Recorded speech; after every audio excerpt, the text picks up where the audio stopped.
Welcome, everyone. How are you guys doing? How are you all today? And how is your trading week going so far? Because we are already Wednesday, and you guys seems like you stuck with me for the next 2 hours. Hopefully, someone might join us somewhere during today's stream. But as far as I know, you guys are stuck with me, so I hope you are not disappointed much. How are you all doing? Let me know in the chat, and if you can hear me, also please let me know if the sound is good. Quick tech check before we're gonna get on. Let's see who is here today with us. William is saying thanks William, thank you so much. Venetius is here as well. Welcome. Good morning, good afternoon, Colin, wherever you are in the world. Nigeria is here with us. Good morning, Nigeria. Serbia is here. Milas, welcome back. Good to see you. Hey everyone. Hey, let's go. The5ers DJ, welcome back. Good to see you. Hey Tuha, hey girl. Amazing. Good morning. Kenya is here as well. Amazing. Welcome. Malaysia, Thailand. You are all around the world. Fantastic. I love our The5ers community. Hey everyone. Hey Jaya. Love our The5ers community because we are all here from all around the world. Let me just put on some music perhaps. And I'm going to put on the music, but sometimes my microphone does not like the music that I turn on. So you need to let me know in the chat if you can hear me after I put the music on or not. So let's try. What if you do it like this? Can you still hear me? Can you still hear me? Yes or no?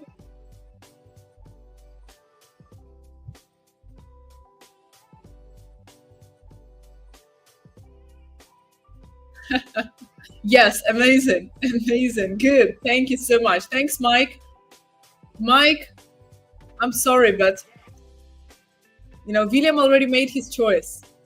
Can't blame him though. Still here very well. Fantastic. Amazing. Great.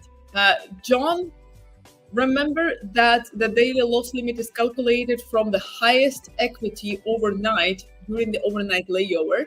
So if you feel like you follow the rules, but the account was deactivated, please reach out to the support and they're going to be more than happy to help you. And just so you guys know how my morning has been so far, I made myself first a coffee without a coffee, and then I needed to remake my coffee to actually get one. So this is how I'm feeling today. So we're going to do the best on this stream. But just so you know, if you cannot hear me or the screen doesn't work sometimes, just let me know in the chat. I'm here, I'm watching, I'm right there with you.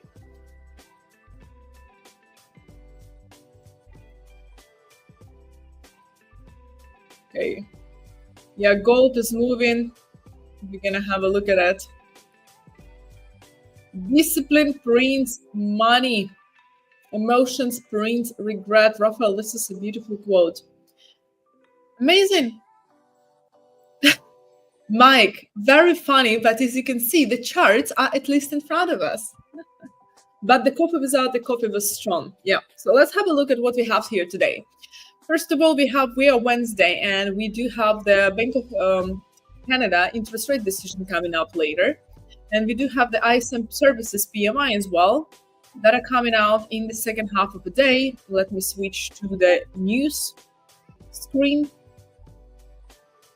So we do have some interesting things happening that might increase volatility in the second part of the trading session.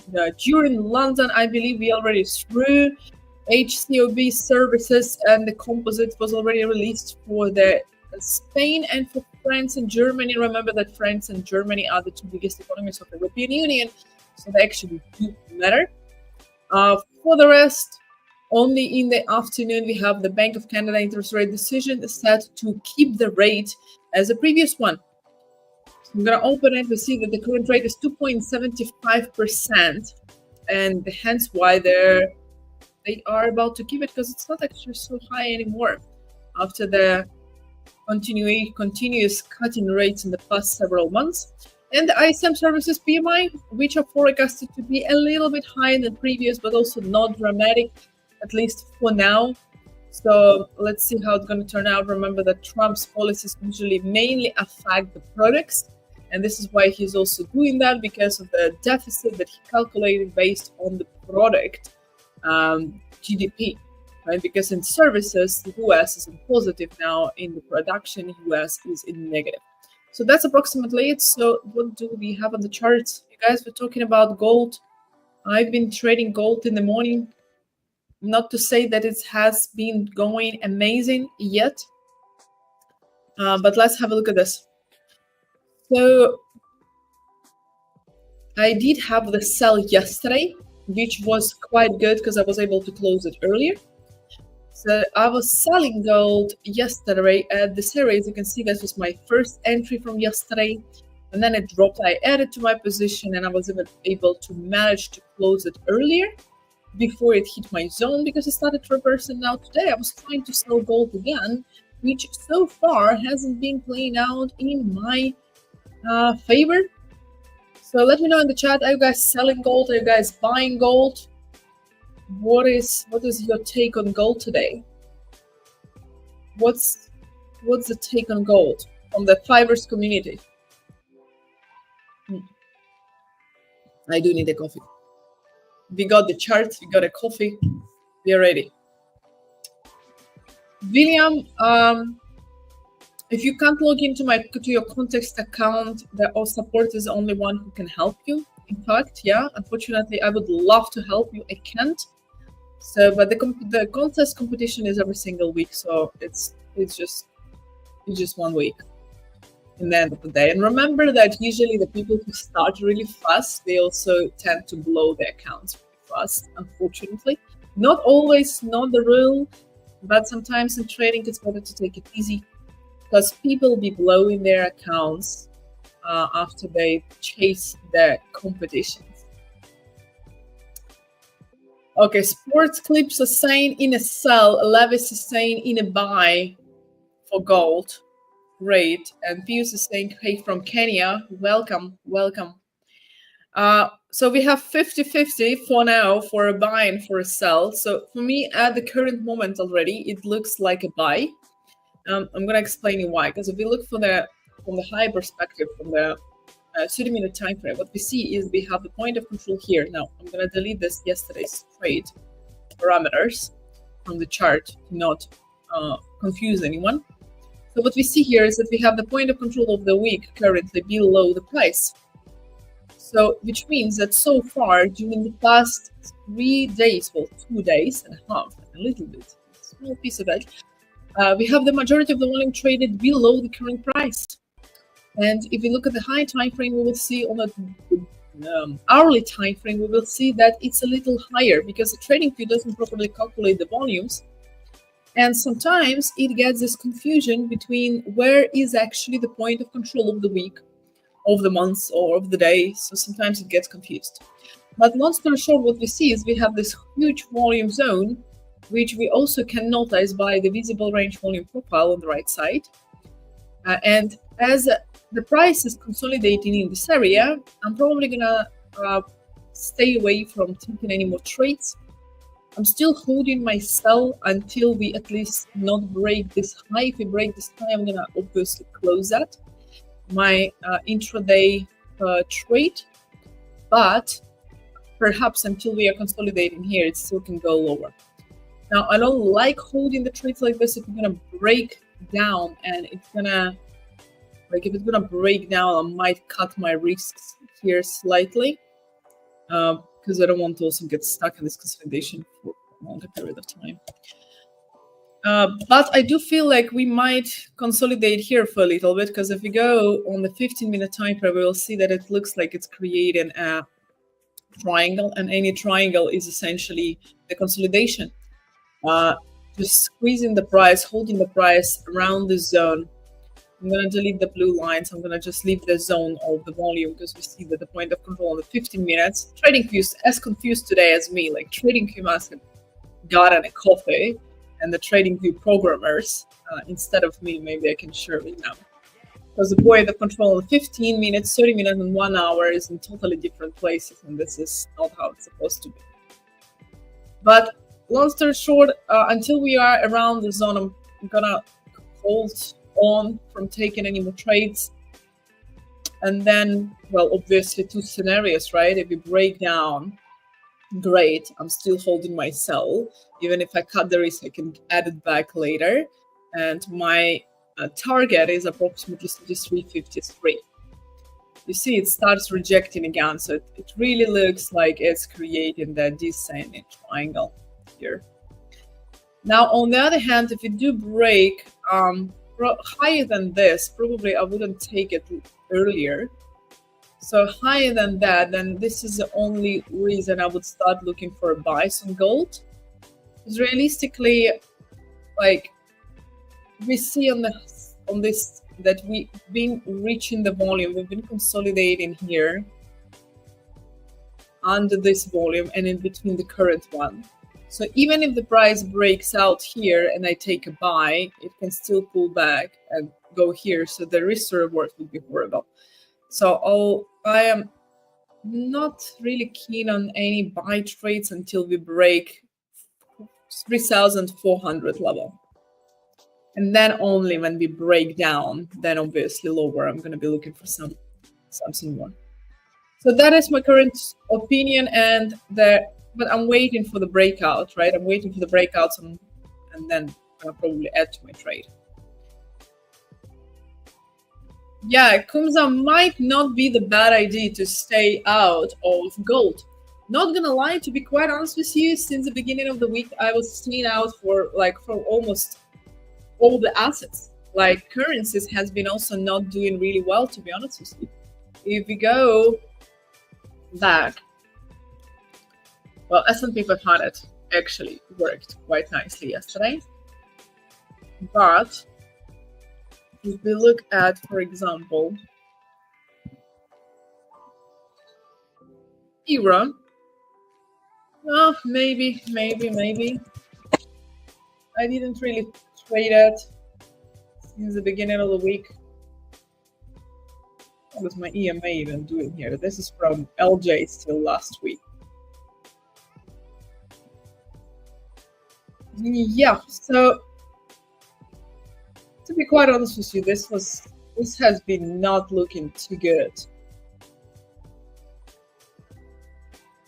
Maybe if we reach the previous current point of control of the week, which is higher, here I might look for a sell for EUR from this zone here somewhere. So if we reach this zone and I get some kind of confirmation, I might look for a sell for EUR USD. Because we did have this consolidation on top. This was everything that I was skipping. And then we did move to the downside today and coming back. So yesterday I was like, okay, this looks really bad. I'm not going to take the trade in this kind of price action. I also didn't reach my lower volumes to take a buy. So I'm not really like how it looks. So if you come back toward this consolidation, towards the previous point of control of the week, and the developing point of control of the week, that might be not a bad idea to take a sell from here. But then again, we do have this volume lower.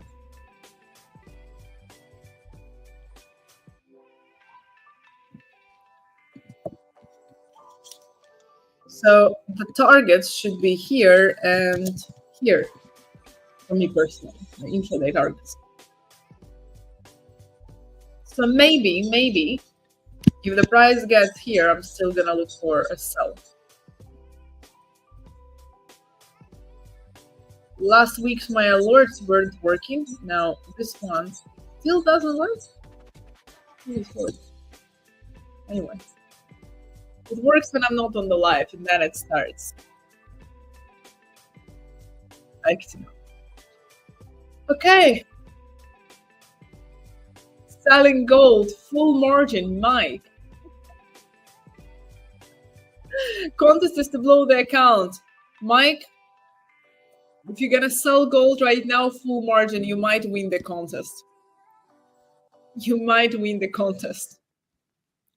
Which contest? This is a different question.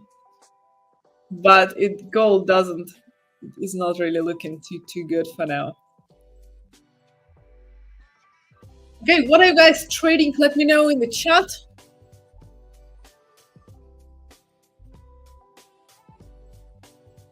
I'm planning to sell. I'm also planning to sell, but planning and selling it, two different things. So I'm still waiting for the price to break through this zone here because we've been rejecting here for quite a while. I want the price to not only break but also close below. So I want the candle body actually close below the previous lows before I'm going to consider adding to the trade. Now I'm stuck in my sell currently.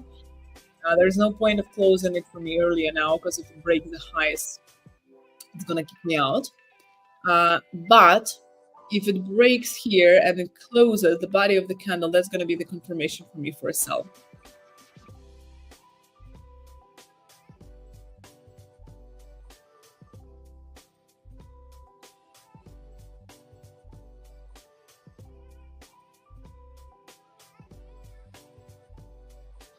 I feel like there is a different meaning to this, Mike. USD JPY. Let's have a look at the USD JPY.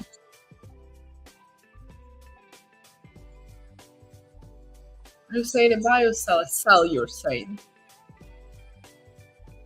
I'm not sure about the sell though.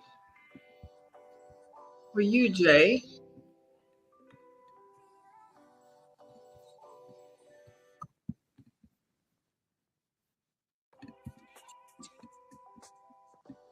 I wouldn't be so sure about the sell for you, Jay, so far, because we are right now, well, for me personally, I'm definitely not looking for a sell here, because this is the point of control of the first week of, no, this is the third week of May.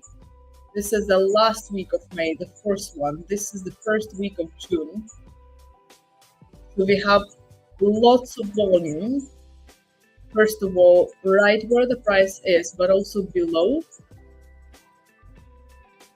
So what UJ doesn't look for me like, it doesn't look for me like a sell. Like UJ even looks for me more like a buy than anything else. Because we are right at the volume. We tried breaking through it, rejecting it now. I'm not quite sure I would take a buy right now though, because we see that the price several times tried to bounce back from the current point of control here and here and here, and it's still failing to break through. So this kind of price action tells me that the buyers are trying to push the price higher, but they keep failing. And as we talked about with you last week, that the key is to trade what you see and not what you think. And if you are going to be spamming the chat, I'm going to be putting you in the timeout, just like this.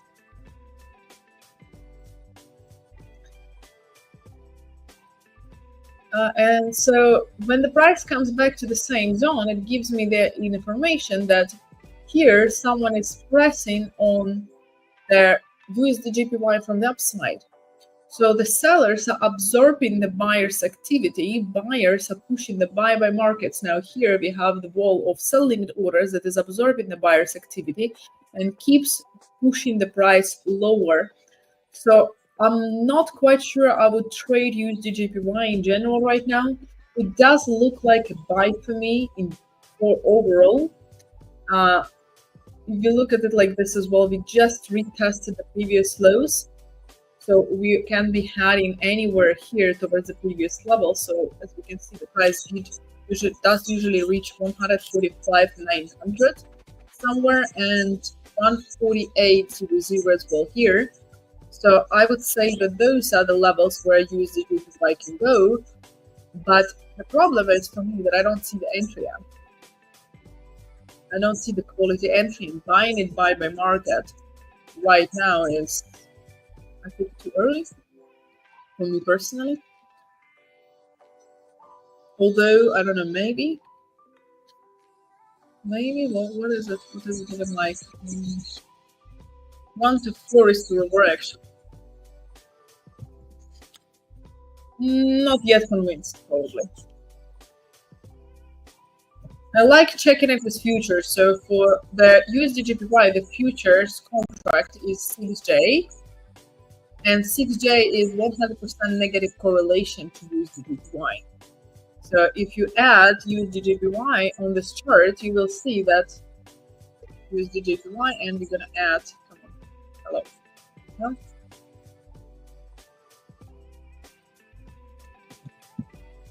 It doesn't let me do it. No. For some reason, the trading view doesn't work with me today. Nonetheless, 6J is a 100% negative correlation to USD JPY, which means that if 6J goes up, then UJ goes down, and the opposite. So I like when I have that situation, like I'm not sure whether I should enter buying market now or wait for the confirmations. I check the futures. And what we see here is that on the futures, which is the overall centralized big market where you can see the activity of all the traders around the world, the point of control is actually up, which means that 6J is mainly currently still bullish, or at least not yet bearish. And at the same time, USD JPY is not yet bullish, so it still can go down here or going up. So this is a quick check which allows me to say, hey, I'm not gonna trade that yet. I'm looking for short if it breaks the previous two lows. Yeah, perhaps if it breaks this, for example, like if it breaks here, then yeah, we can look for a short here for USD JPY. But I like checking futures, and I do this every single stream. You guys probably seen me doing this, and this is exactly why. Because for UJ, the point of control is right where the price is. For 6J, the point of control is here, which means it's pressing on the price. So if I want to buy USD JPY, I need to wait for the price to break through first, and then to. So it's a quick self-check.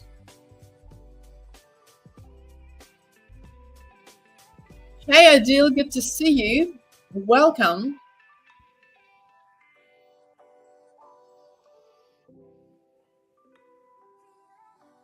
Let me see the comments. Okay, so looking for sales on gold below 33.50. You're probably looking on the CFDs though, right? 33.50. So let's have a look at the CFD. 33.50. Yeah, makes sense. Yeah, that's what I was looking as well. So if the price breaks here, then also looking for a sell.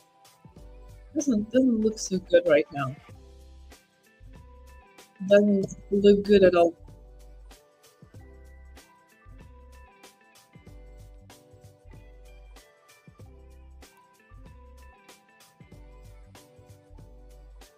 Okay.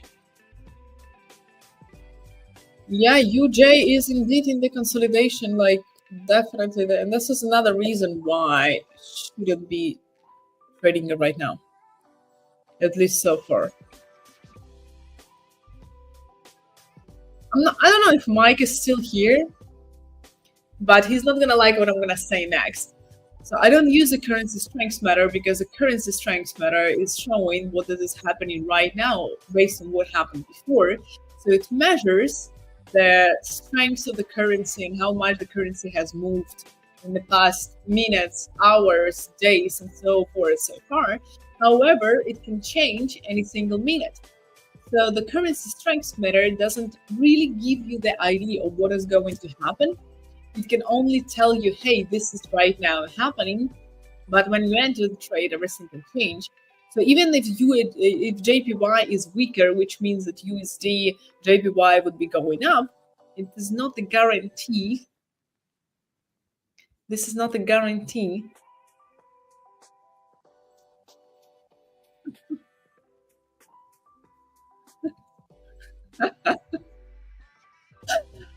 Okay, you got me. You got me. So think really well about that. Think really good if you are joining or not.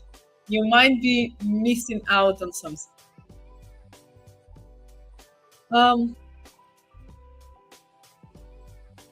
Trevor, no, I don't use the line chart at all, actually. The only reason I turned it to the line chart is to show you the comparison and the correlation between the futures and the Forex pair. But personally, I don't use it in my analysis. I don't see the point of it. I know some people do, but I don't. I prefer to see the candlesticks because the candlesticks in some level reflect liquidity. But this is a combination of the footprint charts as well.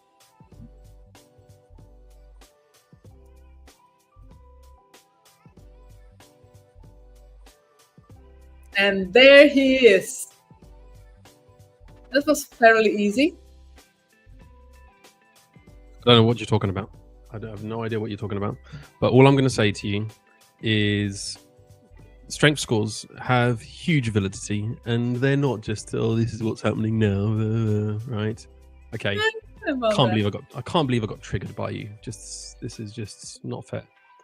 There I was trying to provide moral support in the chat whilst I'm busy working, doing important things. The strength scores can give you the current strength. That is true. But, if you look at the last closed, it then shows you the divergence of where things have happened. So it shows you the strength. Yesterday, for example, yesterday's close, you can see that yesterday the dollar was strong against the yen, for example, right? So here you can see, if you do it real time, I agree with you. That's not going to tell you anything. Well, it is going to tell you something because it's going to say that New Zealand dollar is very weak against the US dollar and that the US dollar is really weak right now. But if you are looking for intraday trade ideas, if you go to the last closed strength scores, then you can see, oh, the dollar was really strong yesterday. Japanese yen was really weak. Big divergence. Bring them back together. That's what I'm going to say. Good haircut, Mike. Thanks. Bye. And he's gone. So you jumped on just to say that currency strengths matter. Actually, neither matters. Okay. Back to the charts. I'm still not convinced though. I'm not convinced. But let's say you can bring it together. And somehow, maybe it's gonna tell you what is going to happen. Yeah, Mike, you should actually join back and repeat it because Chandra didn't get it. GBP AUD, let's see. I don't usually trade that, but perhaps.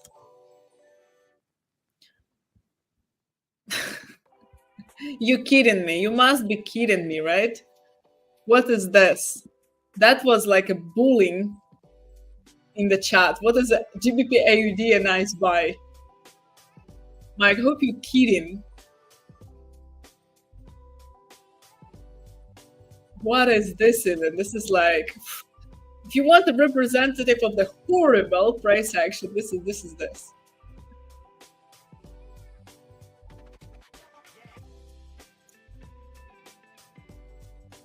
Which indicator are you talking about? If you're talking the one on the right, it is called the visible range volume profile, and it shows you the volume for the whole candlestick that you currently opened on your chart.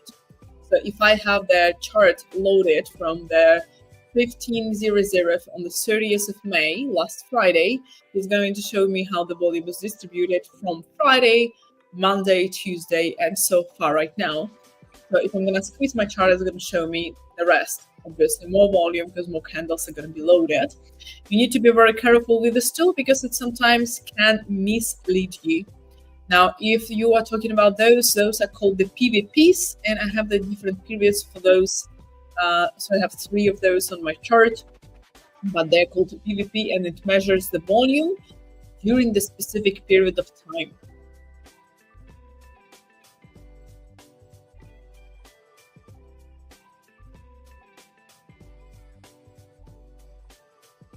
Okay, and the DUSD. By the way, guys, if I can't see, if I'm missing some comments, it's because there are a lot of you. There is only one me. I'm trying to keep up. Just post it again. Don't spam it, but just repeat it after some time, and I'm gonna get back to you for sure and follow up on your comment. NZD-USD. Actually, haven't looked at this for a while, although I traded it before. It slightly reminds me of GBP-AUD right now, although they have zero correlation between those. Well, not zero, but they do have. Why would you buy it right now? I don't know. I wouldn't be buying NZD-USD for two different reasons. First of all, the price is right now in consolidation, and while this is inside of the consolidation, this is a worse point to be buying at. Now, we are right now below the developing point of control of the week as well, which is a high volume node right here too. So even if the price goes slightly higher, which might look like a breakout from this range, it might come back into this range real fast afterwards, because it's likely to bounce back from the developing point of control of the week at 6,200 level. So if you're looking at NZD-USD, I would be very patient until the price gets out of this whole range completely. So either completely out and then looking for the continuation, typical break and retest, or the price going back to 59,650, rejecting that, and then going back to the upside. So I would be buying it either here somewhere or all the way down here. This looks like a really good zone for buying NZD-USD, but of course it needs to still first reach it, right? Which is another almost 50 pips so far. So not bad, but also not yet. Not bad, not yet.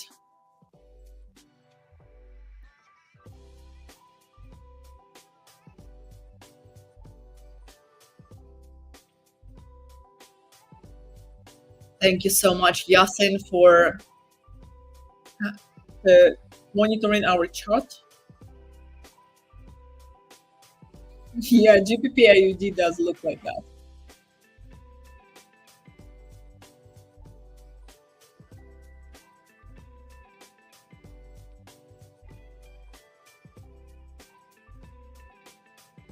I'm about to lose my 100K funded account, $20 left.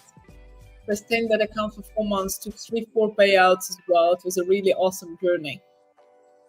Yeah, majority of the people unfortunately lose their funded accounts sooner or later. Now, the reason for this is that people, over-risk it, and sometimes it's difficult to survive the periods of time when the market isn't going your way. And for example, now in the beginning of the June has been horrible price action for me personally. So the beginning of the week wasn't good. Now, current day is not really going too good.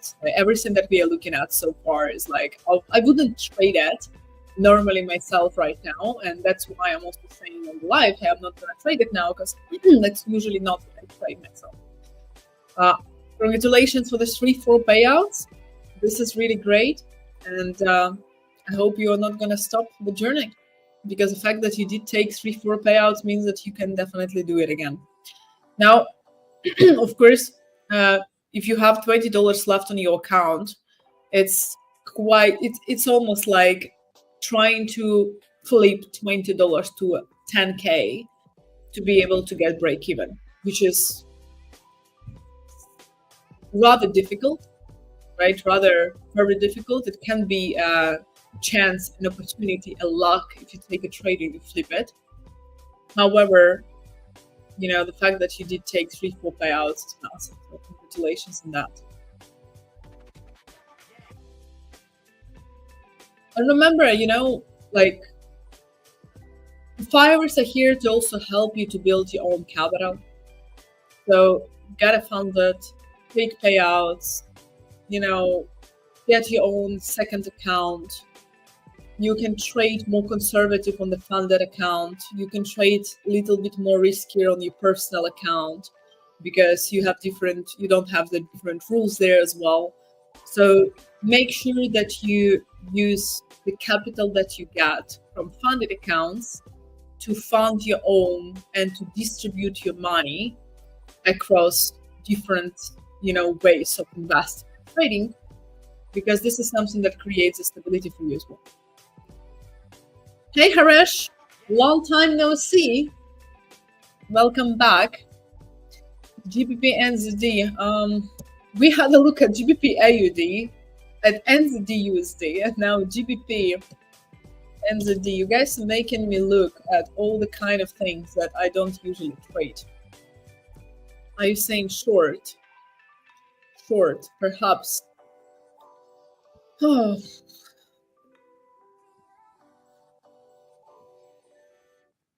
Yeah, I agree with you. Like, if you look at this, like, from the 4-hour time frame, we have this huge high volume node, and this is the biggest high volume node since February 2025. We see that the price rejected it from the upside, touched it with a week, and now going back down. So GBP NZD does look like a nice short opportunity. So this is a week that is touching this volume here above. So this is a retest of the volume. Now the price did go down.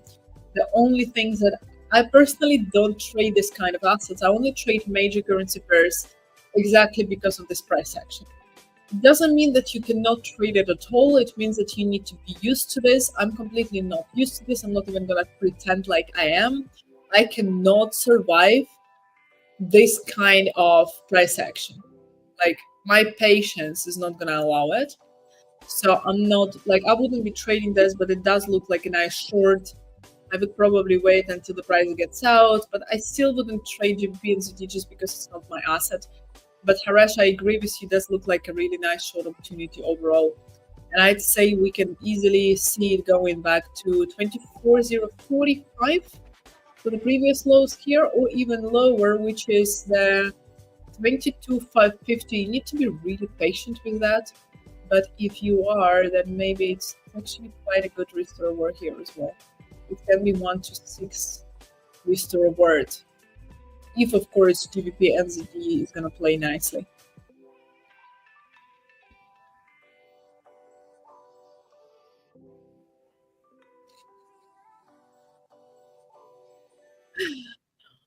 Mike, are you still in the contest of blowing the account or trying to win the contest and the competition?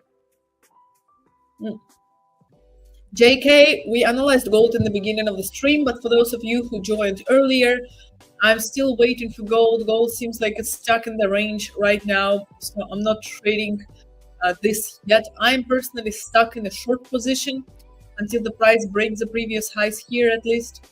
And if the price is going to break lower, if I'm going to be lucky and the price is going to go into my direction, I'm going to add to my position when the price gets a little lower and breaks this 33,720, 33,772. This is futures. So long story short, I'm waiting until the price does something like this, and then I'm gonna trade gold. I am short, but I do not suggest, and I don't think it's a good idea right now.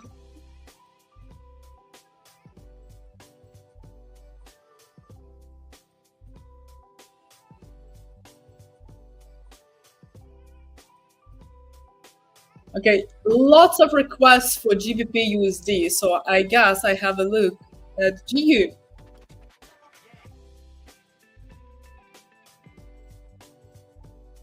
Now and then again, I was selling GU last week. I can't help, like, this is such a bad price action. Like today and the beginning of the week has been like such a horrible price action. What is this even? If we look at the high time frame, the reason I was selling GU last week was because if we go back, we will see this consolidation here, and the area, blue area, is the whole value area from value area high to value area low. So if you go forward, we will see that the price has rejected it, has created the low, has broken the low. And I was selling it last week from here till here, and then again from here till here. And we talked about this also on the live. This one I closed break even, unfortunately, and then I re-entered it here. So ultimately I was able to catch these two moves and not this part of this. We talked about this on the previous stream last week. So what we have here, and that this is like a horrible price action though, guys. Like, I don't know how you guys trade this. Like, I mean, I don't have doubts that someone is profitable trading this, but I'm like, how do you do this even? Right now, the price is literally in the point of control between the point of control of the week and the developing point of control of the week. Has been ranging here since Monday. I mean, how do you even find the trades in this? What are you guys even saying? Buy, sell, or buy right now? I wouldn't buy right now, to be honest with you. Like, look at this. If you look at the 15-minute time frame, it's literally on the highs and under the developing point of control of the week. Rejected it. Like, why would you buy it right now? I don't know. No. Like, maybe. No, for me, no.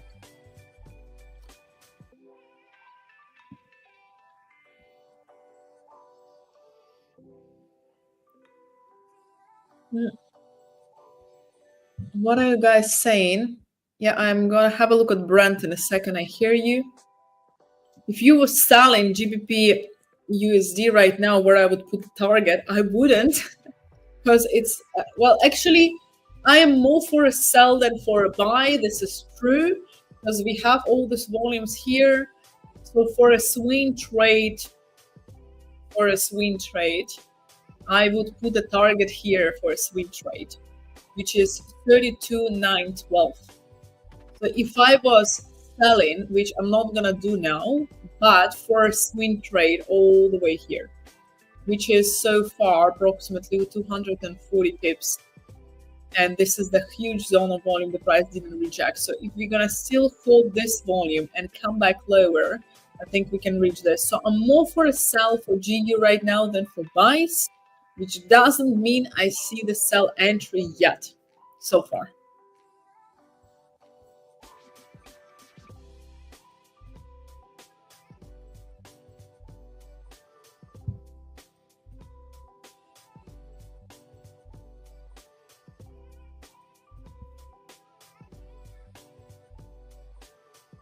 Okay, guys, GU we covered at the supply. It's at the supply, it's at the demand, it's in the consolidation, and it's a bad idea to trade it now. I mean, if it's for you, you can do.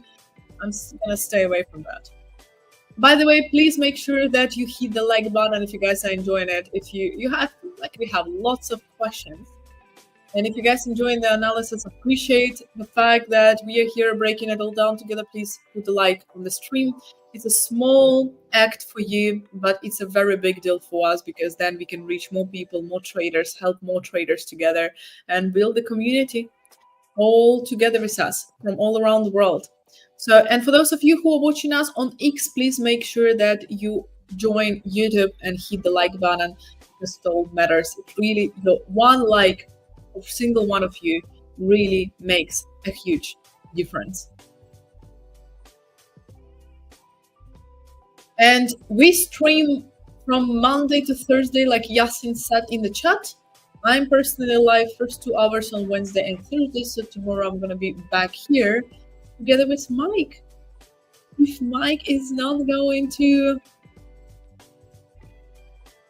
run away from me after my comment about the currency strength meter.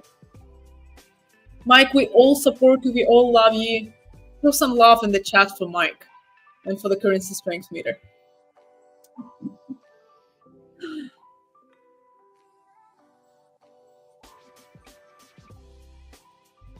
Okay. Guys, we still have like more than an hour and 10 minutes of stream. So I see the comments about NASDAQ. I see the comments about Brent oil, and I'm going to have a look at them in just a minute when I connect my chart. EUR USD we already broke down, so please go back in the stream, have a look at this. Long story short, very quickly covering it, I'm not trading it yet. If the price gets here, I'm perhaps going to look for a sell, and then I'm going to sell it. But for the current moment, I am not trading EUR USD yet.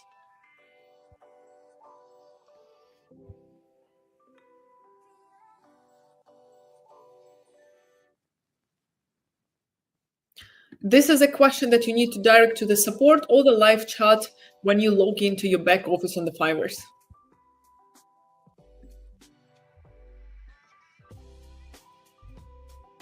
Okay, so NASDAQ and Brent, I suppose.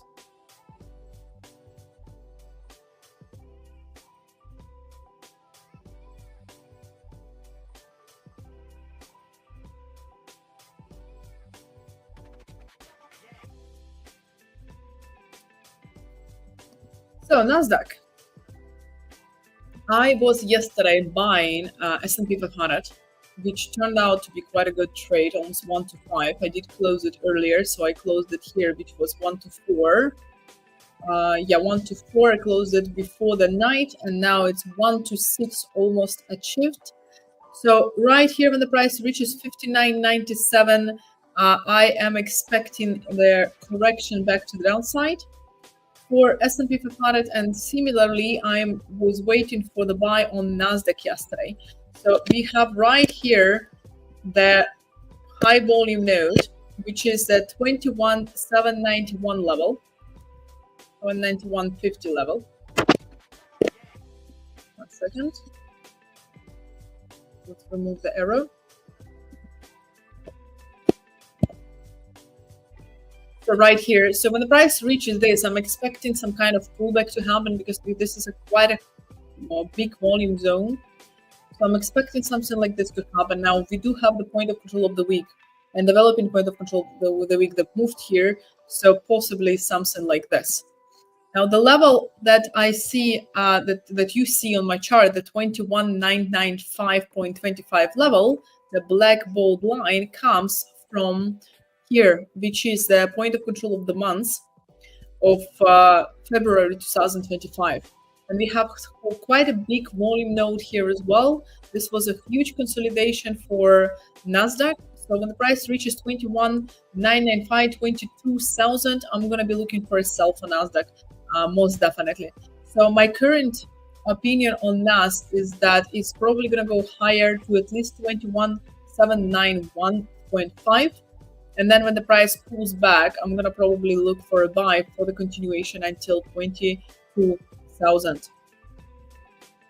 Now, I would even buy NASDAQ now, to be honest with you, but S&P 500 is not allowing me to do so, because if you look at the S&P 500, it's right at the previous highs almost.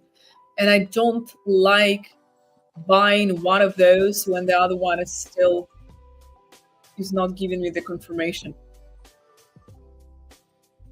This is NASDAQ now for futures. Now let's have a look at the CFDs just to compare those two.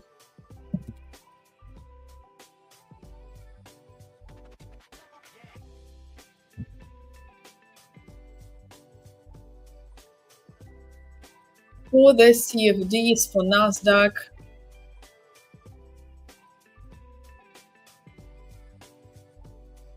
we have the high volume node almost where the price is currently.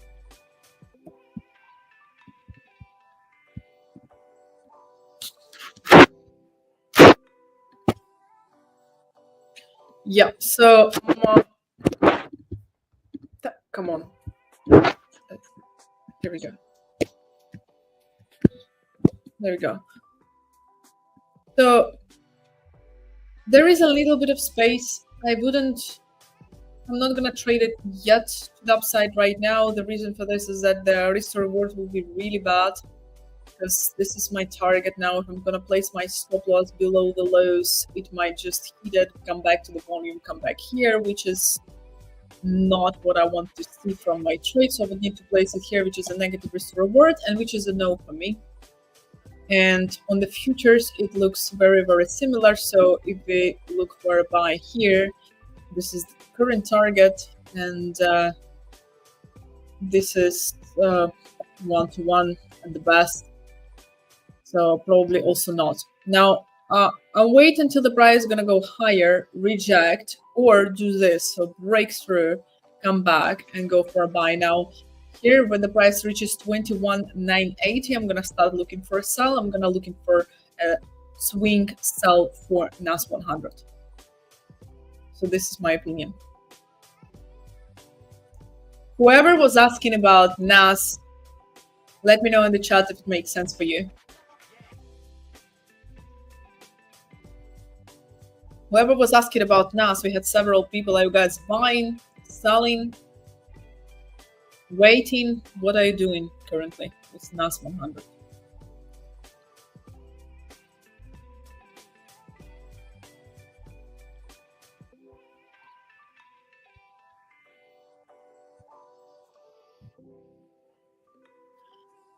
I took a break from trading and lost the momentum. Break is always necessary. Like, you can lose the momentum, but you can get back into this. Just backtest the previous 2 weeks. Start trading with a smaller risk than you usually take until you get back in the flow and you see your trades hitting the take profit. But break is always good. If you felt like you needed a break, it's always good to take a break. It would be much worse if you felt like you needed a break and you didn't take a break. Like, look at me. I had a birthday 2 weeks ago, literally 2 weeks ago. And now I'm still trying to get back into it. My friends have been here for like since the 4th of May. And today I made myself a coffee without a coffee. So, like, losing the momentum, I totally get it. Like, I understand it.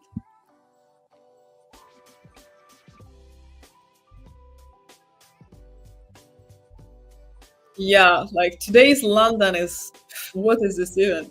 What is happening? Yeah, you're very welcome. Very welcome. This is a new live channel for me. I'll follow along. Thank you. I'm going to be back here tomorrow at first 2 hours as well with Mike. And we have an amazing lineup of traders and streamers, here almost the whole day. So make sure that you're here. Hit the like button, subscribe to the channel. We do the competitions, we do the giveaways, we do with you trading, breaking down the chart, jokes, having a good time, because we all know that trading can be lonely when you do it yourself. So buy it and regret later. Get away. I love that. Yes, Adrian, I am.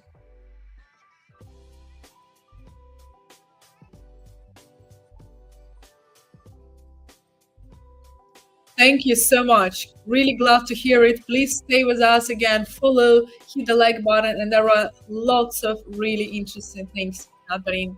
You could see it on the replays, on the streams, on the past streams on the channel, and you will see how many great things, interesting things, competitions, even educational webinars are happening. So make sure that you are here, and thank you for being with us.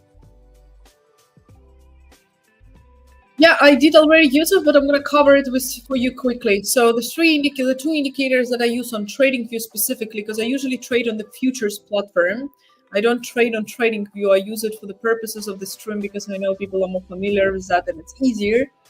So only 2 things that I use on TradingView is PVP and VRVP from indicators. They are both volume-based indicators. And the third thing that I use is the fixed range volume profile, which is a drawing tool, which is also based on volume.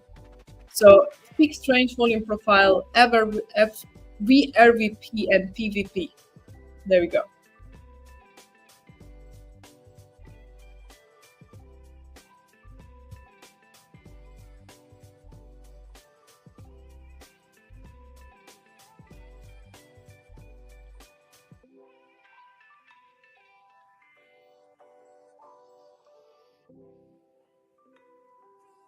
You're very welcome, DJ. Thanks.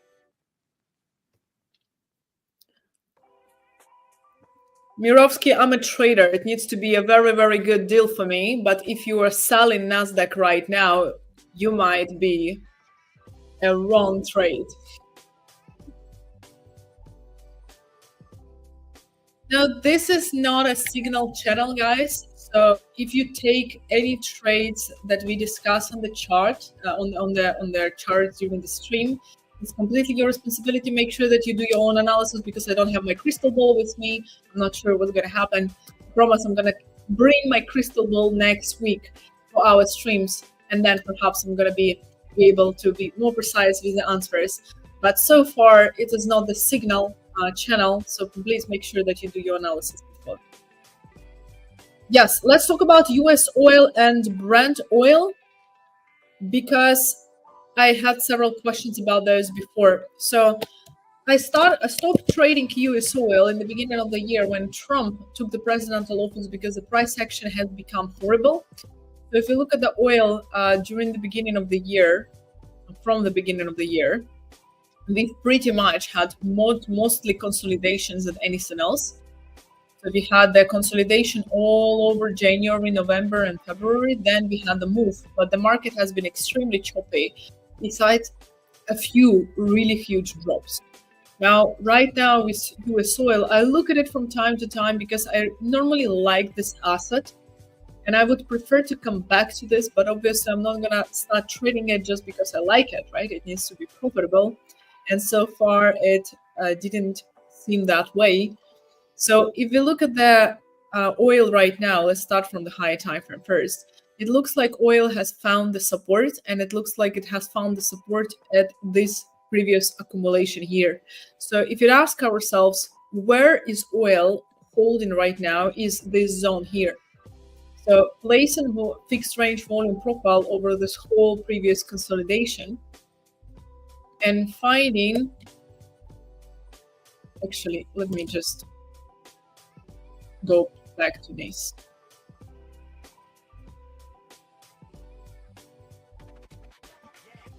No, wait a second. Here we go. So if we look at this, we will see that oil has, this is much better, thank goodness. Oil has found support. This consolidation, previous here accumulation, and the previous lows has been holding oil. Now this is a level of approximately $55 per barrel, which oil, and in my personal opinion right now, looking at everything geopolitically, oil is unlikely to go lower than $55 per barrel anytime soon. If we zoom in a little closer, we will see that we have a huge volume zone right below where oil is right now. So all of this can be marked up as one big volume zone that is most likely going to be holding the price from going lower.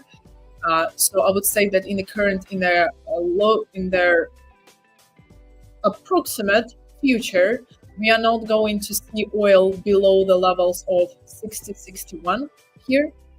And the next levels where I would expect oil to go is at least $65.8 per barrel, which is the value area and the previous range here in the monthly point of control, up to $70 per barrel. So this is a US oil analysis. Now, doesn't mean that I would buy it now, probably not, because as we can see, the point of control of the week is here, and the price has been also rejecting this highs. So if I'm going to place my fixed range volume profile over this whole move to the upside, we will see that we have the point of control above the price, we have the value area high above the price. So preferably to be able to confidently buy oil until the 65.8 and 70 levels, I want to see it breaking this value area high and the point of control, and then it's gonna exit essentially the fair price currently. Because what is the value area? Value area is the area where buyers and sellers approximately agree on the current price of the asset. So this is value area high, the boundary, this is value area low. Until the oil is here, it's good both for buyers and sellers, and they agree that the current price is fair. for US oil, if the price is going to exit the value area and break to the upside, it means that buyers took over the control and the real price of the asset evaluated by the current buyers in the market is higher than the actual price. So I would be waiting until the price breaks above the value area high, closes with the body of the candle, because remember, it can be the week, and then the week doesn't count. Obviously, the price can just go back. But if the price goes up, breaks, comes back to the value area high, then I think this is quite possible to expect from approximately, let's say, 63.80 to 65.80, which is 200 ticks move, I would say is quite realistic. Something like this.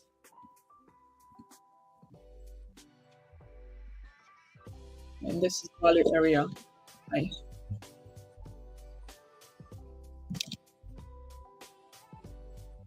Okay.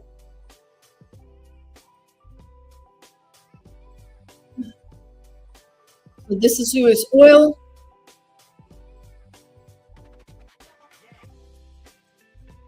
Blue Teta, I hope it helps. I've just talked like 5 minutes about those random horizontal lines, and I even put the name of it on the screen, which is a value area high. So please pay attention to the stream. So the analysis for the assets I do on different time frames, because if I do it on the one time frame only, I don't see the full picture. Now, as a trader, I want to see the full picture. I want my time frames to align.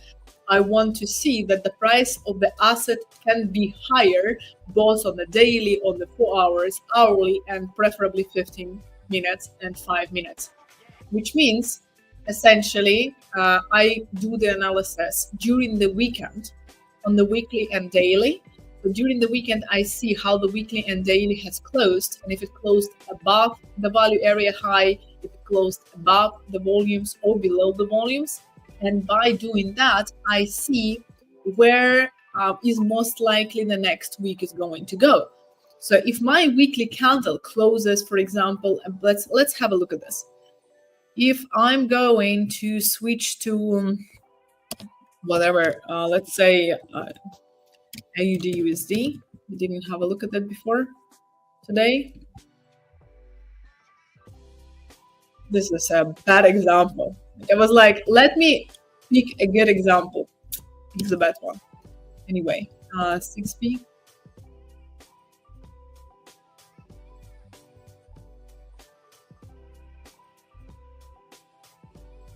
So if on the weekly time frame, for example, what can I see is that I see that the point of the weekly candle closes below this high volume node. This high volume node, not that one yet. This high volume node here.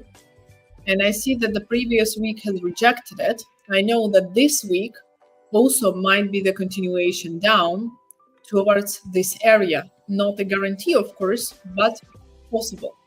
If we look at the daily time frame already, and we go back to how the Friday closed. So this is how the Friday closed. What we also are going to see is that the price has rejected this high volume node here. And it is trying to close back above this volume here, which is not loading now on the replay for some reason. Hello.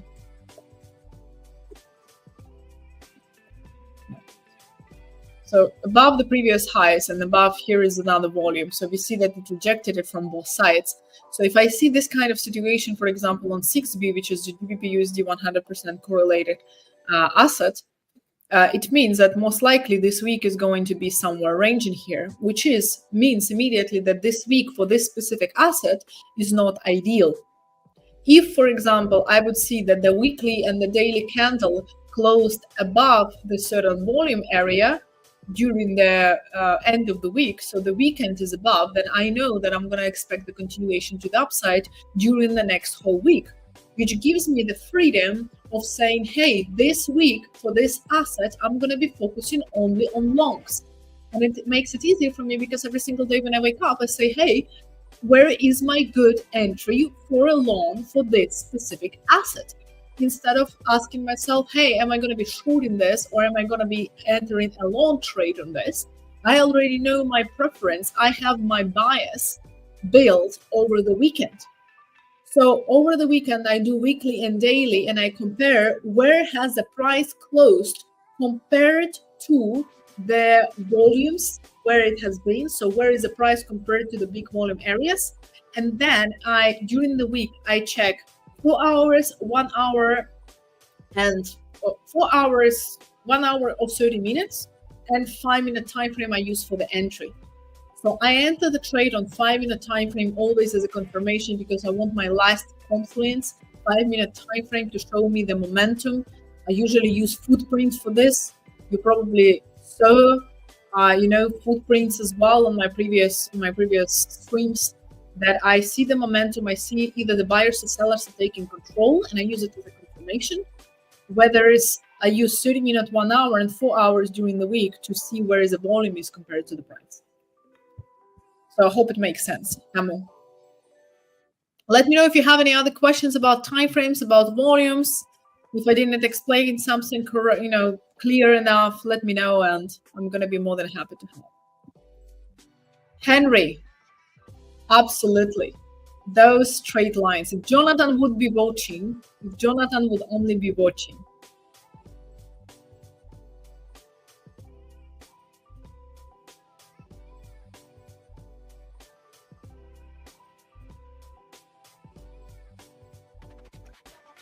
This is a great question. What prop size, account size do you suggest for beginners?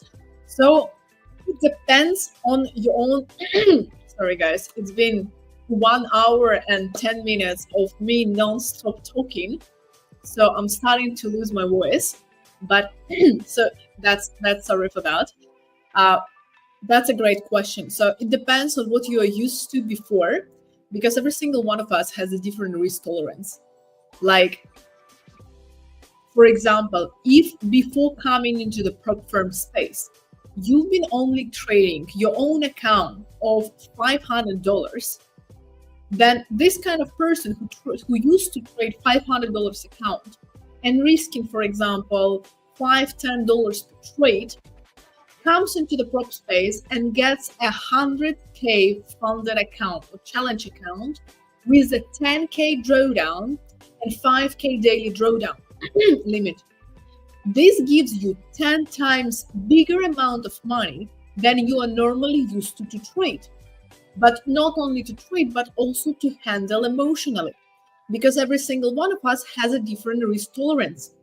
If I'm used to risk only $5 to $10 per trade, and now I need to risk $500 per trade, the risk and the stress is gonna eat me alive. It's gonna absolutely kill me and sabotage my trading.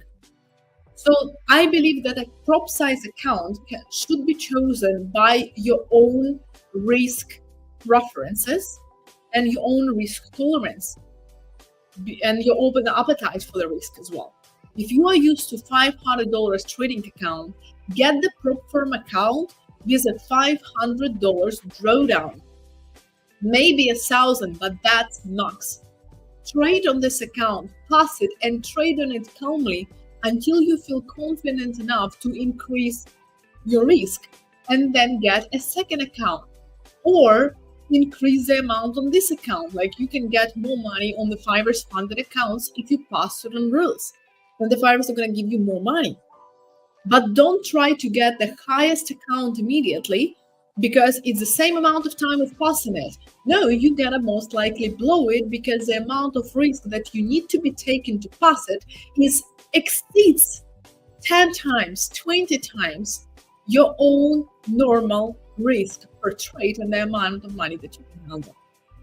So start small, start with the same amount that you're used to, steadily grow it, make sure that you're comfortable to trade this amount until you feel like, okay, I'm ready to increase it, and then don't increase it 10 times. Increase it to the next stage. A little bit more, a little bit more. This is a sustainable growth, not the influencers that you see online. Like I have the advertisement that keeps popping up now on my IG. It says, in just 5 days, you're gonna become a crypto expert and you will understand crypto like a pro. I'm quoting it. 5 days, guys. Seriously? Like, people buy this kind of things. I can promise you only one thing, that if you buy this type of course in 5 days or in a week, you're gonna blow your account. This is almost 100% guaranteed. Like, I might not know where the price of oil is gonna go up or down now. It's 50-50 chances.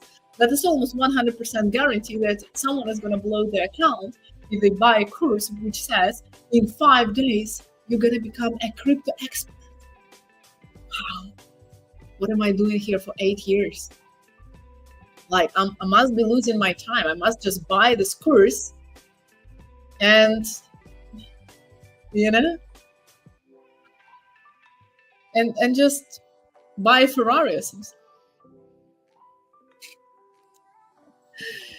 Yeah, my shirt says, "Hey Fabian, good to see you. Good morning, by the way." Bruno put it in the chat. My shirt says, literally, I have to be successful because I love expensive shit. I thought it's a good t-shirt for our stream today.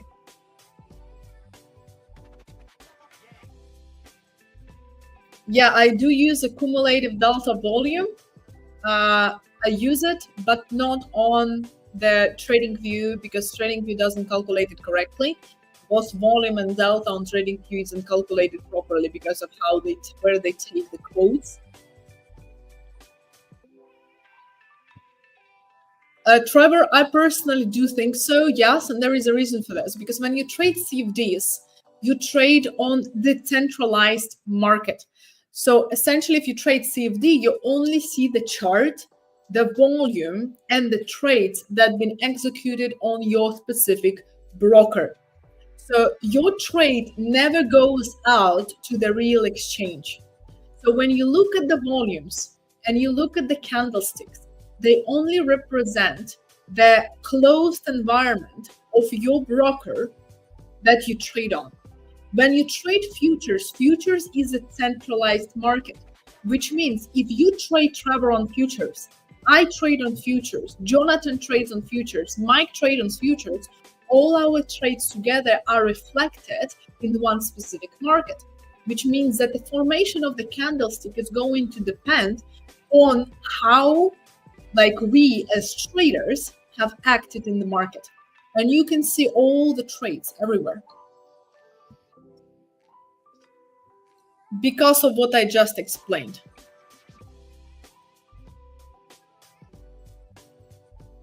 We did the EUR USD already earlier on the stream because we are live for almost an hour and a half already so far. And let me come back to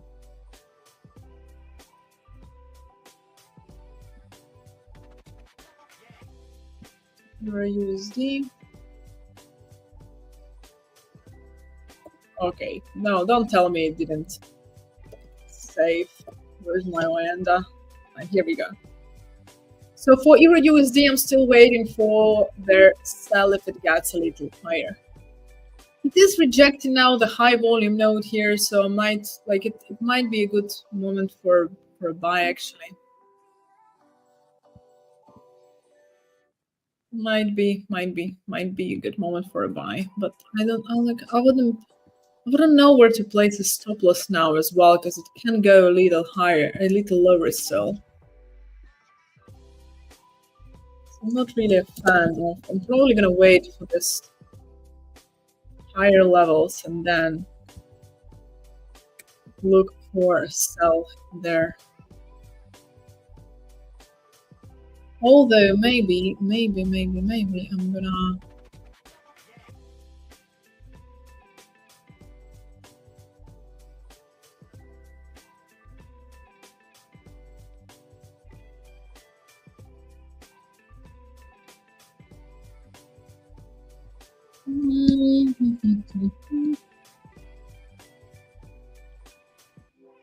I'm not sure.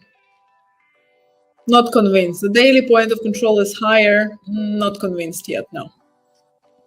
No. I'm gonna wait for this level.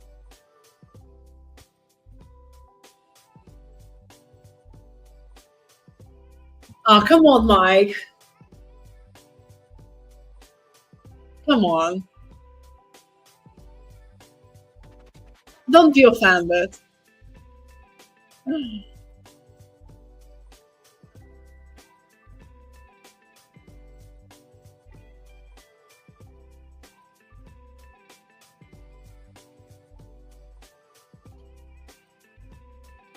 Trader Joy, it's up to you.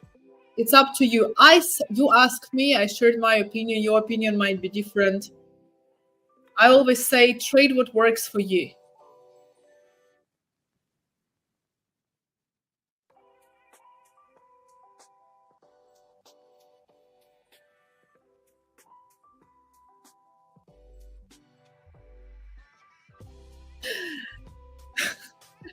LJ.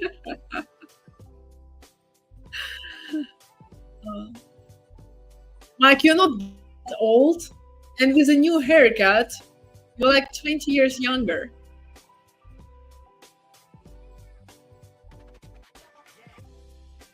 What was that stop loss indicator showing the right side of your chart? I don't know, Eric, what you're talking about, really.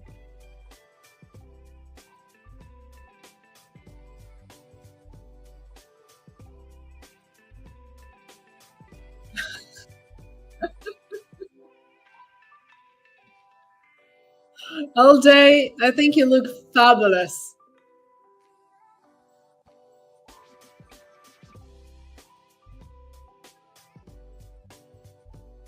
No, CFD is not delayed. CFDs are not delayed. They're just a little different because the amount, the calculation is different. Again, CFDs is decentralized, futures are centralized. This calculation is different, but it's not delayed.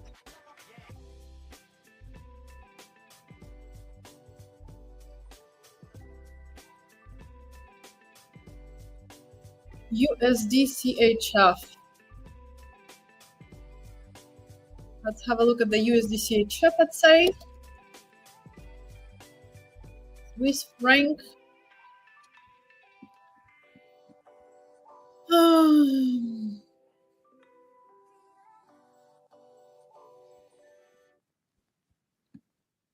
Yeah, this NFP week might be like really boring. 6S.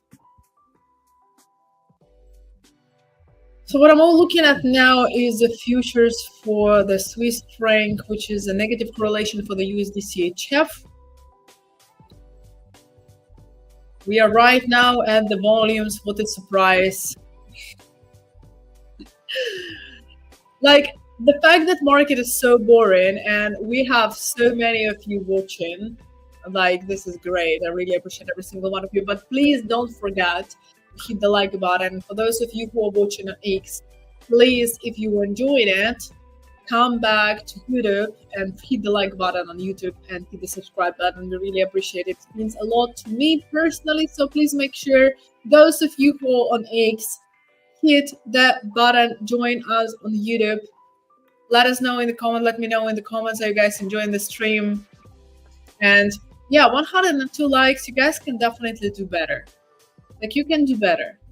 Otherwise, I might not come back tomorrow, you know? I might be like, I'm gonna like tell Mike that I'm not coming tomorrow on the stream.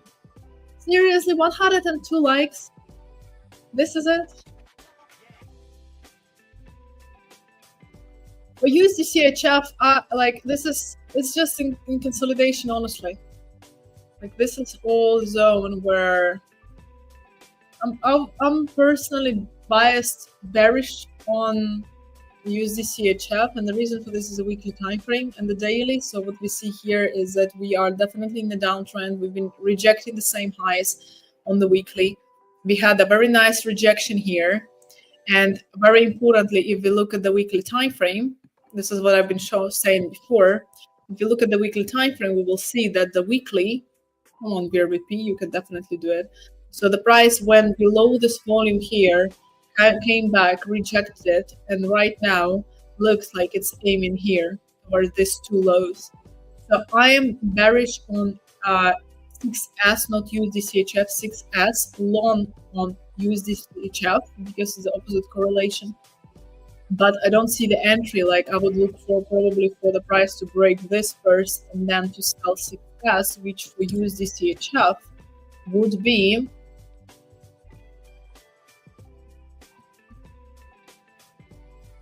the opposite.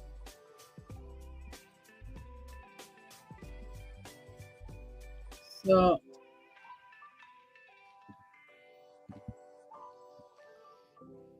something like this probably.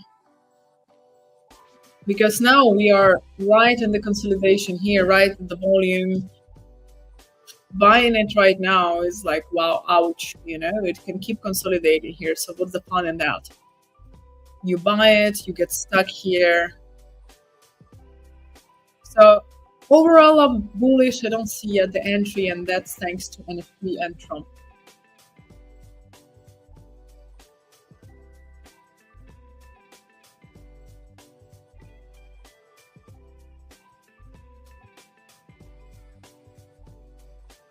No, Fabian, I did not.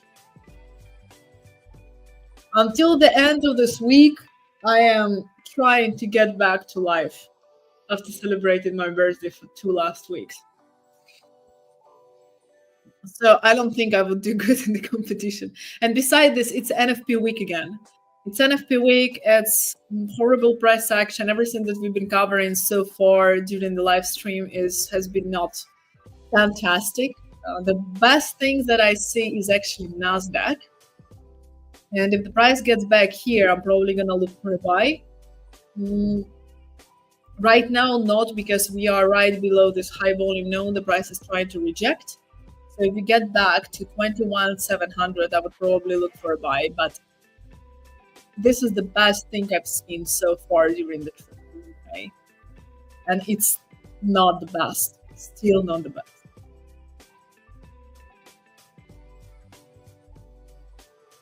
This is a great idea.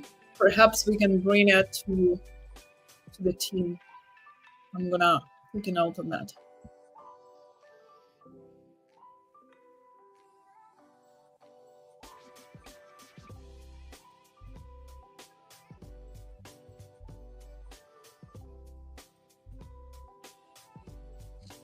Okay, guys, can we just show it to Mike that we can get 200 likes without him getting on here? Like, we have another 32 minutes.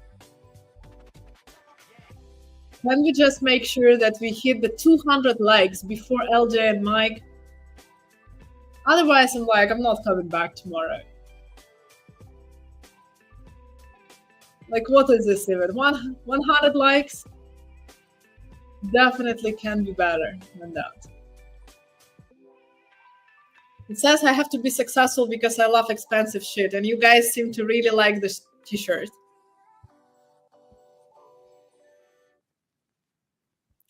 Harash, I know, trust me, not fun for me as well. I have a full coffee now, is over, and I can't even go and get a second one because they all left me today. They all left me. Imagine that.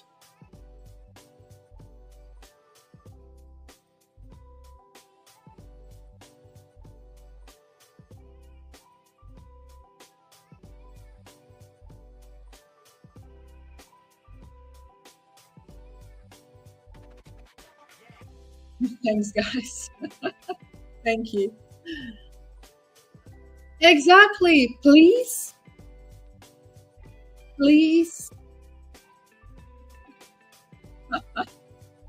Actually, to be fair, the last competition I lost. But that was only the last one. Just needed to let Jonatan win for once.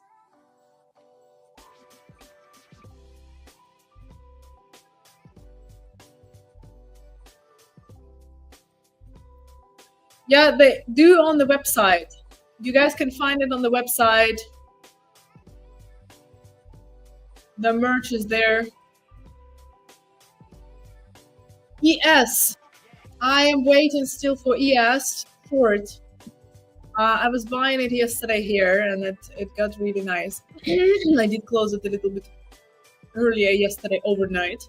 I'm waiting for the sell approximately like this.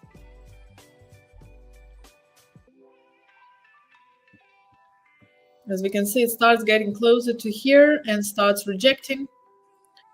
Or another option for me was the sell from 60.17. So if the price doesn't reject here, I'm going to be looking for a sell here.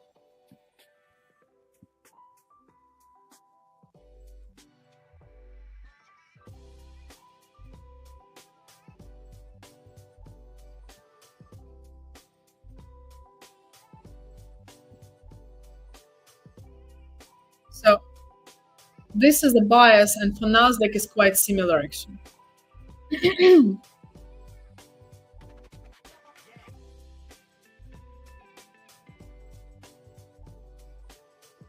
So let me see.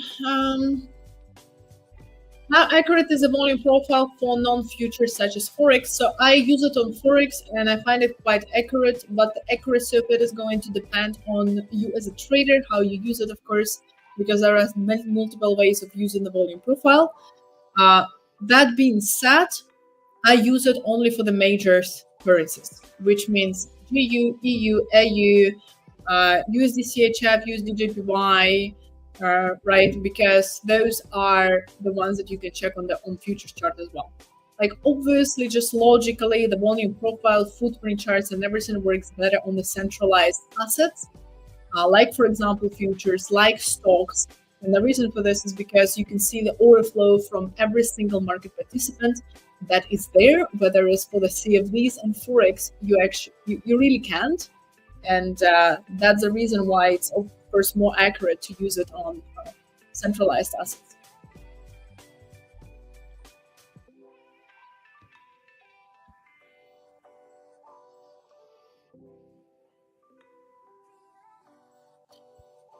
Trevor, I don't use the VWAP personally. I know some traders use it and really like it. I also know it works well in certain setups in the combination with volume profile.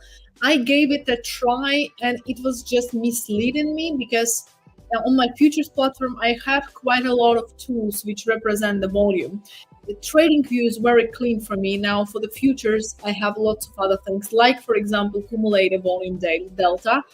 And the VWAP is just one step too much. So I don't use it just because I don't find a use in it specifically for the system that I apply. But if you want my opinion on that, I think it's really good.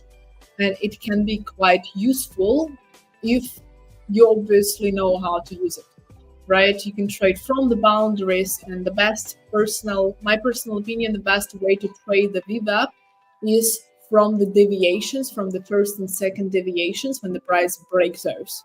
So not towards the middle line, but when the price breaks those, because it's in a certain way equivalent to the value area.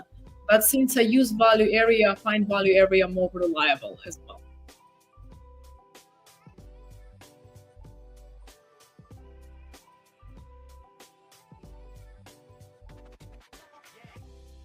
Please don't spam the chat. This is not a signal providing service.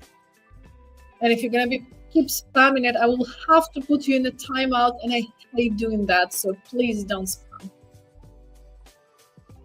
Guys, come on. Let's hit this like button and get 200 likes.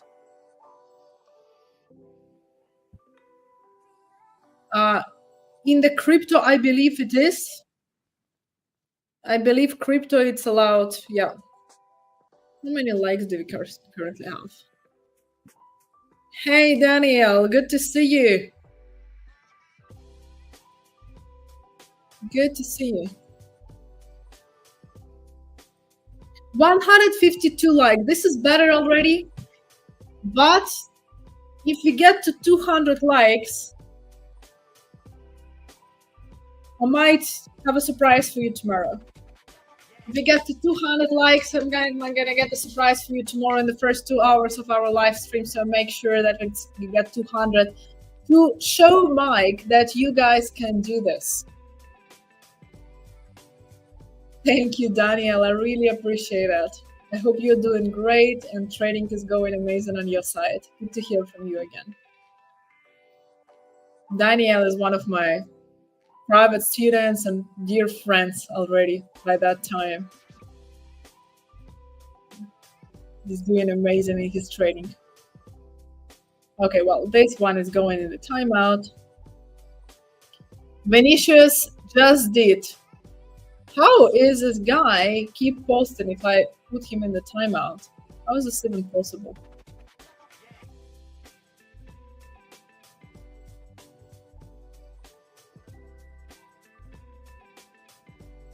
Surprise tomorrow if we get, because I only have 25 minutes left with you, but we still need 35 likes.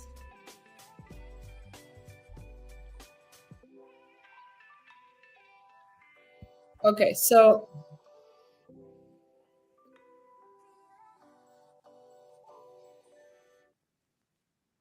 okay, let me see the comments. Did we miss anything? I don't think so.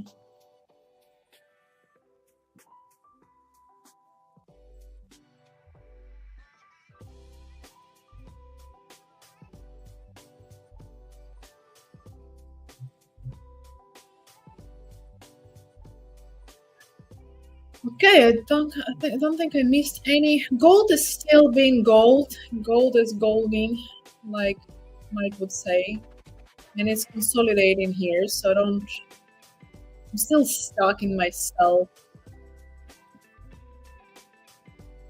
Let's change the music. Are you guys also for like something else?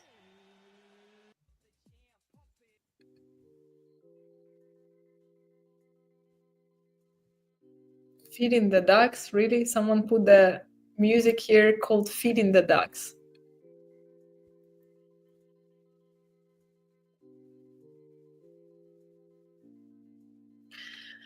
Do I use Fibonacci? I don't use Fibonacci right now. I had a period of time when I was using only Fibonacci and the Elliott waves theory, and I've been trading like this for 2 years, only NASDAQ and only S&P 500. And it was the last year and a half of Trump's presidency, and it's been great. That was working out really, really good at that moment, but the market was different. Liquidity and volatility was different as well. Now, Fibonacci, as far as good as it can be, it's still a theory, so you need to know that it's still a theoretical aspect and not the practical. It has nothing to do with the market auction, in fact, itself. So Fibonacci can be found on your left side of the drawing tools panel in the trading view, and it's called the Fib retracement. If you're talking about the classical one, they do have the whole bunch of different other things here as well. So for the Fibs, if you look at the example of USD/CHF, right, Fibonacci is usually used to find the size of the corrective wave as much as to find the size of the next impulsive wave. So let's delete these markups here for the USD/CHF, and let's have a look at the Fibonacci. So let me put the indicators out for a second. So how I was using Fibonacci is I would find the previous lowest point of the last swing low, the beginning of the previous move, and the highest point, which is the end of the previous impulsive move. And I would place my Fibonacci from the bottom to the top, like taking a Fibonacci and placing it from the bottom to the top like this, making sure that the 0 is at the bottom as in the beginning of the move, and 100 is in the end of the move, like this. Now, the levels can be used differently, and I know that there are some people who use different kind of levels in the Fibonacci, which is essentially, right, a golden ratio, or like most commonly it's a golden, it's 50%, which is a middle of the move, 50% of the correction size, and then the golden ratio is 61.8, and the reversed one 38.2, because 100 minus 61.8 is 38.2, right? So it comes to the same conclusion. So this is the most commonly used golden ratio for the corrective size. Now, I also use a level which is called 23.6%, and 23.6% is a level for the aggressive wicks. So if the price goes back, it can usually touch the 23.6 with a week. And if the candle still closes, the body of the candle on the 15-minute or 30-minute time frame still closes within the golden ratio, so within this zone here, it's still the good idea to be buying for the continuation of the move. So this is an aggressive weak entry. This is the golden ratio. And the safest entry points is when the point of control and the value area aligns with the Fibonacci, which is not the case in here, because if I'm going to place it like this, we will see that the value area is here and point of control is here, right? But let's say if the point of control would be somewhere here, it would align with the golden ratio. That would be a really good trade as well. So these levels, all those 4 levels, are used to identify the size of the corrective move before the continuation of the next impulsive move. And the levels that I use for identifying targets, or that I used to use, and I use sometimes still now, is 123.6, is 138.2, 161.8, and 200. And then you can add up, right? Those are the levels where the next impulsive move is usually finished. And then again, it can align with some levels of volume, like for example, one here, right? This one here. And then from here, you can already either take profit or find the reversal entry for the reversal against the trend, right? So those levels are used for the entry. This is a brief explanation. Those levels are used for the exit and for the reversal trades. And I like this is a very short explanation of Fibonacci.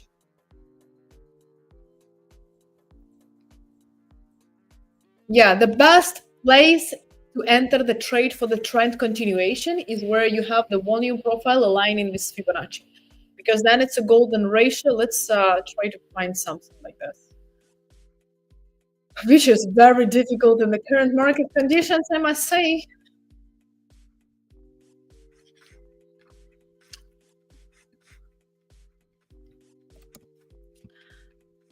I'm still not fully convinced on EUR, but if it would be EUR, if it would be anything, it would be EUR now. This is what I'm trying to say. Because if you look at EUR, this is the previous low, this is the previous high on the 5-minute time frame, right? We take our Fibonacci, we place it from the low to the high. We're going to find out that we are right now at the 50% golden ratio. This is our golden ratio, which we want to trade from. And we are right now at the point of control of the day, at the high volume node, point of control of the day, developing point of control of the week as well as here. So we have end point of control and high volume node here, and which is obviously right because they're the same, and the Fibonacci. So euro doesn't really look too bad, if I'm gonna say that. And here 123 level aligns with the developing point of control of the week for the exit, as much as the 138 aligns with this consolidation here. So here our exit would be between 138.2 and 123.6. Somewhere here we would be exiting the trade. So this is an example of usage of volume profile together with a Fibonacci for you. You're very welcome.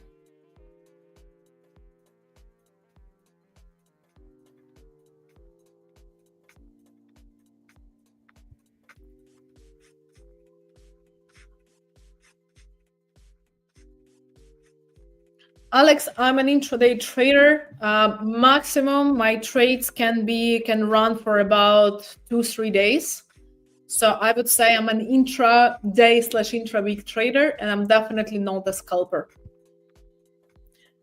Okay, guys, are we getting this 200 likes? I mean, we have 26 likes left only, and we have only 15 minutes left. So if you appreciate the Fibonacci and the volume combination knowledge, please hit this like button.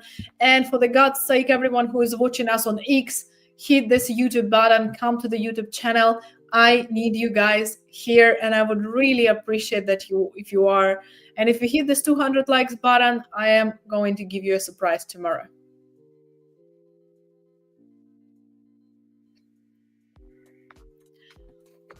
Yusuf, obviously right here on the streams, as you can see, I'm sharing this knowledge so you can learn this kind of things here as well during the stream and ask questions. I'm going to be more than happy to answer those.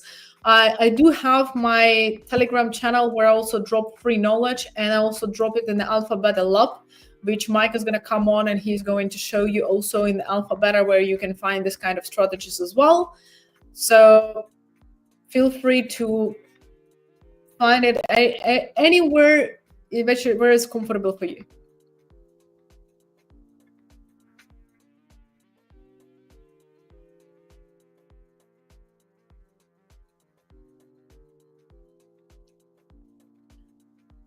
Paul, it's VRVP, PVP, and FRVP. I'm gonna just put it here. It's PVP, it's VRVP, and it's a fixed range volume profile.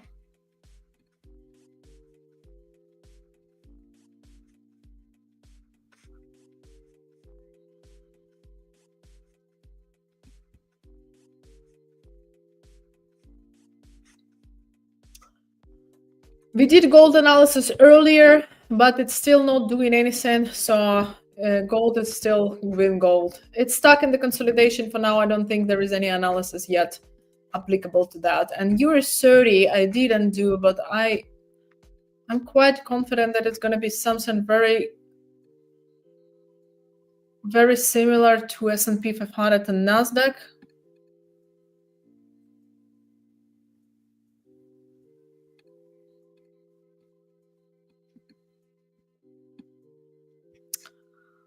For the Dow, I'm waiting since last week already. If the price hits 42,840, I'm going to be selling this.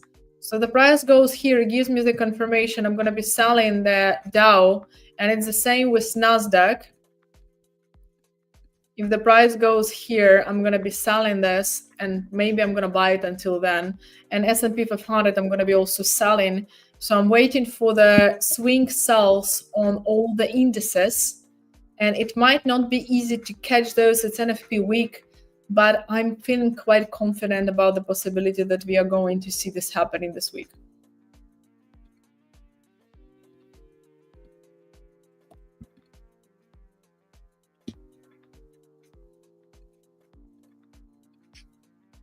I would probably not buy Dow, maybe like this. Slightly, maybe like this.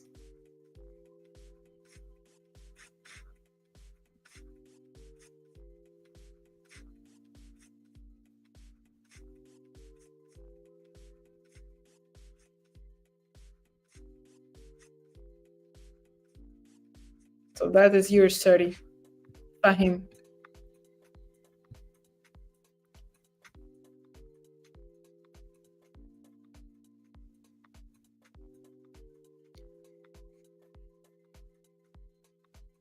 Hey, well, I mean, you should have your stop loss somewhere, right? You should have your stop loss. Gold and USD/JPY don't always move opposite, because the fact that they have both US dollar in both currencies, right? Gold and USD and USD/JPY, it doesn't mean that they're always going to be moving the opposite direction to each other. But it might. Well, for this reason, you have the stop loss, right? I cannot tell you what to do. I mean, you can obviously close your trade, one of those, keep one. Regarding the USD/JPY, we did the analysis before, and yes, we have 4 likes left. 4 likes. If you're gonna get a surprise tomorrow, 4.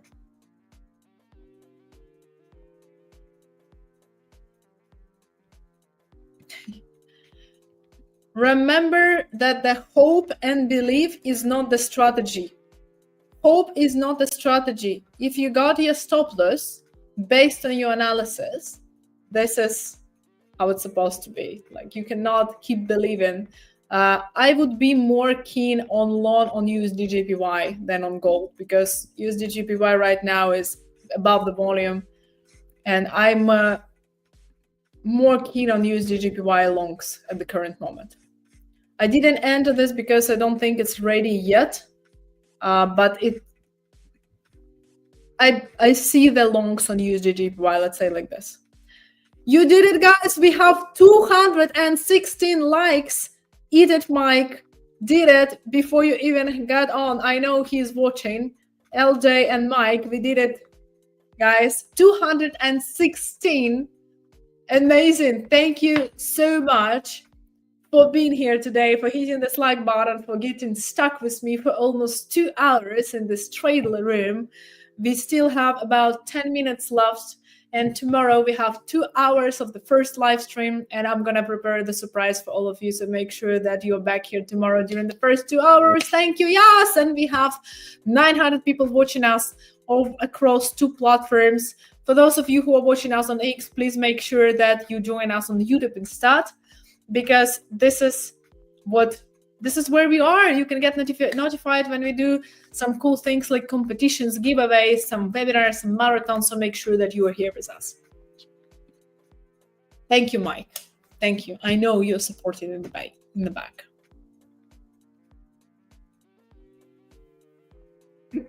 Maria, I'm not gonna tell him. I'm not gonna tell him.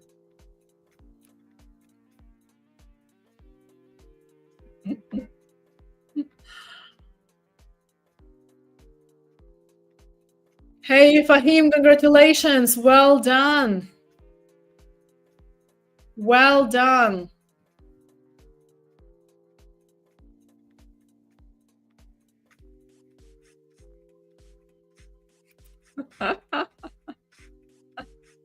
That's funny.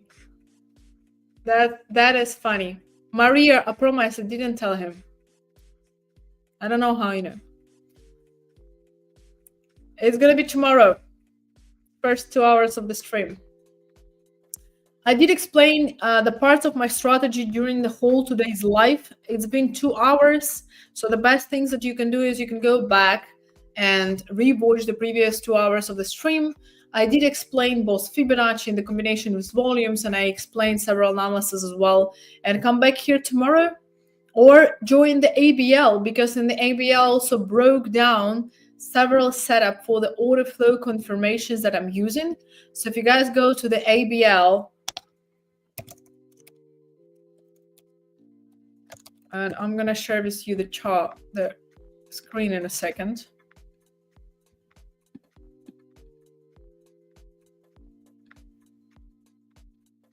The new screen.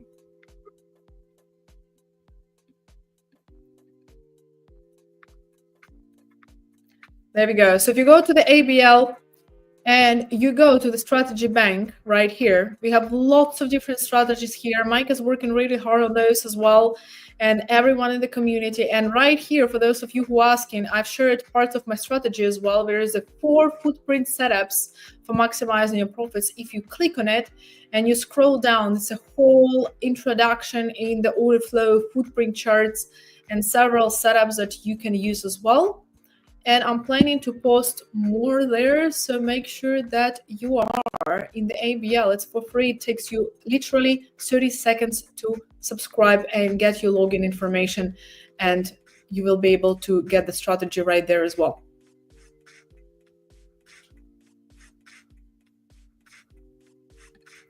And this is the answer to this question. So the ADAS, the order flow in ADAS that I use is exactly this. So this is exactly the introduction to the ADAS order flow. Hey, Mike. All right. Hi. How are you doing, Anastasiia? Good.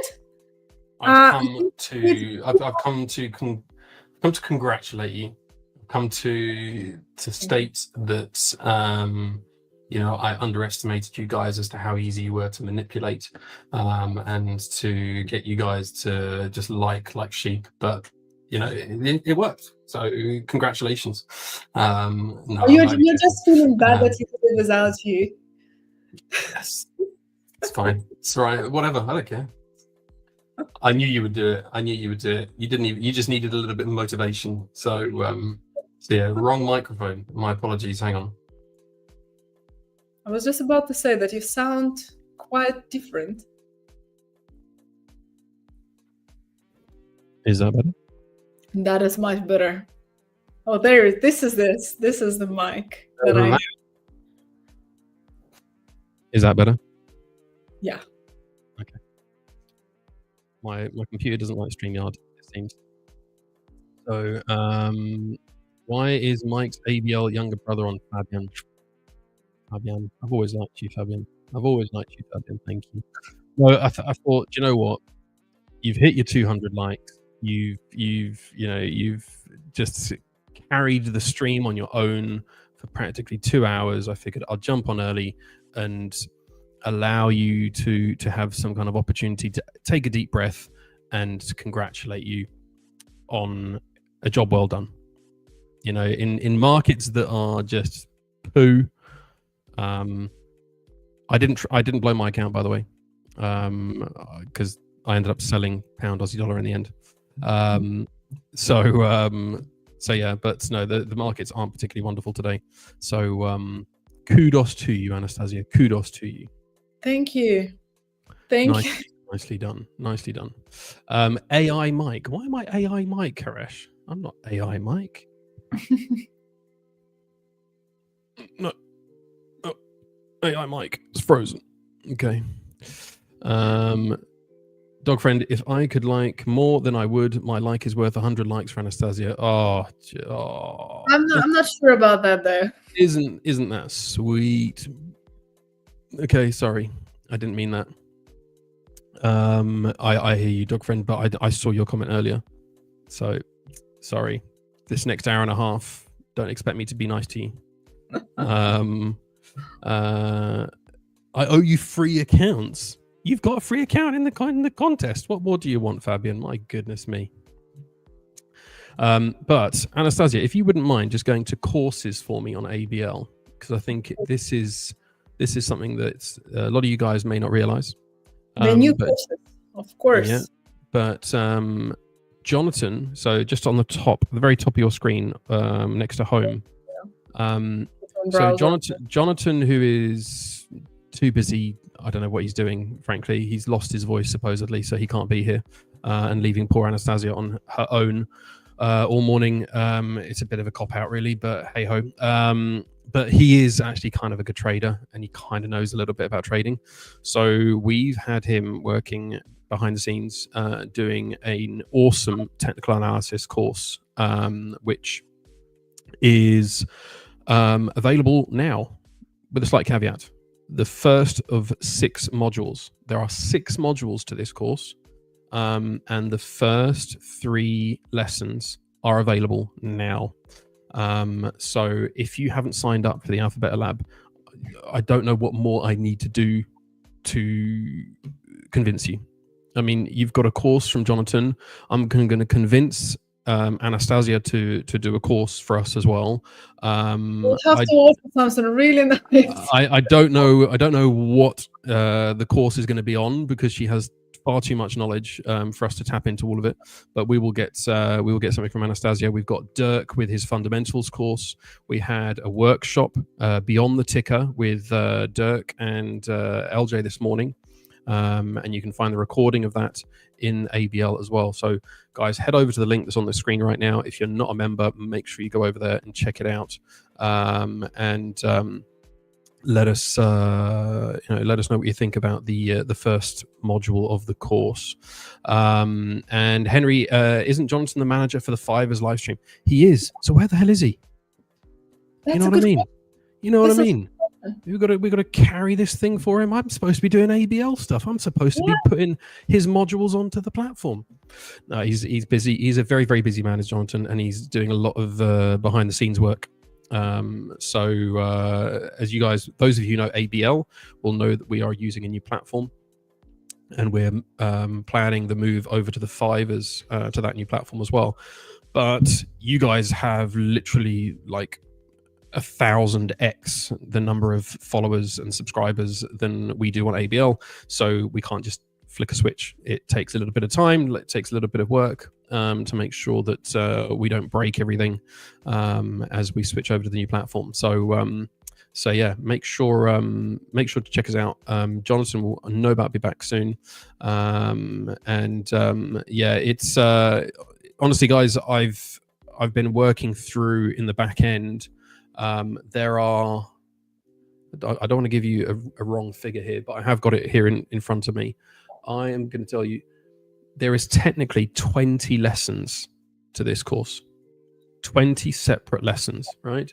To give you an idea, we go through, I mean, you've got the course overview in there, and there's an introductory video from Jonatan that explains it all, but he goes through the types of charts, logarithmic versus arithmetic, time frames, fractals, horizontal levels, trend lines, breakouts, retests, order types, moving averages, Bollinger and Keltner, RSI, stochastic and MACD, chart patterns, candlesticks, combining them. Literally, this is one hell of a course. So I'm going to be releasing it a little bit like a Netflix series. I'm not going to give it all to you in one go. I'm going to give it to you bit by bit. So there'll be 6 modules. The first one is there and available to see. So make sure you go check it out and let us know what you think. It's totally for free. Tien, it is free. This is the beauty of the AlphaBeta Lab. We don't charge you a penny. I mean, how insane do we have to be to provide you this kind of quality content for nothing? Literally for nothing. The only thing that you're gonna be charged for is your time, and that's it. So there's really no reason. Naresh, yes, you did hear Netflix. So Yusuf, it is free. Not the number 3. It is FREE, free. So I don't know why you wouldn't sign up. Is frankly that's. Yeah. It is it is a great course. We've obviously got the other courses already in there. There's a great gold course from Daniel. We've got the fundamentals course, as I said, from Dirk, and we have the Mastering the Monkey Mind from Louise Bedford. So there's tons and tons already in there. And I mean, I had a early morning meeting this morning. The plans that we have for ABL in the future are going to blow you guys away. In fact, it blew away the founder of The5ers when I talked to him about it today. He was like, well, hang on, Mike, just hold your horses. This is getting a bit too ambitious. I didn't expect you to go this far. So big plans for this, guys. So make sure you check out ABL. Be part of it now, because in a few years, you'll have just missed out. It'll be like, you want to be part of Facebook at the very beginning. You want to be part of Google at the very beginning.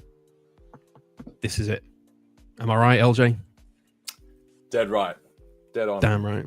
Here is my brother in arms, my partner in crime, my L to my J, my yin to my yang. LJ, you look quite different than your picture on the stream. I know. I had to rub the makeup off. Looking a bit rough now. I was looking better before. So. Oh dear. Good stuff. Well, listen, Anastasiia, I know you've got to jump off because I know you've got loads of meetings and other bits and pieces happening. But thank you. We will try to continue the great work you have done with 242 likes. I think is the current standing. I don't think you guys can get another 260 to get to 500 on this stream, can you? All right. Can we get to 500? Let's see, guys. I reckon if we can get to 500, I might actually message Jonatan and say, Jonatan, what are you going to do for 500 likes? And let's see what he says. All right. So, all of you guys out there, I mean, there's 923 of you out there watching this, and 647 of you are watching on Twitter. Right now, Elon Musk is here in with us, right? He doesn't mind if you leave Twitter for a minute, hop on over to YouTube, okay, and hit that like button on YouTube.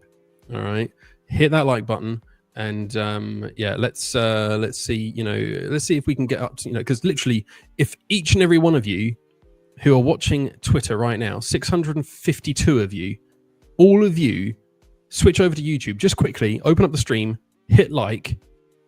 Then we've literally like almost quadrupled what Anastasia's done, and then frankly, Anastasiia 242. It's like whatever. You can only dream. We'll do it. We'll do it. We'll do it. But yeah, guys, literally get that like going. Hit the like. Give us a big thank you for Anastasiia. She has been killing it today, and yeah, she's back with us again tomorrow with whatever this surprise is that she has planned for you all, because you all, basically fell into my trap of being manipulated, but that's fine. So yeah, we Being so nicely manipulative, Mike. It did help right. to get the likes up. My pleasure. Anytime. We look forward to seeing you tomorrow, Anastasiia. In the meantime, guys, we're just going to take a quick break, and we'll be back right after this. See you guys. See you. If I can find it. If we go. You can find it. If you can find it.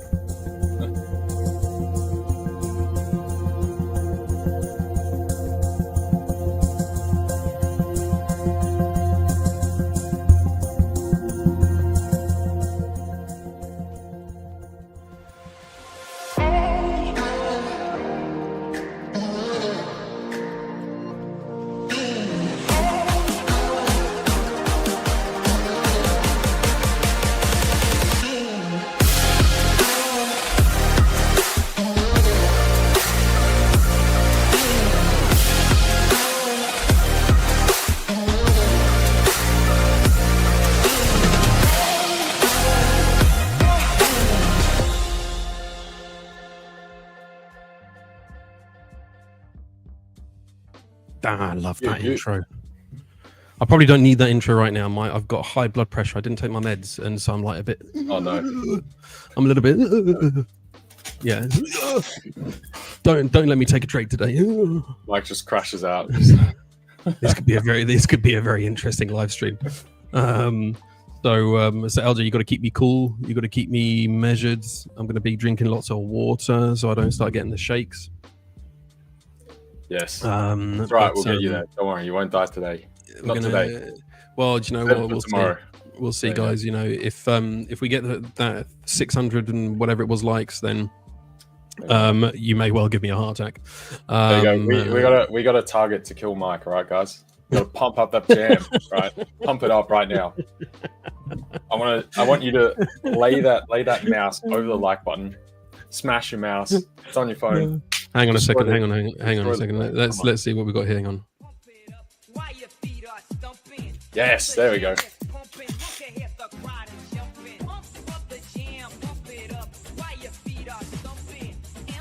Boom. Smash it. Want to see that rolling in. Roll it in. All right. So see you guys. Target on Mike. What reward do we get for that? Is this like a hitman thing? Are we getting paid? What's the take? Getting paid if we get 600 likes and kill What's Mike? the take profit on this? What's the take profit? Sticking out. Oh dear. Just instant heart attack.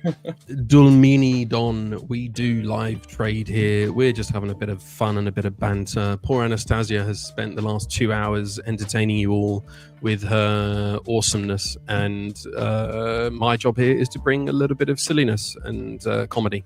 So we will be getting into that shortly. This is exactly it. Themba, thank you. This is my job, right? My job here, okay, because frankly, we've got LJ, we've got Anastasiia, we've got Dirk, we've got Jonatan, we've got Victor, we've got, all these amazing traders that come in here, right? That's not reality.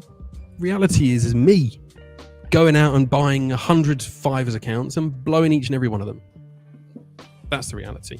So I am here to be my authentic self and show you the mirror of what it is like. And frankly, in this life, when you're blowing that many accounts, you either laugh or you cry. I prefer to laugh, because if you cry, you get dehydrated and then blood pressure just goes up even higher. So that's not good for anybody. So yeah, Akram's taken 3 cups of coffee and ultra caffeinated, and you hit me. Sorry, dude. What can I tell you? So yeah, you see, Themba knows. Percent gain is just tuning in. We haven't looked at anything yet. Henry approves. I'm not sure what you're approving of exactly, Henry, but I appreciate you. I'm wondering where Maria is. Maria's gone very quiet after her comments earlier. Maria, if you're in there, just poke your head up. Just want to know that you're still there. So yeah, but let's go see what is happening on the markets today. First of all, we have got some news. We've got some news today. So we have got PMI coming. We've got PMI and we've got the Bank of Canada interest rate decision. It looks like it's going to be one hell of a news afternoon where the Bank of Canada, who we all know are an unpredictable bunch and could do anything, right? They are predicted to hold their rates at 2.75. They're not predicted to move it. But I have heard word through the grapevine, LJ is he is actually the Royal Bank of Australia governor, and I believe he's put a call in, and they're going to drop it down to 2%. So you heard it here first. All right, yep, so just so you know, guys. All right, they're not messing around with Trump here. They're just going to drop those. They're just going to drop those interest rates, and they're just going to destroy Trump. So yeah, there you go. With all the central bankers. Exactly. So this is what happens with me on high blood pressure. Wow. So we got some news coming out, guys, so keep an eye out for that. The Forex strength scores. Now that Anastasiia is not here, I can now tell you guys the truth about the Forex strength scores. That these are like the gravy for your trading meal that you need today. If we look at yesterday, US dollar, CAD, and pound were all very, very strong. That's probably why anyone trading pound dollar yesterday might not have found much. But if you were trading USD yen or USD CHF, then you would have found a very, very nice trade. Jonatan had an amazing trade yesterday on USD CHF. So these are pairs worth looking at today, because yesterday they had a big divergence. They had big moves. So there may well be some corrections. There may well be some adjustments. So it's always worth just checking those, whether it's a continuation or a reversal. We don't know, but always worth checking the strength scores from the day before if you're an intraday trader. The same goes for the weekly. If you want to look at what was happening last week to give you, again, an idea of what assets are worth looking at on a given week. Look at this one. Last week, dollar, CAD, CHF, and euro were all relatively strong, particularly the dollar and the CAD. Yen and the Aussie dollar were very weak. So again, these are potential opportunities you might see maybe on a higher time frame for swings or just kind of trades that you're maybe going to hold for a little bit longer. So there we go. If we head over to the charts, I know you guys love a bit of gold. I know you love the shiny stuff. So let's go have a look at gold. We've got some levels here that were marked out. That's on the 1 minute. Let me zoom out and come to the 15 minute. So we still haven't come back and retested this area. I still feel like we're going to come up to this area potentially. And if we zoom in, let's see, what have we left behind? Well, we have got we've got a wickless candle there on the 15 minute, and we also have an inside bar just there, which for me are nice, big, fat, juicy, major liquidity levels. We've got this one down here that's been left behind, and we've got an inside bar here and another one here. So I would be looking to see whether or not we can hold this line. So looking for buys potentially from here or from here. That's what I'd be looking at for gold right now. We'll see how it plays out on the 5 minute. 5 minute, we can see it there. So it's not a bad level. It's not ideal, but it's not bad. So it's one worth just keeping an eye on. The only thing worth bearing in mind is here, although it's on the 15 minute, so you can see here there was this nice wick up. On the 5 minute, we can see it's not so nice. It's actually just a pull down and push back up. And that generally means that it's not as strong of a base to hold. So we may see price come further down, but it has already taken that inside bar on the 15 minute, which means we're likely to see at least an interim reaction, maybe even as a very, very tiny scalp at some point in this area to pull back up. I don't think we'll see much because it seems like we're going pretty impulsive at the moment, but we'll see. So what are you seeing on gold, LJ? I would have liked to have seen it sort of continue running from this move that we had up. We definitely have not done so. So I'm not liking it too much at the moment. I'm not interested in shorting just now, but at the same time, it's not looking very healthy.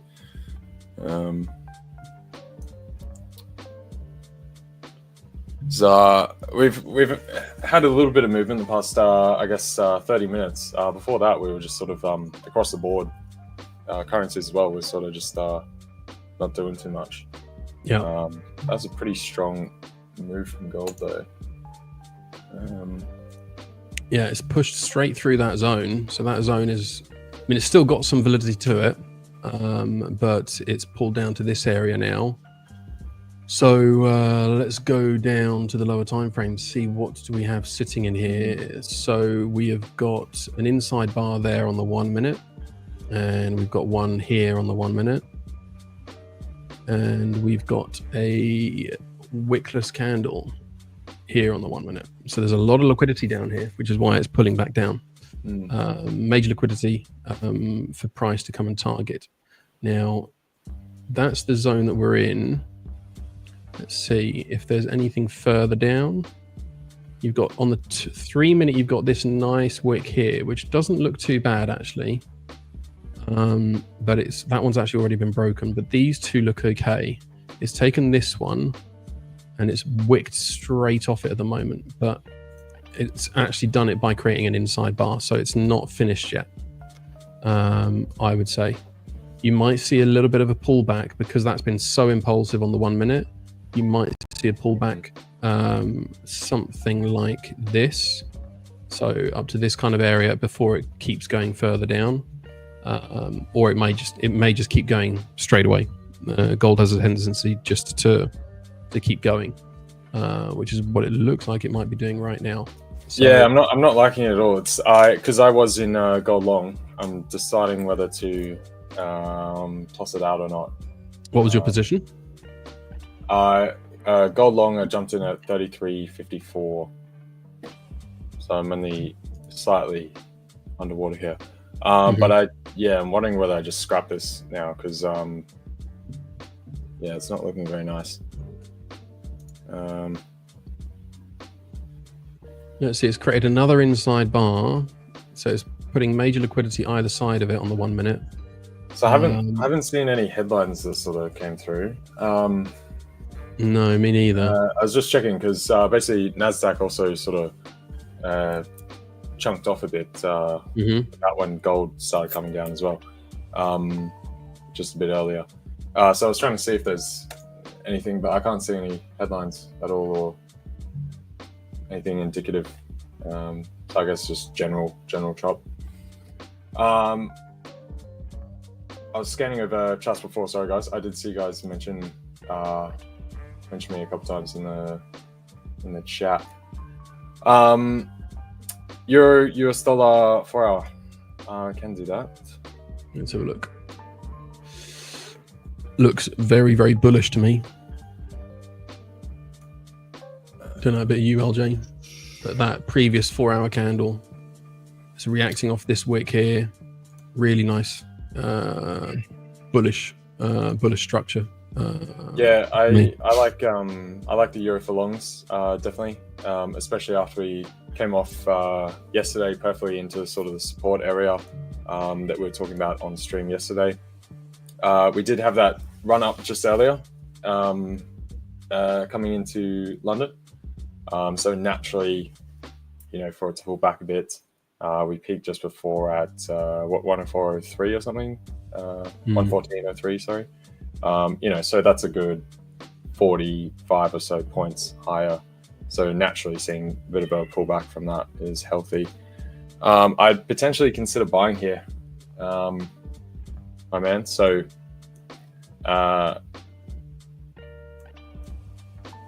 similar deal if I look at dollar yen. I mean, the risk to it would be if dollar yen somehow manages to run the Asian session highs, and then we get a further triggering of dollar strength across the board. But I'm not in favor of that. So I wouldn't be too worried about euro dollar bleeding out. The question will obviously be some of the data we have coming out later, though. Because everyone's going to be looking at this stuff to see forward towards NFP and try to gauge expectations. So we've obviously got the ADP coming out. ADP people sort of overlook, it just gives you a slight indication, but it sort of gets tossed aside. It's not really very helpful for the payroll. But then we do have ISM later, which people will be looking at the employment index component of that for the non-farms, and then we got prices index and new orders. So that feeds into the inflation components that people are still worried about, as well as the tariff effects. But overall, man, I would say euro dollar definitely looking more bullish. So yeah. Mohammed, today I joined your live group for trading. I hope you guys are working amazing. Can you teach us how to reduce losses? Whew, you're not asking for much there, Mohammed. I suggest you go and join AlphaBeta Lab and go and have a look in the community contributions. That is the best way that I can answer that question, because to do that here on live stream is going to be near on impossible. So head on over to the AlphaBeta Lab. It is completely free, and it is an education platform by traders for traders. So head on over there and check it out and let us know what you think. There is all sorts of stuff there. So yeah. Swing's got a good question there. Good and bad, because how long have you got, Swing? Probably abnormal, you know what I mean? It's a question of how helpful is it going to be to others.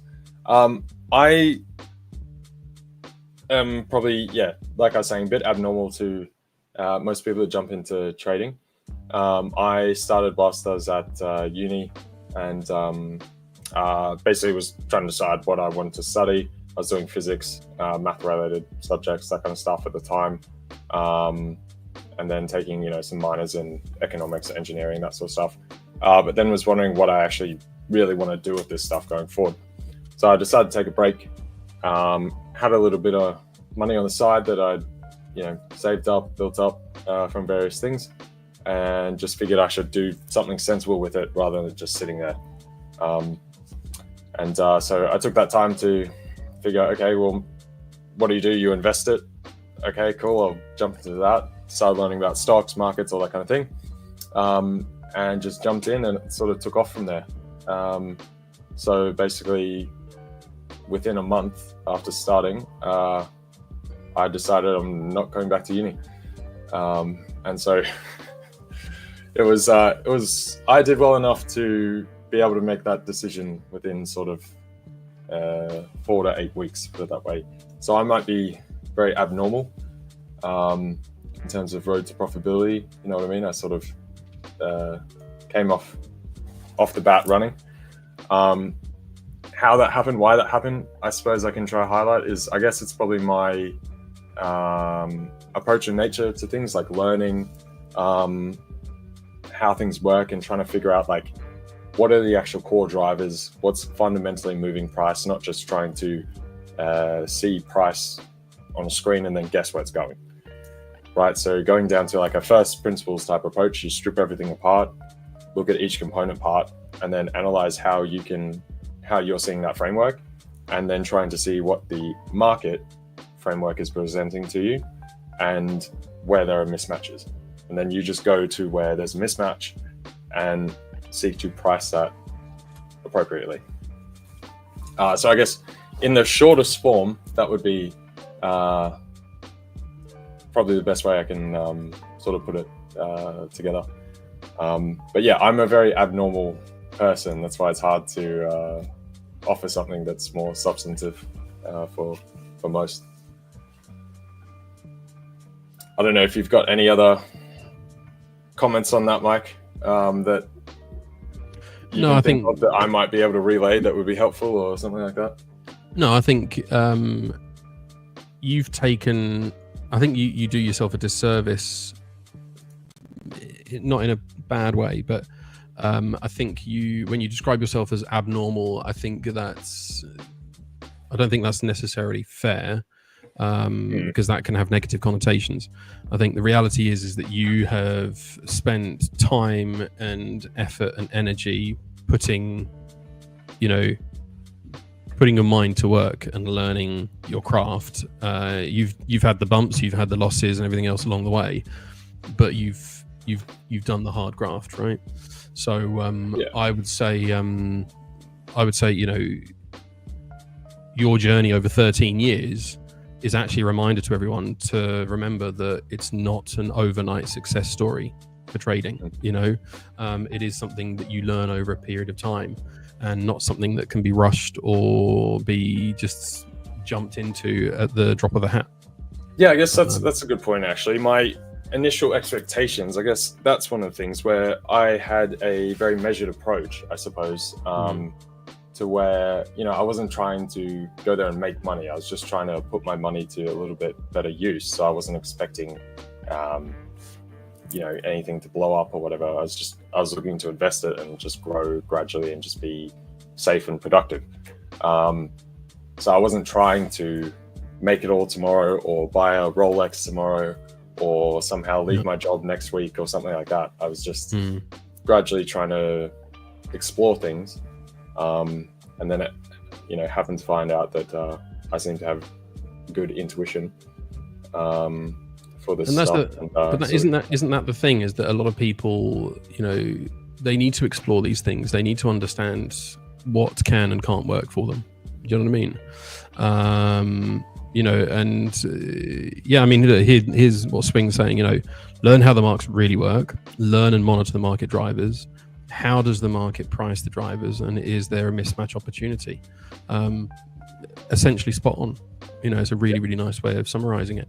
But the idea is that, we joke around and we have a laugh and everything else, because that's what, makes it enjoyable for us here as well to join these streams. If we just sat here talking about trades all the time, it would be mind-numbing for everybody, right? So we try to bring a bit of a laugh, a bit of a banter, a bit of education, and trade ideas as well. But we also try to make it authentic and genuine and real, rather than, look at my Lambo, man. I just made this from one trade last night, and look, it went straight to take profit and all that sort of stuff. That's not the reality. That's why I'm here. I'm meant to be the reality check, to say, it's a hard slog. I'm looking at this sell on EU, but actually I'm not liking the look of that 1 minute candle there at the moment. Not what I wanted to see, really.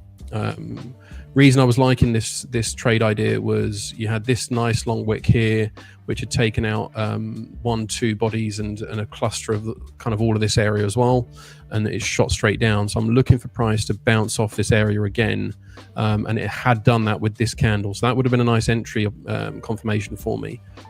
Since then, it's now made this this bullish candle, which I'm less a fan of. So it's not completely negated as a trade idea because it's still within this wick, but it is looking highly possible that it might smash that level and keep going higher. But I do still like the look of possible sells on this. Yeah, there you go. So it's taken that one out. So that would have been, for me, that would have been a 0.25 risk loss. Next area to look out for is this one, I think. Let's see. This one looks rather interesting. So that's going to be a careful one to watch out for, because you got a perfect equal high there. So it could just be that it's coming for these areas before it wants to start selling. On the 1 minute, you could theoretically see it. If it rejects in this area, then you might see a nice sell. But it's a very risky one because of the fact that this is, although it's an engulfing candle to the downside, it is also a perfect equal high. So this is going to be a really tricky one to see whether it just shoots straight back down, just like that, or not. Is it going to leave this major liquidity for later on? Yeah, Raf was asking best point to get into EU. I can tell you where I jumped in. Which level was this? 1.13764.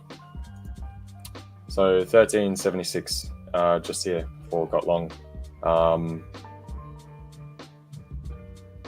I will see if we get another run at the highs. Otherwise, I'm willing to take it as sort of a scalp towards 113.90, just because it is sort of up in the air whether the dollar keeps declining, at least for today. You know, dollar yen is definitely sitting perched pretty high per the Asian session highs. It hasn't really fallen off convincingly, so I'd probably like to see a bit more movement there for it to say that euro dollar is really going to run. As far as the structure as a whole, I definitely think it looks bullish, but I think we need a catalyst to really get things moving at the moment. Bonds and everything today, there's no real indication. Nothing's really going anywhere at the minute. We're basically just flat, pretty much. So what I do like, however, is I will say Aussie dollar, like, if you want to Aussie dollar that up. Yeah, it's holding up quite nicely. Yeah,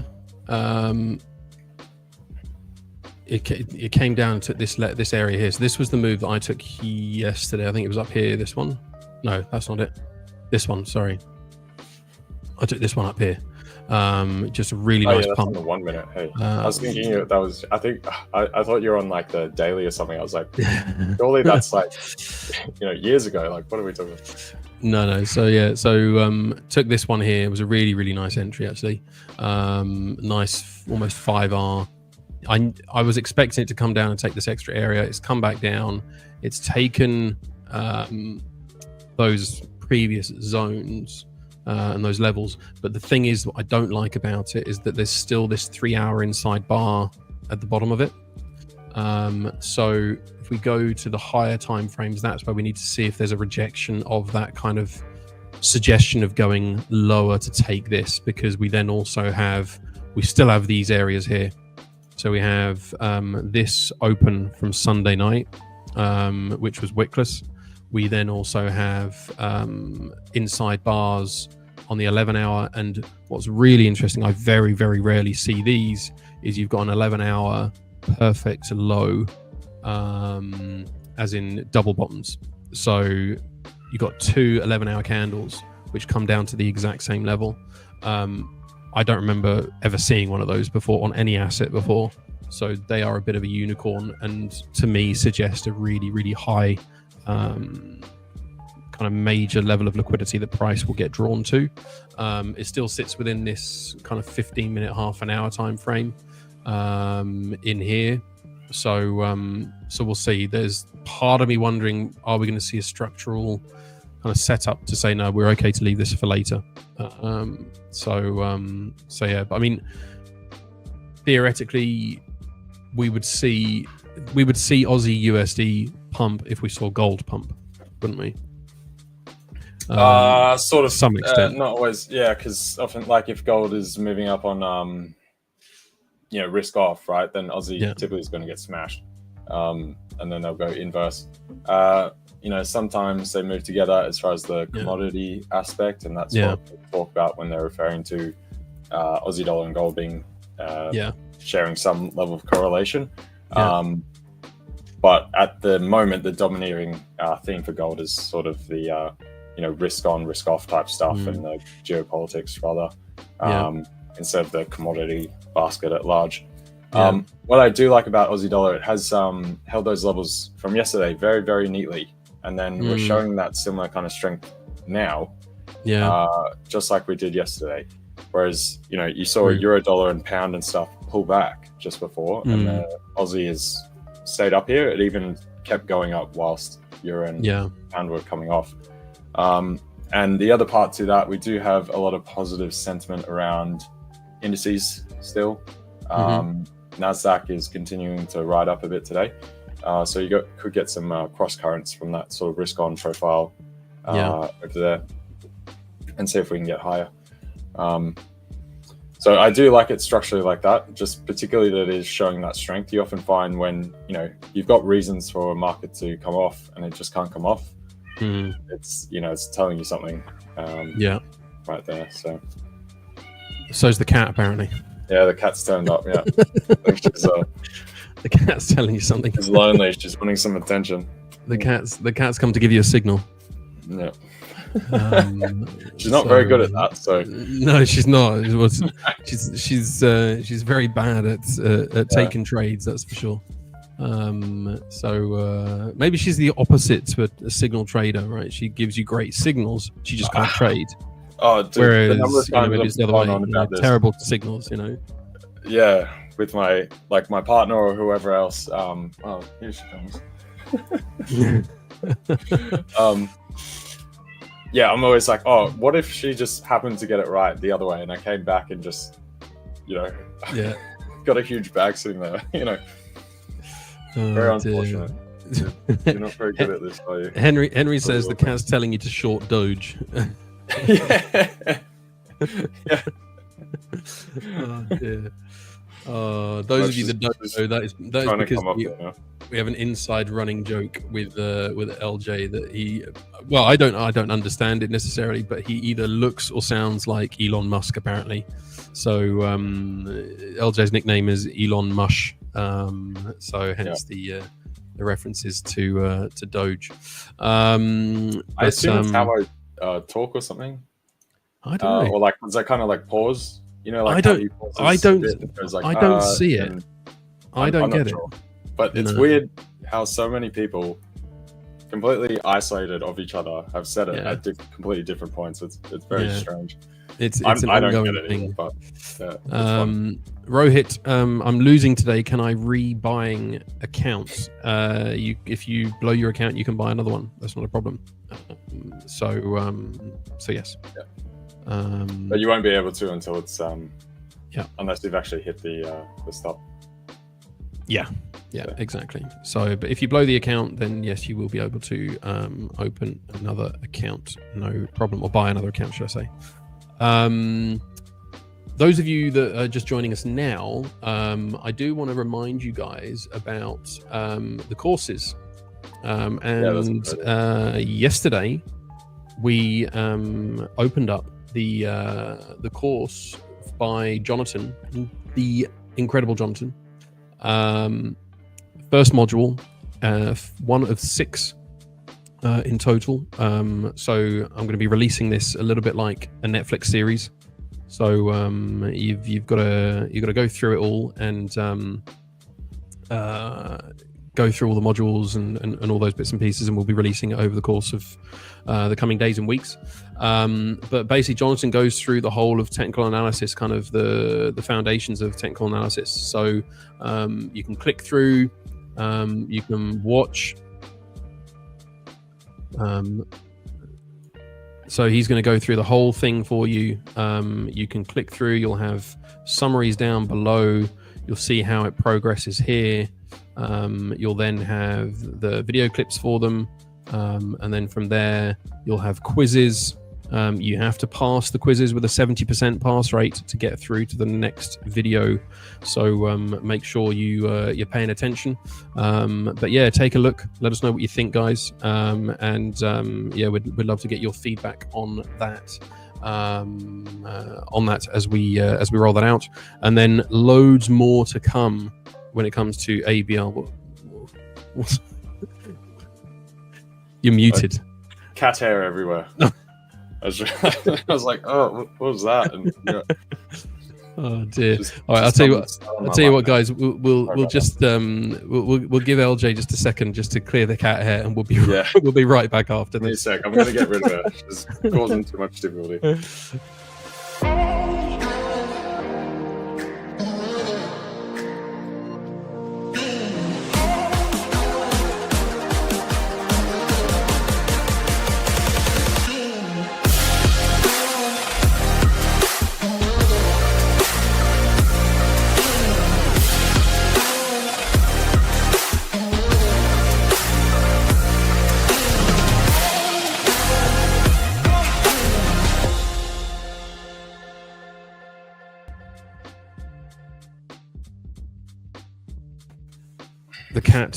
The cat is gone, as in it's not dead. He hasn't killed it.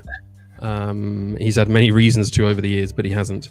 But the cat is gone, so we're all good. We're all good. But yeah, guys, if you're not part of ABL yet, then seriously, you're missing out. We've got such big plans for this thing, so make sure you come check it out. The link is on the screen right now. Yeah, we'd love to see you a part of it. Let me just quickly see how we're doing on the likes. The likes right now are at 271, so we've managed to get like 30 likes in this time. 30 likes. Pump them numbers up, guys. We need you guys to smash that like button, right? Anastasiia, she basically she gave it away, right? She just said, all right, get me up to 200 likes and there'll be a surprise tomorrow. I don't know what the surprise is. I'm very curious to find out, but you know, that's an easy way of doing it, right? There is 1,031 of you watching right now, and 741 of you are watching on Twitter. So all of you on Twitter, jump on over to YouTube, go to the 5ers YouTube channel, right? It's the 5ers Funding and Beyond, and go and like the stream for us. Go and get us up to the 500s. Literally 700 of you, if you all popped over from Twitter over to YouTube, that would be quite the achievement. And do you know what, frankly, if we got ourselves to that 700 number, I reckon I could probably get Jonatan to do a giveaway or something, because that would just blow him away. Yeah, Jonatan, in fact, Jonatan won't believe it that we can get that many likes, right? So if you guys want to get us, like, you know, get a giveaway, right? Get me 700 likes. Get me to 700. Go on, smash that like button. 297. Let's go. Smash that like. Everyone over on Twitter, head on over to YouTube and smash that like button. We got 294 people watching on YouTube right now, and we're at 300 likes. There you go. Now we're cooking. Now we're talking. Keep on going with that, and then we might see a giveaway. We might see something worth, you know, worth a lot to you all, I'm sure. I will say I've jumped out of my EUR long for now. After it ran up. Euro is just being really funny. It's just not. It's like I knew that this was a risky area, right? Because of those levels that I marked out, that the double tops that I mentioned, right? And so sure enough, it has come and taken it, but it did take a while to decide whether or not it wanted to leave them for later, and it's left this long trail of inside bars and all sorts behind. So I do still think we're good for for shorts, but not yet, evidently. Where may it happen? I'm trying to see if there is anywhere. Let's have a look. Have we got anything in here? I'm still keen on the upside. I'm just not sure if we'll get like if he'll run from here, if we might get another little dip. You think so? Yeah. I'm just trying to see if what can I find options wise. That's interesting. The 1 hour earlier on opened without a wick, so something pumped it down at 11 o'clock or 10 o'clock UK time. I mean, that's just the open, right? Yeah, exactly. That's like, yeah, open there. You always get that flood. All the orders come in. Now that's interesting. Look at that move on that 1 minute. Yeah, now that's why I took it out, just because that would be really, really tempting to sell right now. But you see how it's just done that wick back up? I'd be waiting. I'd be waiting now. So now, probably I want to see price come to this area here and retest this high now, and then see if it's going to hold that. If it creates a similar kind of pattern like we had earlier, similar to this one, but not quite, because it actually created a perfect equal high. But if it retests this and pushes straight down from that wick zone, then that may be a nice entry for sells. But right now it's a little too unclear. Let's see what's it doing on the 15-minute. Trying to find the max pain levels for euro dollar options at the minute. They don't post it anymore on CME. I can't find anywhere else for. Yeah, it's going higher. Find everything for. Well, actually, it might not. You know, stocks, indices, that kind of stuff. But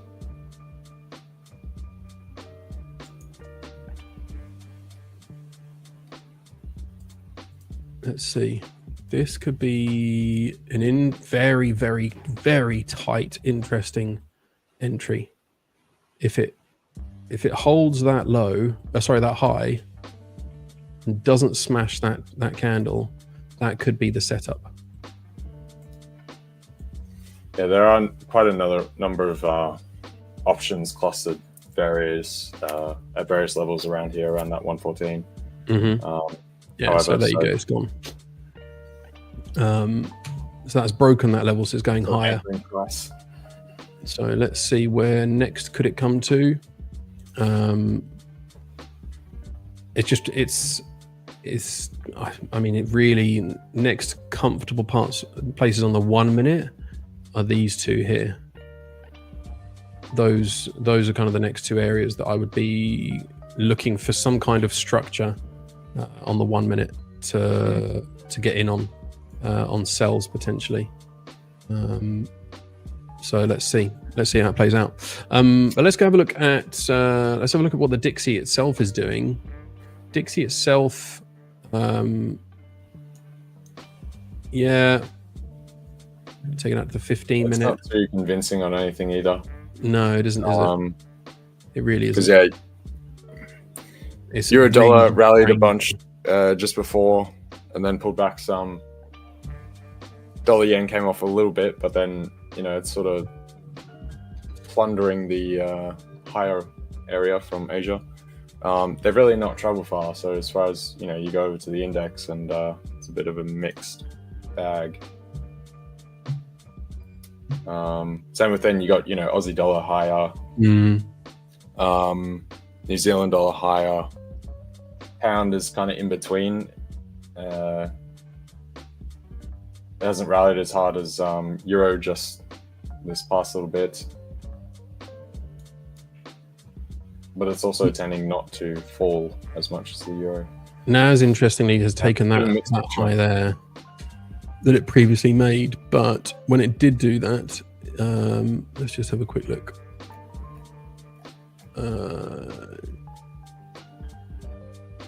Yes. Yeah, Raph, I did close my long, by the way. So I'm just gonna wait on that. On NAS, I'd potentially maybe look for some sells coming into New York in around this area here. So we'll see how that one plays out. Guys, we've got 307. Come on, you can do better than that. Hey, you can do better than that. We're getting there, but come on, guys. 761 of you watching on Twitter right now. Each and every one of you on Twitter. I'll sit and I'll wait. Right? Just I'm gonna what I'm going to put on. I'm going to put on the strength scores. And we're just going to sit with the strength scores until each and every one of you on Twitter jump on over to YouTube and hit that like button. Get us up to like 700 likes, and I'll get Jonatan to do a giveaway. All right. So yeah. We had a great giveaway the other week on AlphaBeta Labs, by the way, to celebrate us hitting 1,000 members a few weeks ago. And as part of Mental Wealth Awareness Week, we gave away to one lucky member a one-to-one coaching session with none other than Rich, the resident The5ers performance coach. The lucky winner, RC, is in the process of scheduling that one-to-one right now with Rich. And from what I've seen, it looks like that is going to be a very, very productive and useful session for him. So yeah, looking forward to hearing more about that from him and from Rich. So yeah, so loads of stuff that we've got in the pipeline, guys. Loads of stuff with the $5ers happening across the board. We've got Trade the Pools as well on the stock side of things. So there's so much here. You give us those likes, it just helps us get more subscribers. It helps us bring you a better production and a better stream. So yeah, hit that like button. We're currently at 317. There's over 1,000 of you watching us right now across YouTube and across Twitter. 765 of you are on Twitter right now. If each and every one of you on Twitter right now, hop on over to YouTube and hit that like button. Jonatan can't say no to a giveaway. I just don't know how he could do that. All right, let's break some records, guys. So yeah, get on over, hit that like button for us, and let's see if we can get a giveaway approved one way or another. In fact, Saul is actually on later. The CEO of the $5ers is on later to do scalping. Right, you guys get us to 700 likes. And Sal's on. Sal can say yay or nay to a giveaway right there. I mean, what more do you want, right? That tells you what you got to do, right? Midweek Wednesday, let's go and smash those likes. So everyone over on Twitter, get on over to YouTube. Carry on watching on Twitter if you want, but get on over to YouTube, like that stream for us. We want those likes pumping. All right. When Sal comes on. If you guys are sitting at 700 likes by the time he comes on in half an hour or so, or an hour, or whenever he's popping on, how can he say no to a giveaway after getting 700 likes? Surely it's not possible. Yeah, hit that like and help us grow the stream and the community as well. So yeah, Naz, you were looking at Naz earlier, weren't you? You still think longs for Naz, don't you, LJ? You're muted, mate. My bad. Yeah, I'm still sitting long Naz for the minute. I got in a bit earlier today. I do think there's a bit more hype on it. We seem to have pretty good momentum. So I'm happy to sort of ride that out until I see it really convincingly fail. I'm not expecting new all-time highs today or anything. I think we might get sort of like a little last pump, come kind of close and then possibly come off. Yeah, so as far as intraday, just from the structure we have, it seems all right. But I'd be happy to jump out of it and reverse the trade if we do start coming off. Gold is looking interesting. It sort of seemed to have it tried to go for a little fake out. Yeah, it's come down and dipped into a really nice area I marked out earlier. Where has it come to? It's been quite under pressure for a good while now. That looks like it could be a very nice area for some longs, not for very long. But look at how it's done it. It's done a nice inside bar on the 15-minute there. Yes, that could be nice for longs on gold. Let's have a look. What's it looking like on my MT5? Yeah. Gold is tough. I look at it on most time frames, and it is looking pretty good. However, there's a couple, 4 hour in particular, I don't 100% like just yet. It's just whether it can hold this close. zone. Yeah, I'd want to see it close and then see it push on like the new candle, right? Yeah.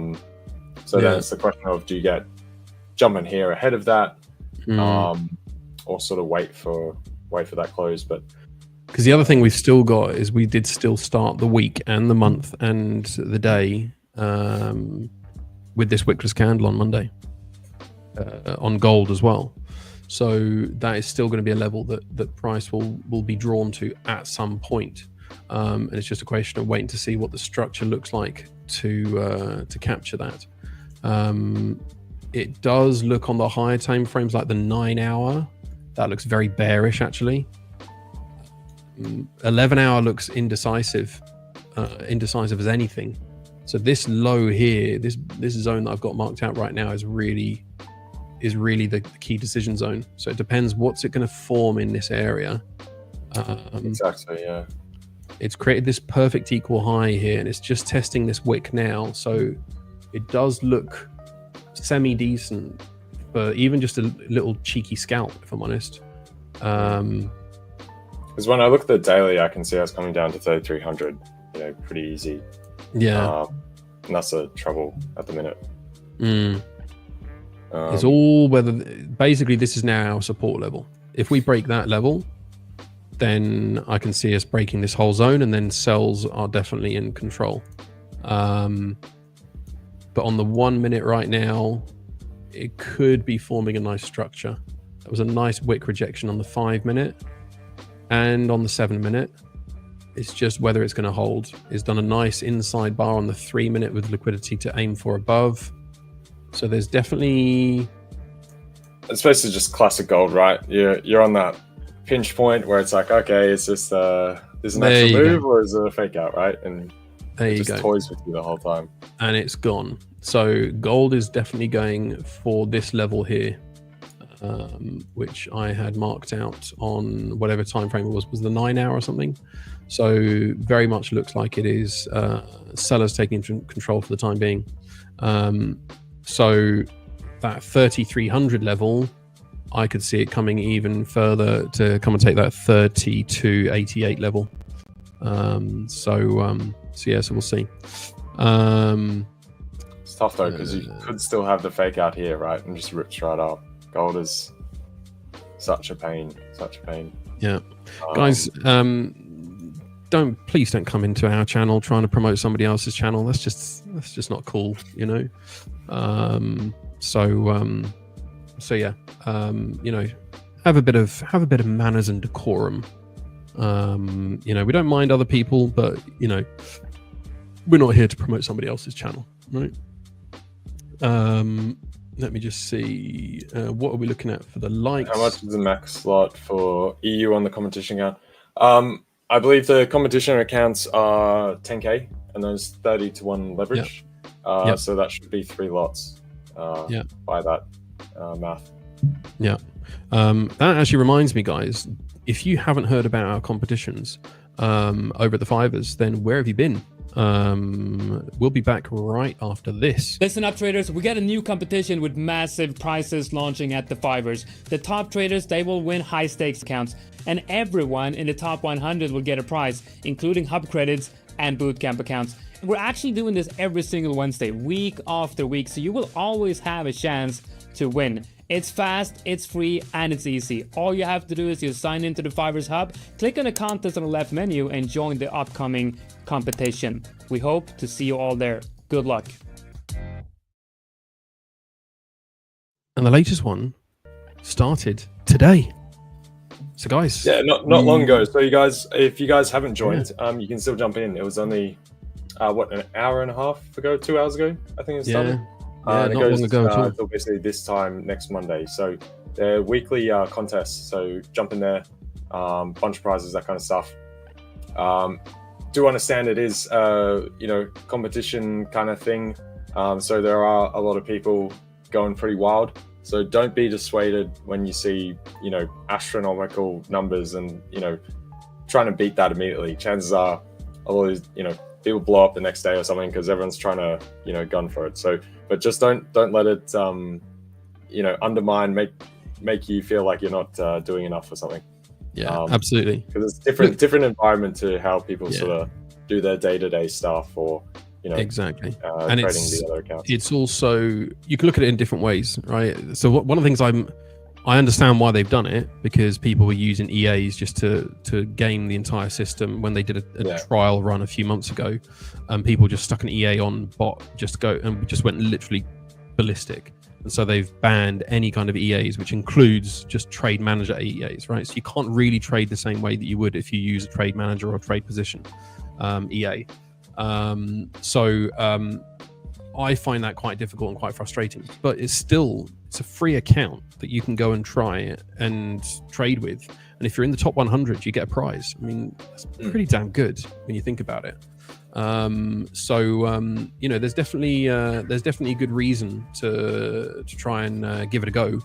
That looks like a really nice gold buy entry right now on the 1 minute. That's what I mean, though. But we're flipping between buy and sell, right? It's doing this on the 1 minute type stuff where it's I wouldn't be aiming for very much. I'd just be aiming for this here. Just the small, yeah. I wouldn't be aiming for much, because that on the 1 minute, that's a really nice structure, because it took that massive liquidity level that I had marked out. Yeah, and that's about where the trend line comes through from the other wicks that we've had from the day, that it just got under, and that's why it pumped a little bit lower. You've got this reversal here, and then the wick's been retested with this engulfing candle that took the bodies of the previous three. So that for me looks like a really nice setup. Very nice. Yeah. So we'll see how that one plays out. It's certainly got enough liquidity up here to target. It's a question whether it wants to come up higher and actually test somewhere up here, for example, because you've got this nice, because it tried to start buying up here and it couldn't, it failed. So this might be a nice area for it to actually, all of a sudden, rather than being a buy area, it might become a sell area. I'm still trying to debate whether I just close out the trade. I shifted the stop a bit lower for the time being, because I wasn't sure that was going to full crash or like we have come up a bit. But I'm still very undecided what I want to do with it. This is quite right, Henry. Thank you. Quite right. Thank you for correcting me there. Technically, yes, you can use the position sizer to help you figure out what size position you want to go with. But it just won't let you place the trades. So you have to place the trades manually. So very good point, Henry, because I actually did that this morning and I just forgot that I did it. So yeah. And remember, it's you versus you in the end of the day. Great opportunity to gather data, and that will pay you later more than any prize. See, Akram, who's our resident moderator in the ABL, he's always there with the sweet sauce. Juice, with the sauce. So yeah. Go over to UJ. I think Muhammad here was asking. Muhammad Ali. Anything on UJ? Let's have a look at UJ. There we go. It is trying to creep up to the Asian highs and see if we can get some kind of move up there. I don't like this structure. Yeah, that's why I'm also skeptical on the euro dollar, because if we do manage to get a break and that runs, I think euro will just follow the other way and collapse. Yeah. So even though I like the euro dollar chart outlook for longs, dollar yen is giving me a bit of caution, because that definitely drove a lot of the moves yesterday in the charge up on dollar yen and caused euro dollar to come right off, sort of driving the dollar component at the minute. That said, overall, I've been fading the dollar yen rallies. So I would consider, if we do get another little tack at the top here, and there's a convincing candle that's formed after for a bit of a reversal, then I'd potentially chance shorting it near where we are.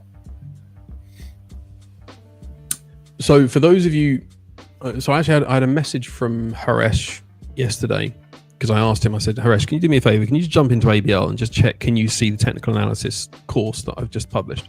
And he thought that it was a course that I had made. And he was like, Mike, I'm so disappointed. I thought this was your course. I was like, no, Haresh, come on. Nobody wants my course. He was like, yeah, I want to know your course. I want to know your entries and everything else.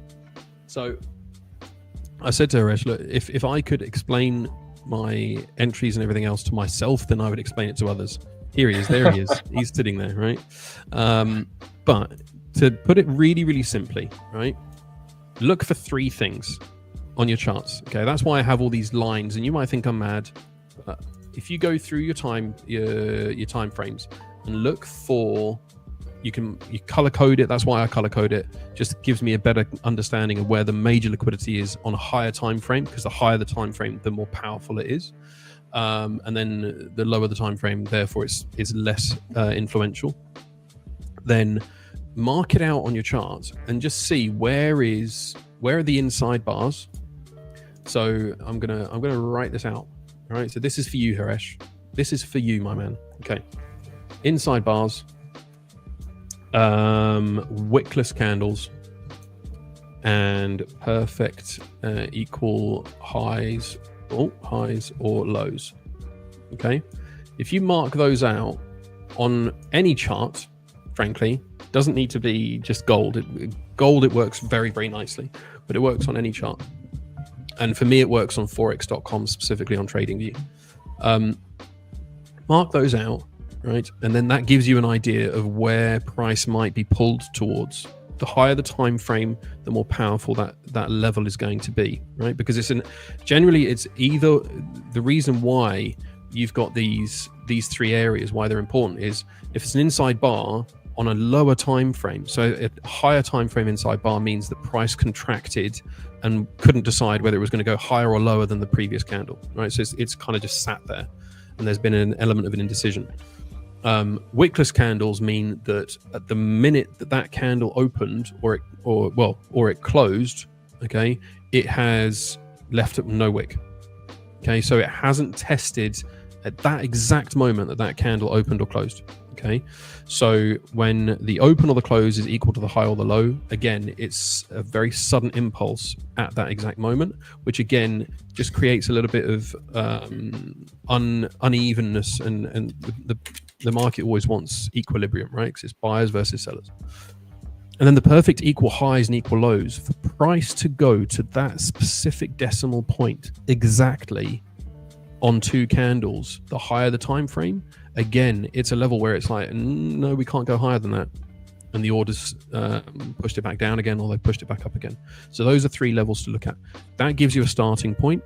And then all I do is I look for predominantly for my engulfing candles, and I start them. I do the same color coding as I do with my lines. I go through and I mark out the areas, right? So you can see here, this one on the 4 hour, this was a really nice area. And what did it do? It came in and it tested this previous point, which was probably on a 15-minute or something like that. So unfortunately, I don't have the time to mark up my charts in great, huge detail like I would do. But this is how I trade. I look for where is market going to move to. So I look for a very, very simple setup. My setups look like, actually they look like that gold trade, if I'm honest. So, which isn't looking wonderful at the moment, but essentially you look for, on any time frame, you look for this wick, like this one here, where price has decided to change direction, and that low that it created, or the high, if it's a bearish candle, if it's respected, and you see an engulfing candle come and retest that wick. These engulfing candles, if you get 2 engulfing candles testing one another, that adds confluence. You see 3 of them, even more confluence. The more of them you see, the more powerful the move is going to be. And what you do is you look for these moves on the 1 minute. You look for them on the zones where you see, for example, a daily engulfing candle, right? And you look in that wick. So you've got to sit and you've got to wait for those ones. But if you drill it down to these lower time frames, it's the same principle. You just apply the process. So yeah. Emmanuel, the 5ers is a prop firm. The 5ers have their own liquidity providers, institutional liquidity providers. There's not just one, and they all feed into their MT5 platform for the price feed. So yeah. Upgrade Trader, if you're looking for an algorithmic one, I'm also a little bit reluctant to trust them, because why would anybody sell a formula that makes money? Like, if it makes money, why would you sell it? Yeah. Right? Don't make your own on the EAs, guys. Yeah, make your own. Learn how to do that. Yeah. Or potentially you can pay someone who does know how to develop them. Yeah. But if people are posting this out on the internet, chances are it doesn't really work, which is why they're trying to get people to pay for it rather than just running it themselves. And so then if it was that great, you could just put it there and and then you get people who charge like thousands for them, as if to say, oh, I'm charging thousands because it's so powerful and all this sort of stuff. So, well, if it's really that powerful, why would you charge like some of these EAs like $3,000 or something ridiculous like that? So why would you need to charge me $3,000 for an EA that theoretically could make you $3,000 in a day? Doesn't make sense, right? See, I actually had a guy. They do that and just set up copy trading. Yeah, and then walk exactly. away. You know, like there's so many other ways that make 100%. more sense. That hence you have to question why they're trying to sell it. Yeah. And any of those things that suddenly take off and become hugely popular, well, then the market algorithms that the big banks are also using, because they do use algorithms, whether people believe it or not, the banks also use algorithms. They'll be adjusted to counter it, right? The banks do sit and check to see if there's a really popular EA or something that's going around, and they'll go and they'll adjust their own algorithms to counter it. So the toughest part as well is getting pure data. Normally when you have most algos, you're going to need sort of direct connection, not just filtered through your broker. You're going to need to like front run. You got to pay all sorts of extra money to get all this stuff up for proper price feeds if you really want to do it properly. Otherwise, building your own algo that can sort of replicate your strategy or a portion of it without you having to be on the charts, that's another question. But something that works at mass scale that you could give to other people, and no one's going to do that. Exactly.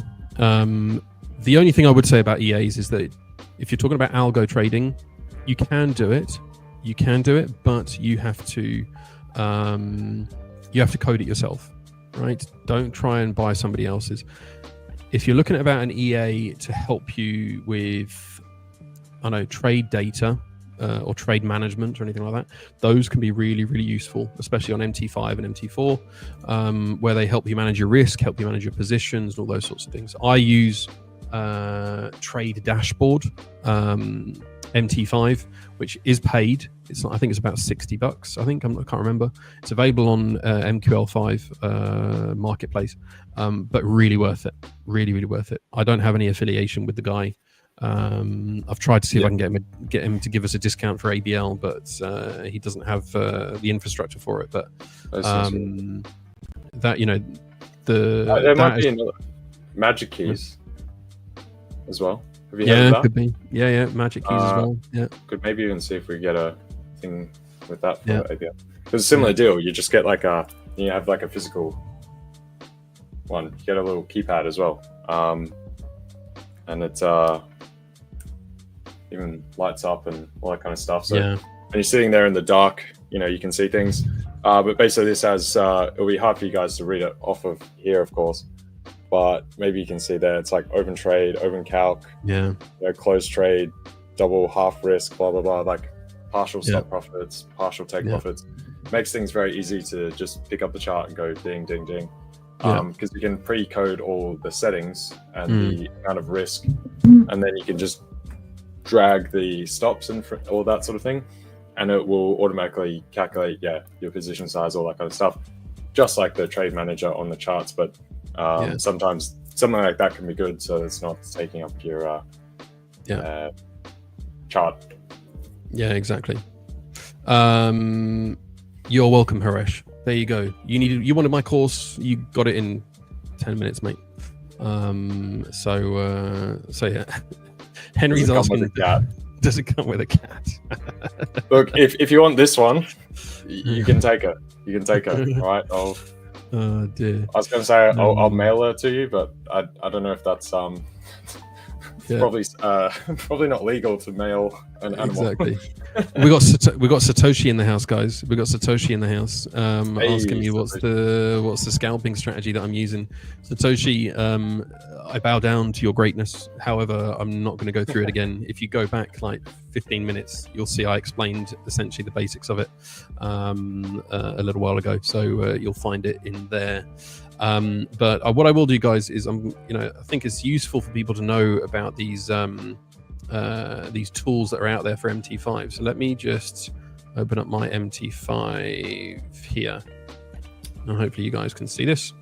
I will also say as well, Aussie dollar pumping. Is it? We'll look at that. We can look at it after. You can go through this first. Yeah. But basically, this is trade dashboard. So I used it to place this trade here. If I want to set a buy, I can do a buy, and I can set it as a buy stop or a sell, a buy limit, or whatever I want. Sell lines, etc., etc. So you can turn those on off. What's great about it is just you have so much here. So you have news that you can have here on your MT5. You've got a trade scheduler. You've got market sessions. I mean, literally, this thing, I don't know the person specifically personally, but you've got so much that can be used within this tool that is really, I really didn't know powerful. It had all that extra other stuff. I thought it was mainly just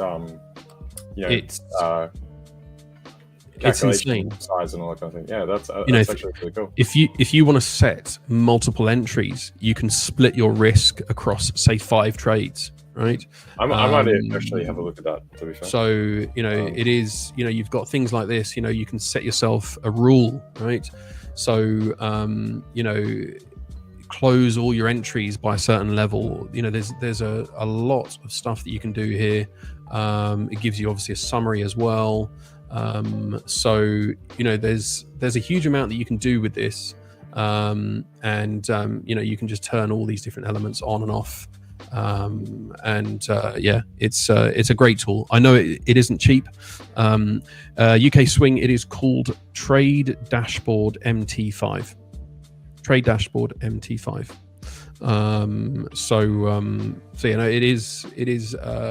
It's the best one that I've seen, right?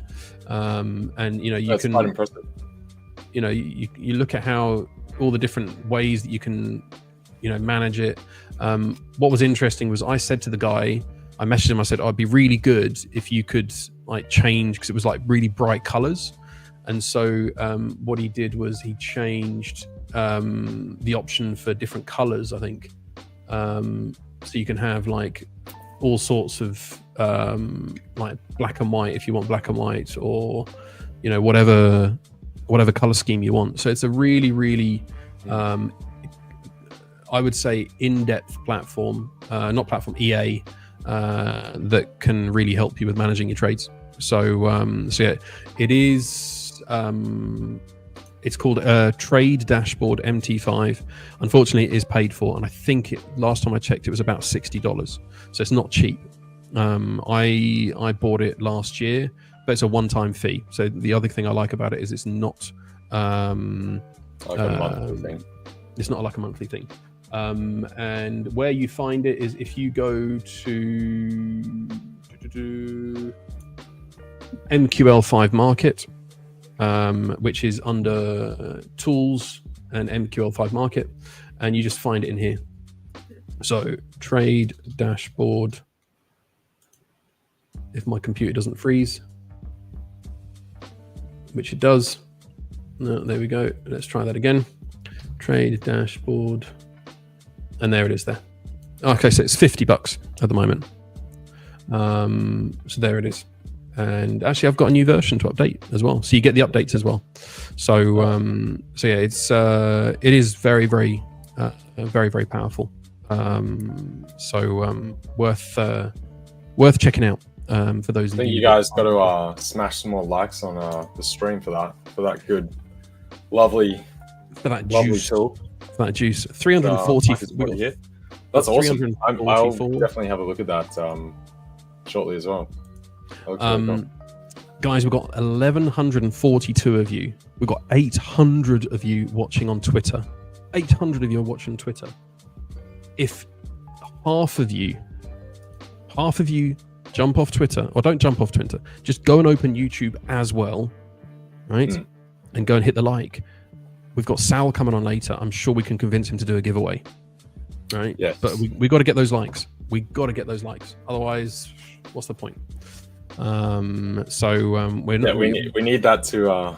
We're not going to charge you for the giveaway. The only thing we're going to charge you for with the giveaway is we're going to charge you for your thumb likeness, right? Your thumb action. Yeah. And yeah, I saw Jian before saying this. Yeah, we do have ADP coming up shortly, guys. It's not too far away, so just do keep that in mind.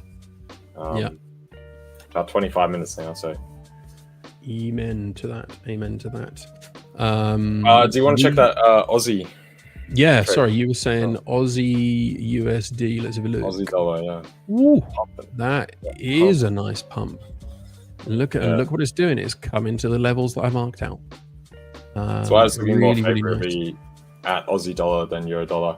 And particularly the nature I've seen a million times with Aussie dollar when we get those kind of levels and it just holds that.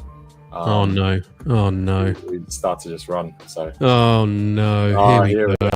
Oh god! Here it is. All right, what's he got to say now? He's going to come and he's going to spoil the fun. What have we done wrong now?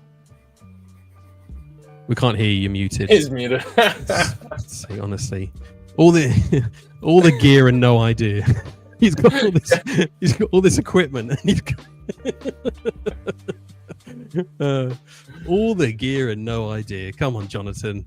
You can't join a stream on mute. What is this? No, we still can't hear you. Right, go away. Come back. Maybe he's going to start sign language soon. We can't hear you, Jonatan. Go sort out your microphone. Oh dear. Gives away. What I'm there saying we was, go. There it is. I just wanted to say hi. I'm watching in the background. I think it's. I just wanted to join. Say hi. Oh, To you, everyone. Not you two, poor- but the. we're trying to get you 700 likes, and you're just saying, "Oh, I don't want to say hello to you guys." 700 likes. Why? What do you? I see that we do have a lot of likes though. Very nice. We're just pumping the likes. We're pumping the likes. Nice. We got, Very nice. you know, As you know, at 500 likes, we're gonna do a giveaway. 500 Like, likes. right. Yeah, 500. Yeah. Jesus, guys, there I am asking to get 700. All we need is 500. Yeah, cool. Close. Get 500 likes, guys. This is look. There's 800 of you on Twitter right now. Each and every one of you on Twitter, just open up YouTube and go to the 5ers. No, actually, that's his views. You know, Twitter X is the worst terrible platform ever.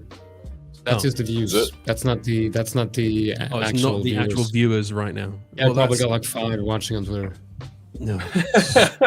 Well, that's a bit foolish for. I've never I don't used think- Twitter to watch. I don't think anyone watches this on X, and if you do, please go over to YouTube because X is terrible. Let's see how many. I'm gonna. Let me have a look on. Yeah, I was gonna. 367 guys. It says Come on. 800 views. Yeah, but how many viewers? How many viewers do we have? Oh yeah, so it won't actually tell you the current viewers. It's just gonna say views. Oh, okay. Well, that's a bit stupid Weird. then. StreamYard. I must say that this course, I mean, the editing is very nice. The editing is really, really cool, and the lighting. I'm looking at what I have now, and wow, that lighting was amazing. Oh, it does actually. It does say on X. Mine does. It says 815. It says 1K views, like over 1K views, but it says 815 current.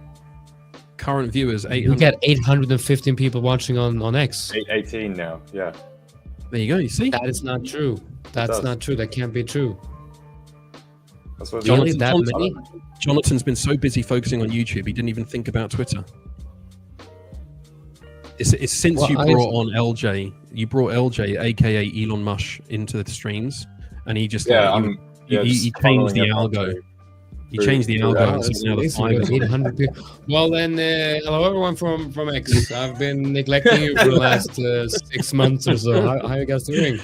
Welcome. So all of you 821 over there, open up YouTube and hit the like button on YouTube. All right, it's hilarious. We're at 372 likes on YouTube. So come on, guys. I don't think it's true though. I gotta look this up. Anyway, more importantly, Jonathan, how are you feeling, mate? Your voice is still sounding a bit croaky. I feel okay, but it's a bit of an issue when 75% of my job is content creation, and yeah, so I'm trying not to speak, which is also a bit problematic. So you're trying to switch over to AI to replicate your voice or something? I did try that, but then I figured like that's not very genuine. I mean, that's not really That's it's true. weird. Yeah, That's it's just a bit weird. Yeah, that is. It's Trap says, give me a signal. Yeah, I can give you a signal. Gold. Gold. Yeah, I can give you a signal. Gold. Please buy. Please buy gold. Are you long gold or are you Jonathan? Well, let me put it this way. If it hits my TP, which is not that far away, I'm going to pass the account. Now, the issue is I'm quite far away from passing the account on my balance. How far away are you from the TP, though? Yeah. It's so that tells you a little bit about it.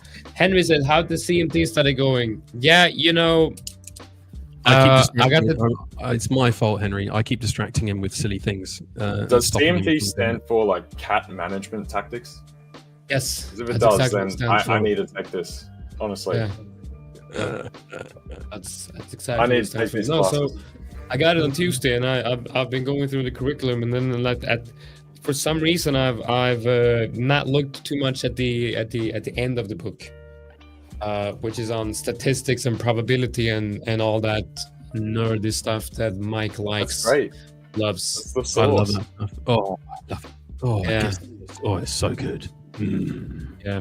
So now I need to learn what's the stuff. difference, like simple things, like what's the difference between descriptive and inferential, right? What's the difference between those two? Which I now know. I know that. And That's thanks to me, you now know what is the natural square numbers. The series of square numbers. yeah. So it's like 2, 4, 8, right? No. Because it's what? No. Okay. It's like 1, and then it's 2. 2 times 2. 2 times 2 is 4, and it's like 4. And then Right? 3 times And 3 4 times 4. Oh, it's like 4. Oh, shit, you mean it's 4 times 4? Then the next one. It's Yeah, 1 you see, times I got some things I need to figure out. But that's 1 like times a tiny 1, 2 part of times this. 2, 3 times 3, 4 times 4, 5 times 5. Who gives a shit about that? Like we're trading. We're getting like we're Who cares? long gold. That's what I'm thinking. Where'd you enter on gold, Jonathan? Um, You've been sitting in it for a bit. Is that what you're saying?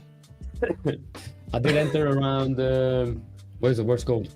33.57. 33.57. Okay. Yeah, So you're in a bit of drawdown. Yeah.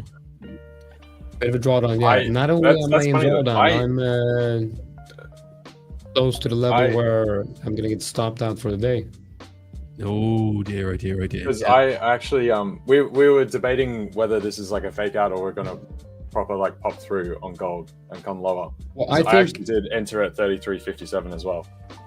Yeah, I think it's a really good trade. The problem here is I feel like we got a little bit of a risk on momentum going on, and I feel like the markets are not really. The global stock indexes hit all-time highs, which kind of tells you something about the overall. The European stock market is looking really good. It's kind of flowing over into the US indices. It seems like. Yeah, I had balanced out with long NASDAQ and long Aussie dollar. So only thing is this. I'm trying to debate whether I cut the gold trade here and reverse it, or just cut it and leave it. Why do I Yeah, shaved first time in the long because I'm lazy, and now I feel like I look terrible. I look much Nah, more you're looking- cooler with You're more looking beard. good, man. No, you're looking good. You're looking good. Good Thank you, haircut. Mike. Good Wish you could say shave. the same thing. Thanks, mate. Appreciate it. Love you too. I On wanna that see, note, guys, seeing I as wanna see Jonathan's here, we'll with just like a wizard beard. So, can you imagine that? Like, Yeah, I would just love the that. Gandalf.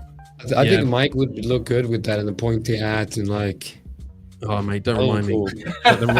That reminds me of the days when I worked at WH Smith's and used to have to wear a wizard hat when we sold Harry Potter books. So that gives me flashbacks.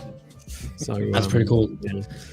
So I did take over. ask Victor to cover me because I can barely speak, and then we have Josh coming in as well. We're gonna see if we what we're going to do today, and then late. So Victor just asked me if Saul's on vacation, and then I'm like, no. Saul's definitely on vacation. I spoke to him this morning. Okay, so that's a good thing because this whole live stream is kind of revolving around him today. So thanks for confirming that. He's not on vacation. He might have gone on vacation now, but he wasn't at 8:30 this morning when I spoke to him. Okay, So, well, okay, good. So hopefully not. So guys, you haven't got long to get from 378 likes up to 500 for the giveaway. Yeah, rally chat. I am only Come on. That is I'm only easy. $100 from passing the boot camp with automated trading, which is absolutely amazing. And then I'm looking That's at pretty cool. my discretionary trading, and it's like it follows the same curve because I'm taking similar trades. It's like it follows the same curve, but it has like insane spikes. It's insane spikes, and I'm looking at that. I'm like, yeah, that's just mental. That's just that's me going on tilt. Go full Is that tilt, man. Alex's Go full margin. influence? Yeah, And also Yeah. because of Alex, mostly Yeah. because of yeah. It's always because of him. it's like, I'm going along EU here. Oh nice. Oh no, that was EG, sorry. He's tainting you, mate. He's a terrible influence. Okay, I'm just gonna get some water. I'll be right back. All right. Okay. There you go, guys. That's the magic sauce from Jonathan. He'll be back in a little while. This gold trade, I actually closed it because I don't like the way it's pushed back down, and it created this perfect equal low, and it's broken this level here. So, I mean, it may still come and take this, retest this wick, and then push on up. But I don't like the way it's playing out. So I did actually close this, but I'm going to leave this running. My entry was actually lower, so I closed it. I closed it like here, so it was like a 1R basically, something like that. Where did I close it? Here.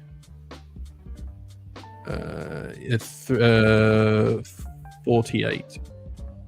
So just there basically. So 0.8. So I'm thinking about growing a beard though. Maybe you in the comments could help me You out here. might Should I not? Well, what do you mean? No, Do I you have a should. beard? do you have a beard? Oh, barely. I just shaved it. I think I like it's. Right, I'll tell you what. Let's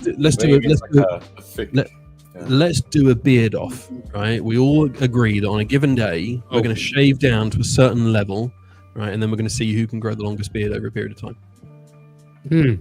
Now that is interesting. All right. Consider it like your compounding of your beard instead of compounding of your account. Well, that's I'm an under the weight issue at the minute, because so I I'm can like, just grow it filthy and that's fine. So it's perfect for me right now. I'm happy to go for it, man. I'm good. well, the issue is like I'm supposed to be like the face of a certain content. We've all Right, we'll all just be old grand wizards. We've That's all established. we're We've wise established. I think there's actually Bigger the there's a beard, problem for that, trader. like wizards and all that. There is Knights and stuff. an edge in having a beard as a trader. Right. Telling you. Well, I'm looking at the views right Like now, and it Gandalf. seems like people are liking beard talk. Weirdly enough. So maybe We're gonna we Google found a trends, way like- to tap into a very niche audience here, trading with a Give beard the people interest. what they want. Give the people what they Yeah. want. Let's do a Exactly. beard off. All right.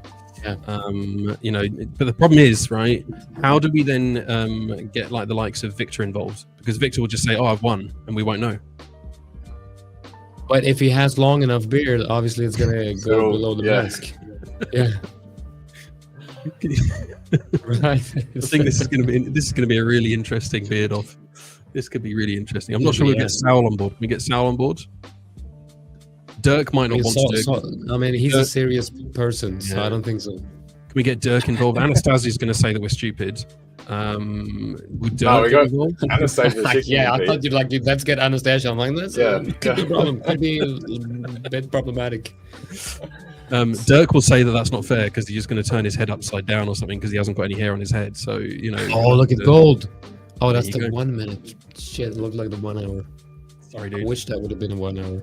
Yeah. I would not. Yeah, I'm have debating been- whether to keep this stuff or just close out now. I don't know. Yeah. It's Well, still. I am. Like prior I'm gonna to go- ADP, right? You know. Let's see. I'm gonna go into my dashboard, see if. What I don't like is you got this now down below on the 15 minute. So All right. you've got this one pulling back down. So it doesn't look nice. And look at that. It's come in and it's tested that 5 minute. This is why my trading doesn't work when I'm streaming because I don't pay enough attention to the charts and the time frames. And it's come in, it's created this nice You're change. really gonna blame on streaming? Like, oh, my trading doesn't Totally. work on streaming. Totally. Doesn't 100%. matter. So it's pushed down. And I think you've got a nice sell opportunity, in fact, right now on gold. I'm going to take profit on my NASDAQ trades. Take profit on Aussie. I'm going to hold the. I'm going to hold gold. Excuse me. Actually, Why you know what? does it I'm seem going to weird? close I it. think I'm going to go there's short. I'm going to go short gold now. Change my Well, mind. okay. Short gold looks nice right now.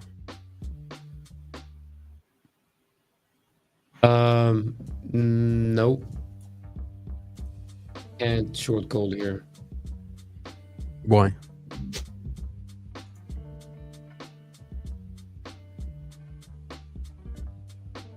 Yeah, it's yeah, it looks like a short. It does kind of look like a short, but what I also see on the 5 minute, I kind of see.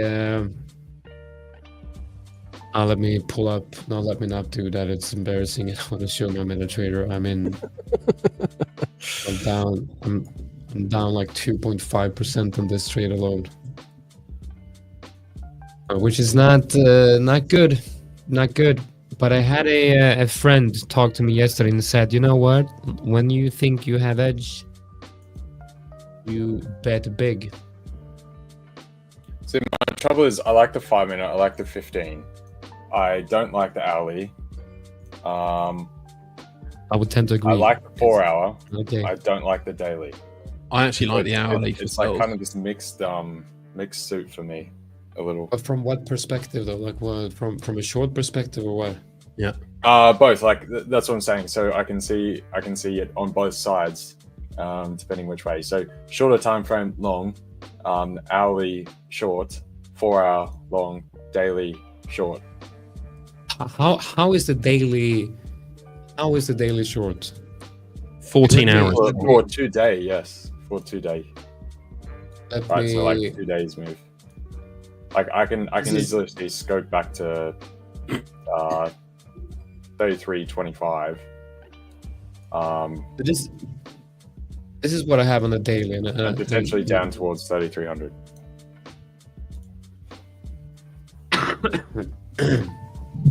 Man, I hope Victor gets here. Okay, so what I'm seeing here is obviously the like this is the trend, right? Like what we're Yeah. seeing here. So that's the trend.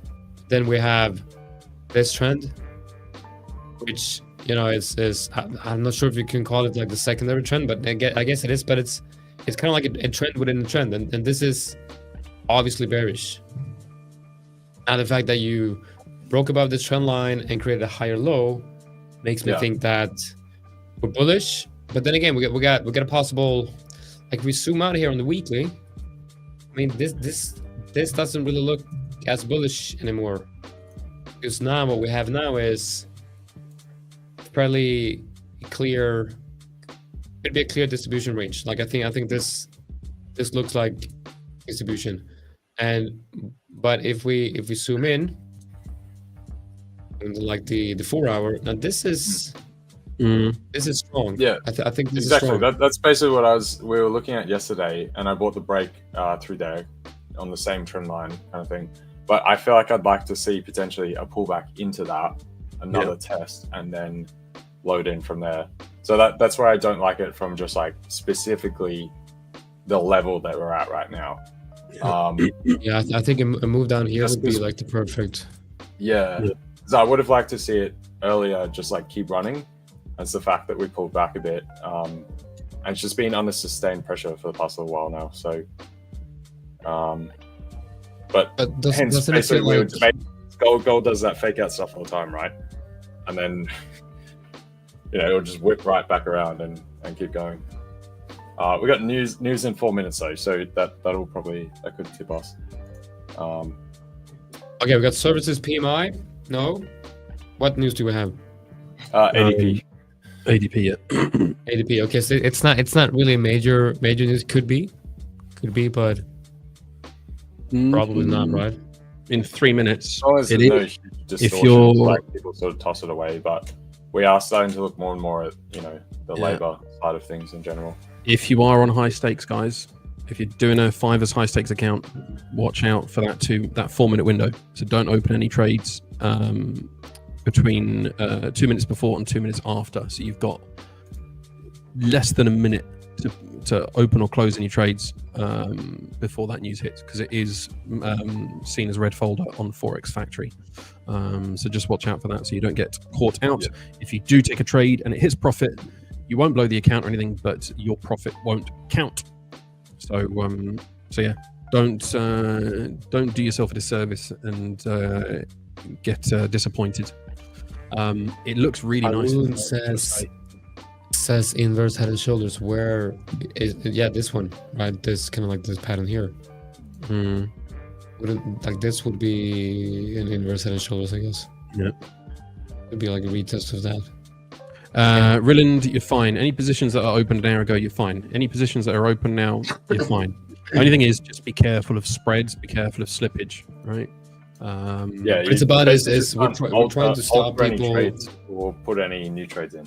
We're trying to stop traders basically trading through news events. So if it's obvious that you're not trading on the volatility caused by the news, then it shouldn't be a problem. Yeah, and you can still trade the volatility, but you just got to wait 2 minutes until afterwards. 2 minutes. Yeah, I mean 2 minutes is nothing. Yeah, exactly. Right, I can see you got Jonathan waiting for you, Josh waiting for you in the background, Jonathan. So we're going to call it there for the ABL session. Victor's jumping in as well. Nice. They're going to rescue your voice. Guys, we're pleasure to see you all. That is it from the ABL crew. Thank you all for your company, and we will see you guys next time. Cheers, guys. Catch you later.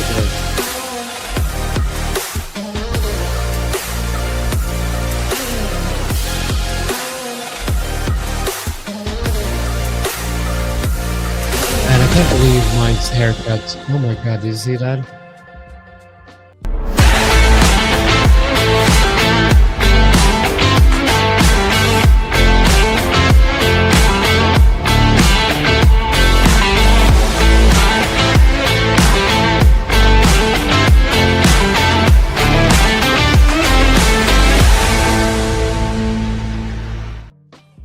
And we're back. Is this Mike? Mike, actually, I thought I forgot to turn off my mic there a minute. I heard that as it came through. I was like, hang on a minute. Was you meant to say that? Yeah, that was a joke. You guys, we can't talk with each other backstage anyway, so I'm just trying to. But then I thought, like, maybe that's a bad thing to say, because maybe the audience thinks we're actually talking to each other behind the scenes. And now I have to write a message to Mike.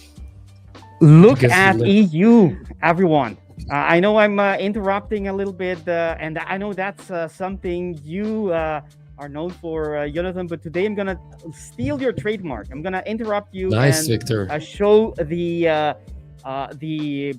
EU price action. It's 215, and that is, of course, we have ADP non-farm employment change that just came out, and that's the wick. If you're asking what stopped you out or what made you have this kind of profit, if you have an open position on EU, it's that macroeconomical data release. I don't look at the actual content and the analysis behind it. I just look at the price action. That's We why got I gold moving just higher. We have news, right? We have news. ADP right now. Yes, we do. Okay, so we get EU looking strong. That is a very strong move. Yeah, that is bullish. It is not only bullish, but look at the 4-hour candle. it is the last one. It is. Yeah, that's a nice bullish engulfing. How is your voice, Jonatan? I hear something not has great, like not extra great. tones to it. Yeah, extra tones. Yeah. Josh, like how I'm are you singing doing today. today? It's a beautiful day to be a scalper. How is the scalper Josh doing today? Yeah, so I feel like we've seen, obviously it's been a more news intensive week this week, so I've definitely felt a bit more at home with the markets. I like when there's news because obviously it brings volatility and it's an environment that I really enjoy. So yeah, I think there could be some opportunities today, and I know that Saul's joining fairly soon, and he's also a scalper, so I think there'll be lots of opportunities in the market. So obviously NASDAQ's been fairly bullish today. I'm looking for a continuation higher to run those prior highs and look for opportunities around there. We've obviously got news out. We've just had news out, and we've got a bit of news out at 3:15. So item services PMI, for example. So there's a bit going on, which I think could cause some volatility. So I'm just looking to see if I can see what I can execute on. But yeah, I'd like to see a continuation higher on NASDAQ, and I think that's fairly likely. Awesome. That's good, because we have been watching. I know all the scalpers in the audience would want to see some scalping action, and they're very anxious to see you in action, Josh. Yes. Because scalping is something excites a lot of people, traders, and that's exactly what they want to see, right? And I can scalp, but my Wait a minute, but Victor, before you say that it's not your thing, we know that you know how to scalp. I've seen the results. It's quite incredible. So let's not be too humble here. Yeah, it was a shame yesterday, because obviously I was in the stream slightly earlier yesterday, and there were a few opportunities, and I really wanted to execute for you guys just to showcase my strategy in a bit more detail. But as Jonathan will know, we were on the stream together. A couple of entries that I saw, we'd missed it by a couple of points, which is a shame, because some of those moves would have played out for the targets. But again, it comes down to the precision I'm looking for in my trades.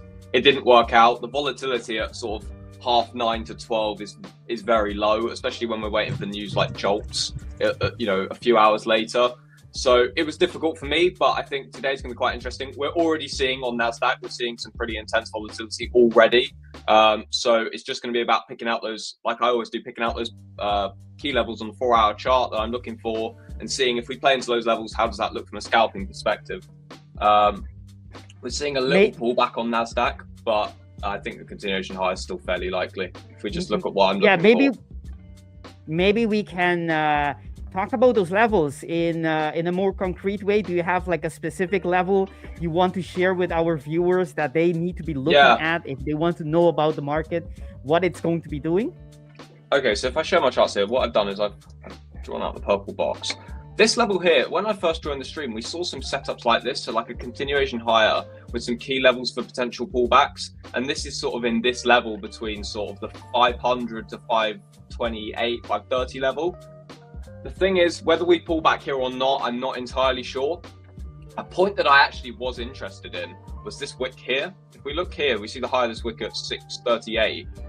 To be honest, we could see a little bounce off the 638, 640 level with a very tight stop at 630s. If we run this, I feel like it's jumping in front of a train, like I use that comment sometimes. But we have just dropped fairly heavily. I'm assuming because of that news. So yeah, maybe it's worth a stab at the 640s for 10, 15 points. But yeah, if I'm being realistic, I'd like to see a play into this sort of 530 level, but I'm not sure. I still think the continuation higher up to 800s looks likely. Whether we get that significant of a pullback, I'm not sure. So it's just gonna be about seeing, but I'm potentially interested in taking a stab off the 640 level here. It's only 25 points away. Just see how the next couple of candles shape up. We're quite heavy here, so yeah, it may end up playing out too quickly. But maybe that's an area for a tight stop. But yeah, we are heavy. We're heavy selling. Guys, I'm gonna leave it to it. I need to rest my voice. I might get back when. Am I right in hearing 500 likes is a giveaway? Do you not need to come back for that? If we're gonna hit 500 likes, then definitely I'll. No, if we hit 500 likes on this live stream, we'll do a giveaway live stream tomorrow. Yeah, that's what we do. Okay. Jonatan, I think you have to save your voice because it seems you don't have a lot of it anymore for today. Yeah, that's what you said. All right. See you guys. See you guys a bit later or tomorrow. All right. Take care.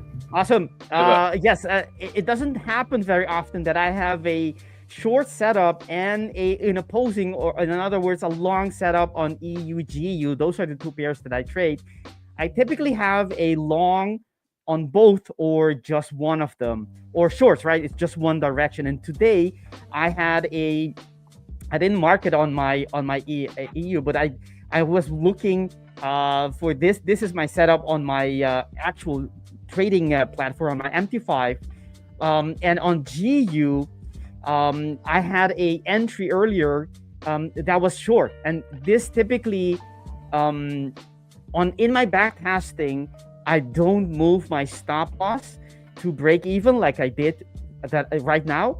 But the thing is, I know that there's, backtesting and my trade plan is not perfect. I know I can improve it a little bit. I just have to gather enough data on these instances where I can actually improve my trade plan, and this is one of them. I know from experience that if I see this and I know that EU has a lot more structures to it, and it has, I know that it's likely to that EU is going to be right? I can still be wrong, but I'll rather have my stop loss in place in this case. So I'll be very specific, very selective when I am going to deviate from my trade plan. And this is one of them, right? Normally, I don't touch them. It's either I hit TP or stop loss, or at the end of the day, I will reassess and say, okay, maybe it's I'll have to take whatever it gives me, right? It's giving me at that moment, or bring in my take profit. So that is one of the things that comes with more experience and data, basically, because experience in a fashion is also a sort of data. It's not data, it's not concrete, it's not discrete, but it's also information, right? It's not all subjective. You could, if you're having a log of the experiences you had, the times, the instances you had a similar situation or scenario, you could score them. That will make them more objective. But they're still valuable if you know how to catch them. And if you journal, you could look back and see, okay, how many times did this happen? Journal with some screenshots and things that you notice, observations, and you go back, okay, how many times did this happen in the last 3 months? And you start collecting your data on it. Yeah. All right, so this is a beautiful reaction of that order block. I'm gonna break it down later on in more detail, but yesterday we were looking at this area, which is the overlap of the H1, H2 plus the H4. This is EU. And we had a very nice indication right there that we were looking at a significant area. This is something I discussed in our workshop yesterday. We were at that moment, for all transparency, I did take one trade here, not exactly there, but I mean there at that order block.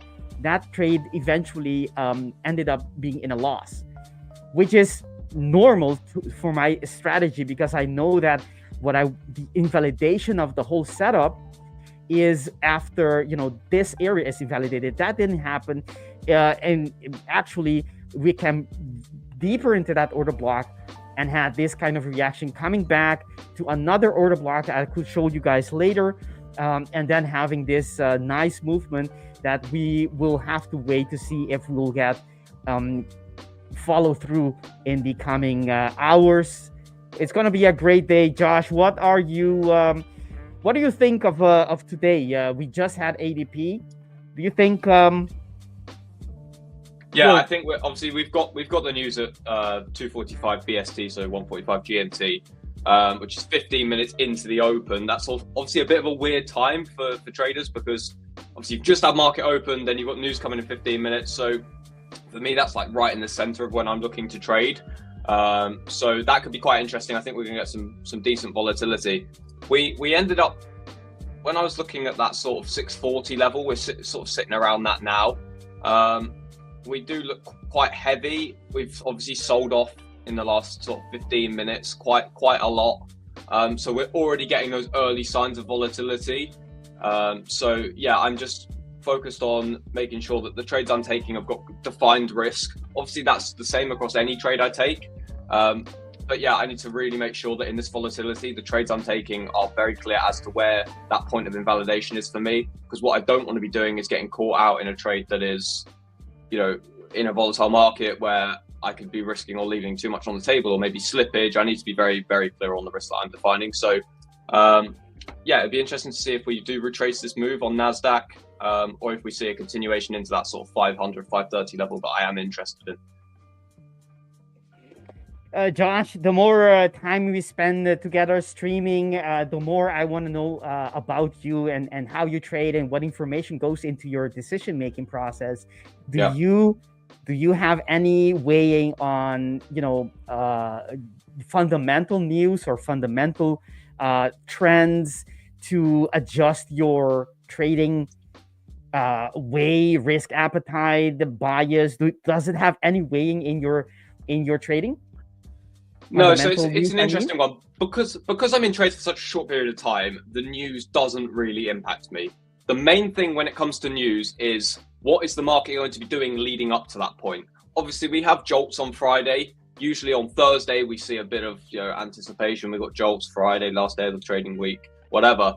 But I'm looking to avoid news. I don't want to be in a trade during news. I don't want to be trading around news, because I simply don't need to. And as a scalper, you get news, anything can happen. When I'm going for such a small trade, it completely invalidates any rationale that comes from my execution. So I usually use news as a way of understanding what the market might do. So are we going to be waiting for these key economic events during the session? What am I looking out for? It's more of like a reminder to myself that, okay, if there's news in 5 minutes, I'm just going to wait. I'm not going to place a trade before that. I'm just going to wait for that news event to happen, see what the market does, let it shape out a little bit, and then proceed. But it doesn't play a massive role past that point in my strategy. It's very much just like a key reminder to myself that, okay, we've got this news coming out. Here's what it might do for volatility, or there might be a bit of anticipation in the market waiting for the news release. Previously, you mentioned you go for 1-to-1 and you go for 10 to 15 pips. Is that written in stone, or is it based on something of the market? Do you base it on something on the market, or is it always this way, year in, year out? Yeah, the way I've judged it is, obviously I've jumped strategies across my career as a trader, and what I've found is that I have this thing called base hits. The base hit mentality of take the small trades, get consistent, build confidence, and continue to execute. What I found is the moment that I start trying to push trades, it's almost like greed talking rather than my strategy.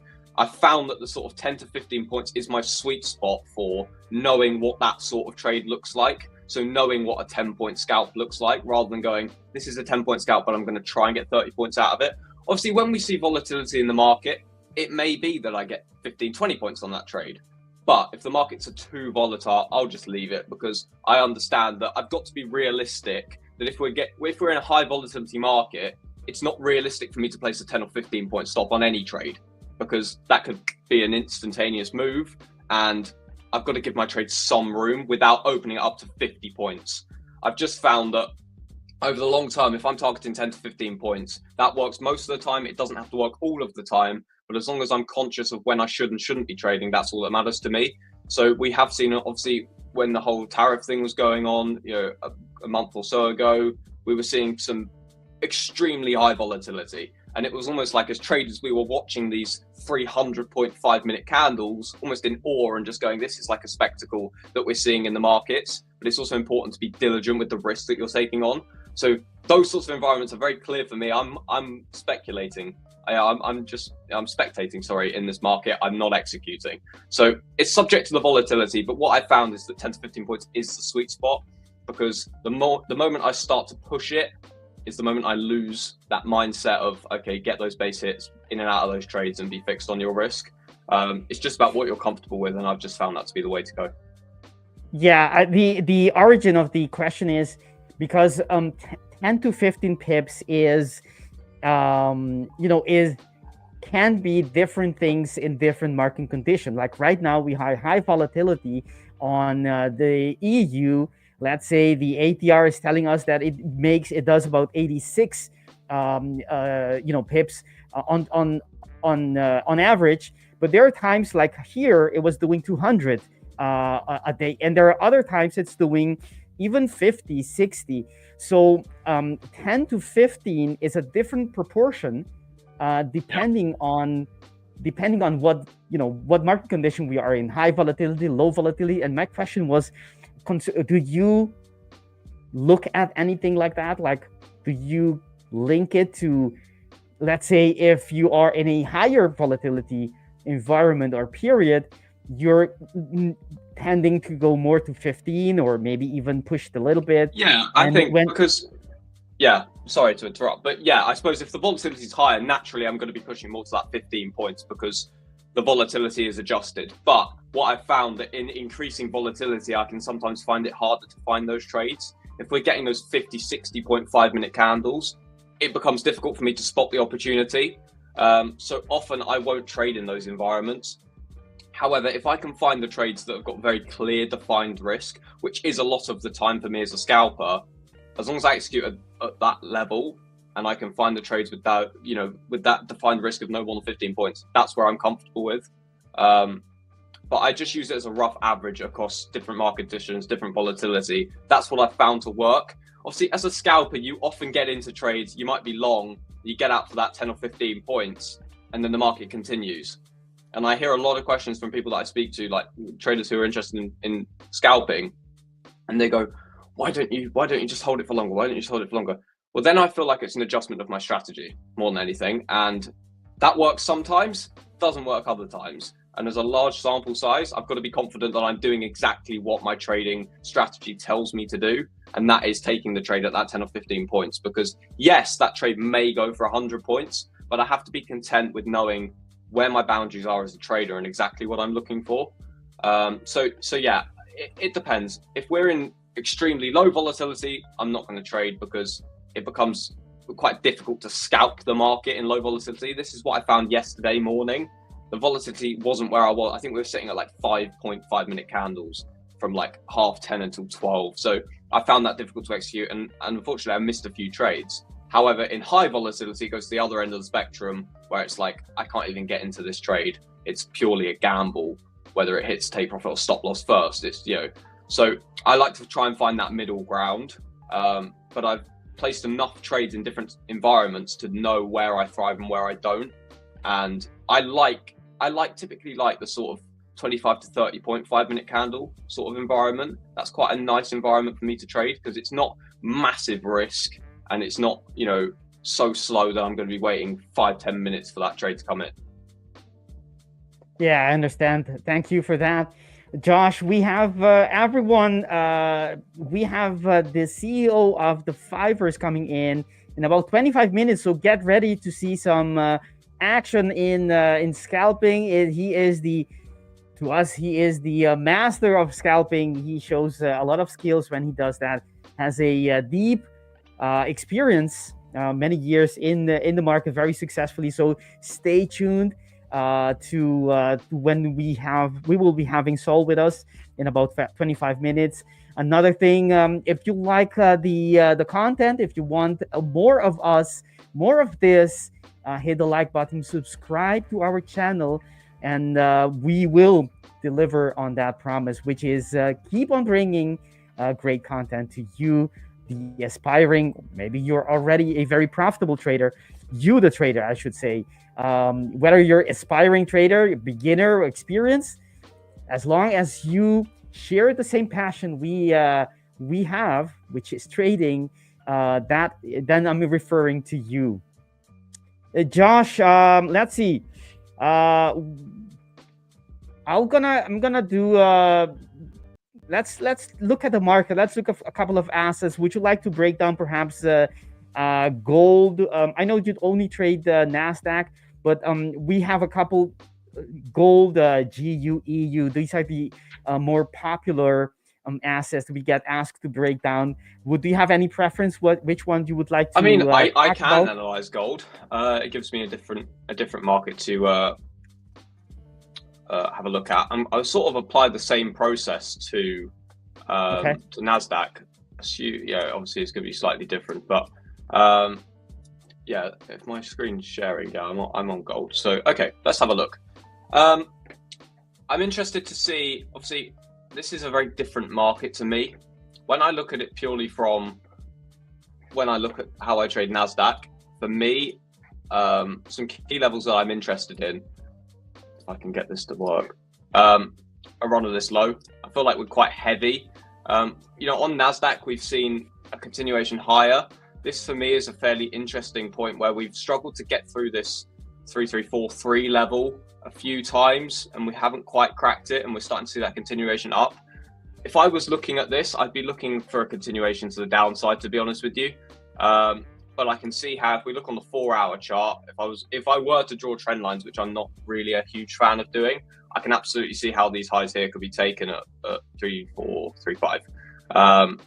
So yeah, but for me as a scalper, this isn't of interest to me right now. I'm not seeing a huge amount of opportunity. So I'm interested to get your thoughts, because I'm new to gold. I'm looking at gold as a novice, you could say. Chat, what are you seeing in gold? What is your thoughts? Are you in a trade? Are you looking for setups? What some key levels you're looking at? Because that'll give me a way of marking out a few points on my chart so I can add a bit of context to the market, because I can't remember the last time I looked at gold, to be honest with you. So if the chat has got some ideas around what they're looking for in gold, because I know gold is very popular in this stream, what are you looking for? Okay, so I'm seeing a few sells, which sort of goes with this this is where I'm looking for a continuation lower. That's interesting. 100% sell from percent gain, so there you go. Absolute conviction there. Yeah, to be honest, if I was looking at gold, I probably would be looking at a sell-off. 3355.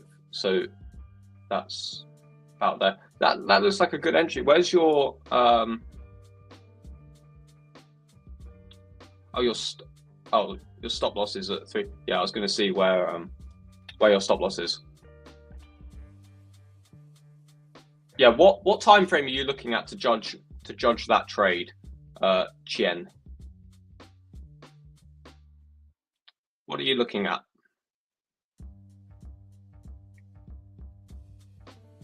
Okay, so you're looking at much lower time frames then. Okay. Did you put your TP on there? What's your TP looking like? Where have you got that placed? Let me pull up a 1 minute chart here. Pull up on here.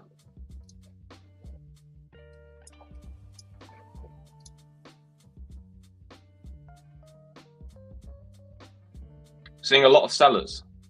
No one's going long on gold. We've seen. Okay, yeah, so I could see an opportunity lower. You've got your TP at TP where? I'm interested to know where your TP is, because if you're on the 1 minute time frame, you're obviously a 3-3-1. So it's, yeah, I'd almost go to as far to say I can see maybe I'm assuming that level as your TP is for these levels potentially. I'd even look at maybe extending it. Okay, well, whoever's in that trade is unfortunately about to get stopped out by the looks of it. If we run these highs, I'm assuming that is where your stop loss is. Yeah, 33565. Finally, someone's long in gold. Interesting.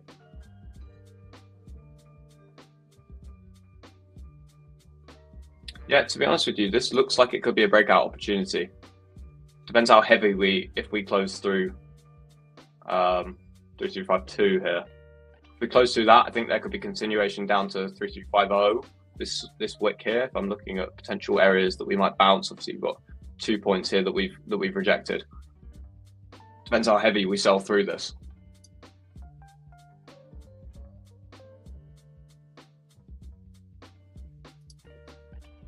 So you're looking at a break of the highs first, and then going lower. Okay, interesting. So the chat has clearly got a bias here with what they're looking for. What is the chat looking? What is the bias of the chat? Short. I'm seeing a lot more sell than long, or at least people that are looking to long are looking to long quite a bit lower. So, which is looking like we may get that. I'm conscious that whoever had their TP at 331, yeah, because this level at 3350 is quite interesting to me. If I were to long gold, potentially a bounce here.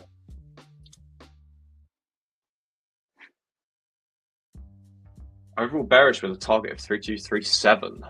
Okay. Execute on the 5 minute. Interesting.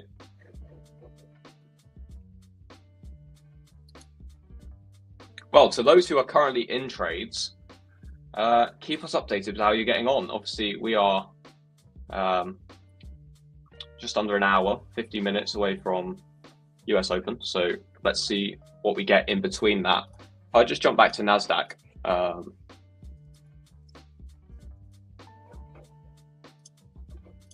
See what we're doing on NASDAQ. Pull that up here. Okay.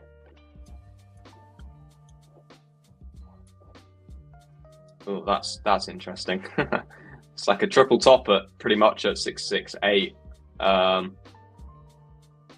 Chat, what are your thoughts on NASDAQ? To you NASDAQ traders out there, what do you think we're going to see first? A run back into the 682s or a run of the lows at 616? What are your thoughts? If I could do a poll, I'd do a poll here, but I don't think I can do that.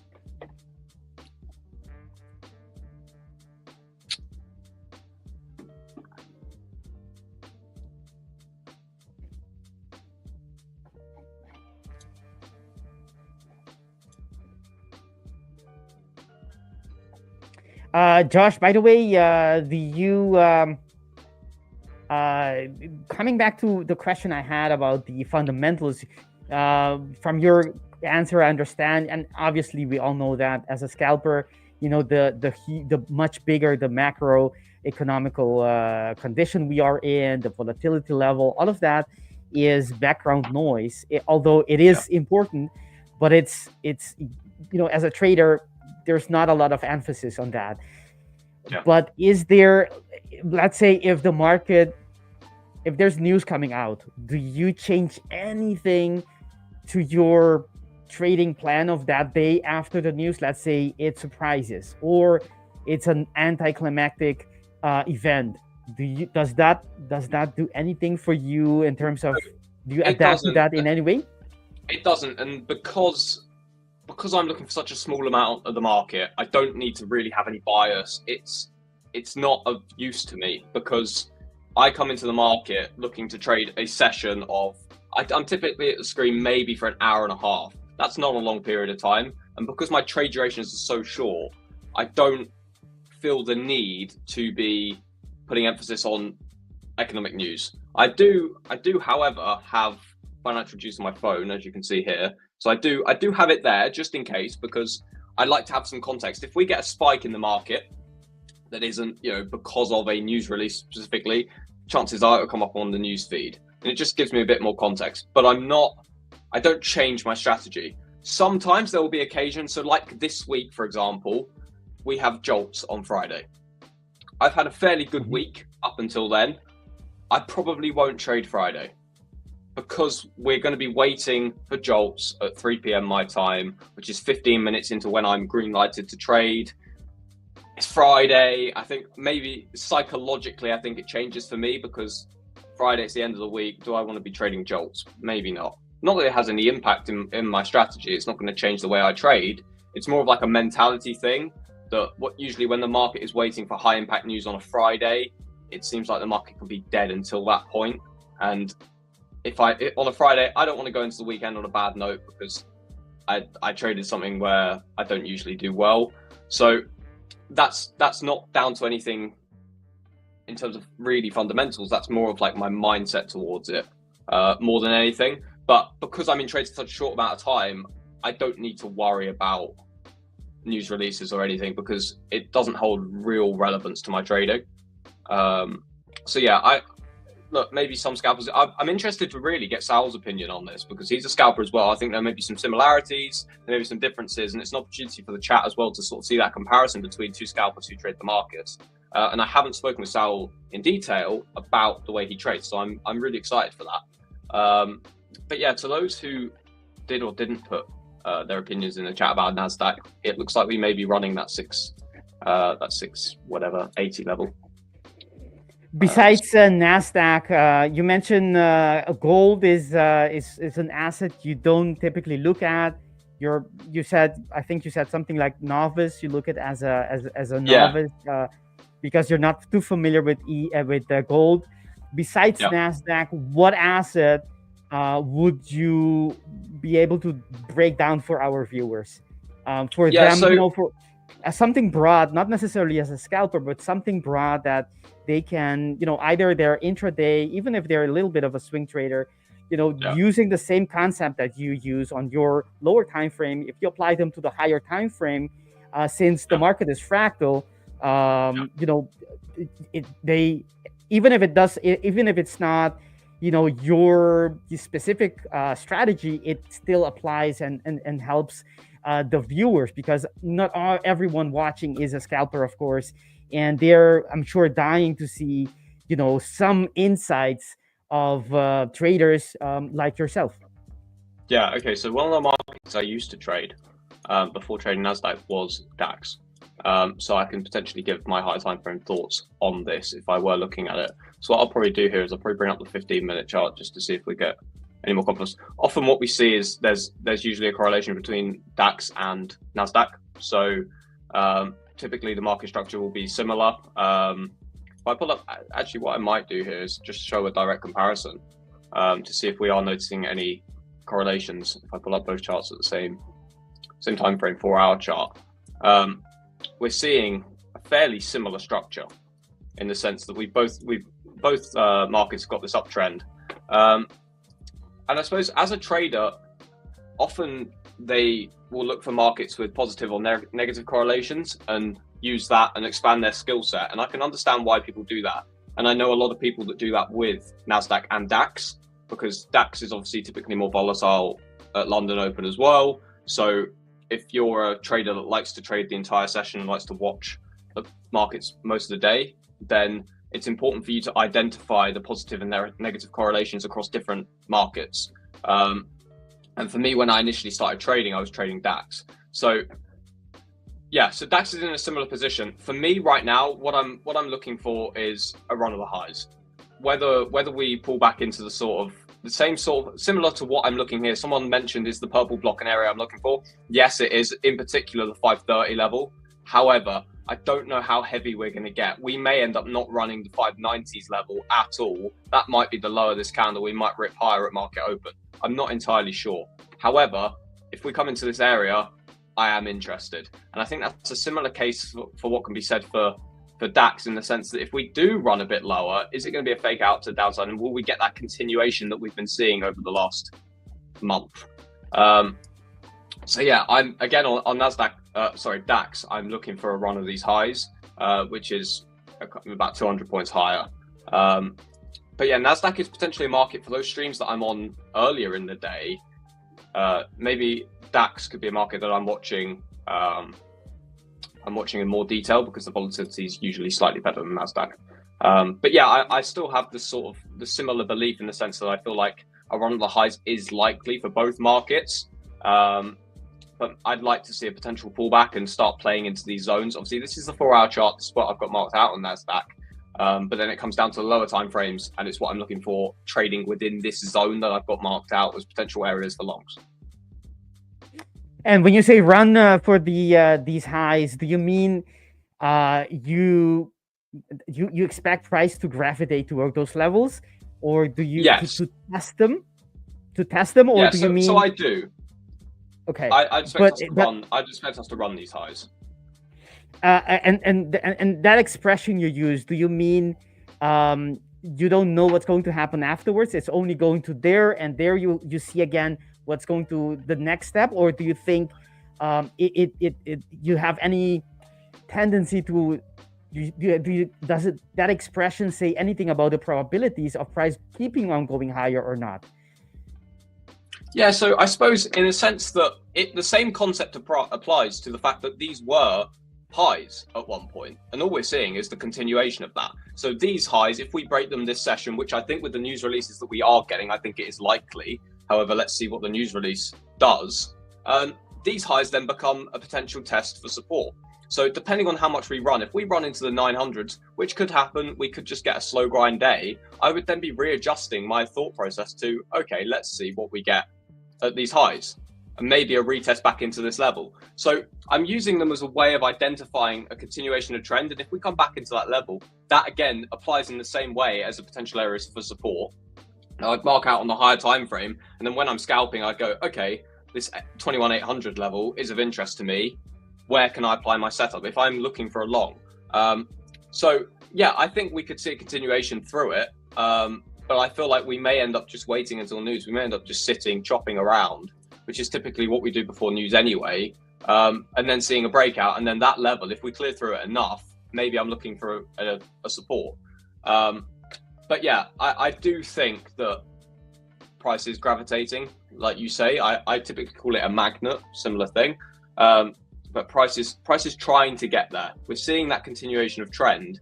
The problem for me that I have as a scalper is anything can happen during news. So your mindset towards what might happen and your thought process and your analysis can become very quickly invalidated by a news release that goes, contrary to what you've thought.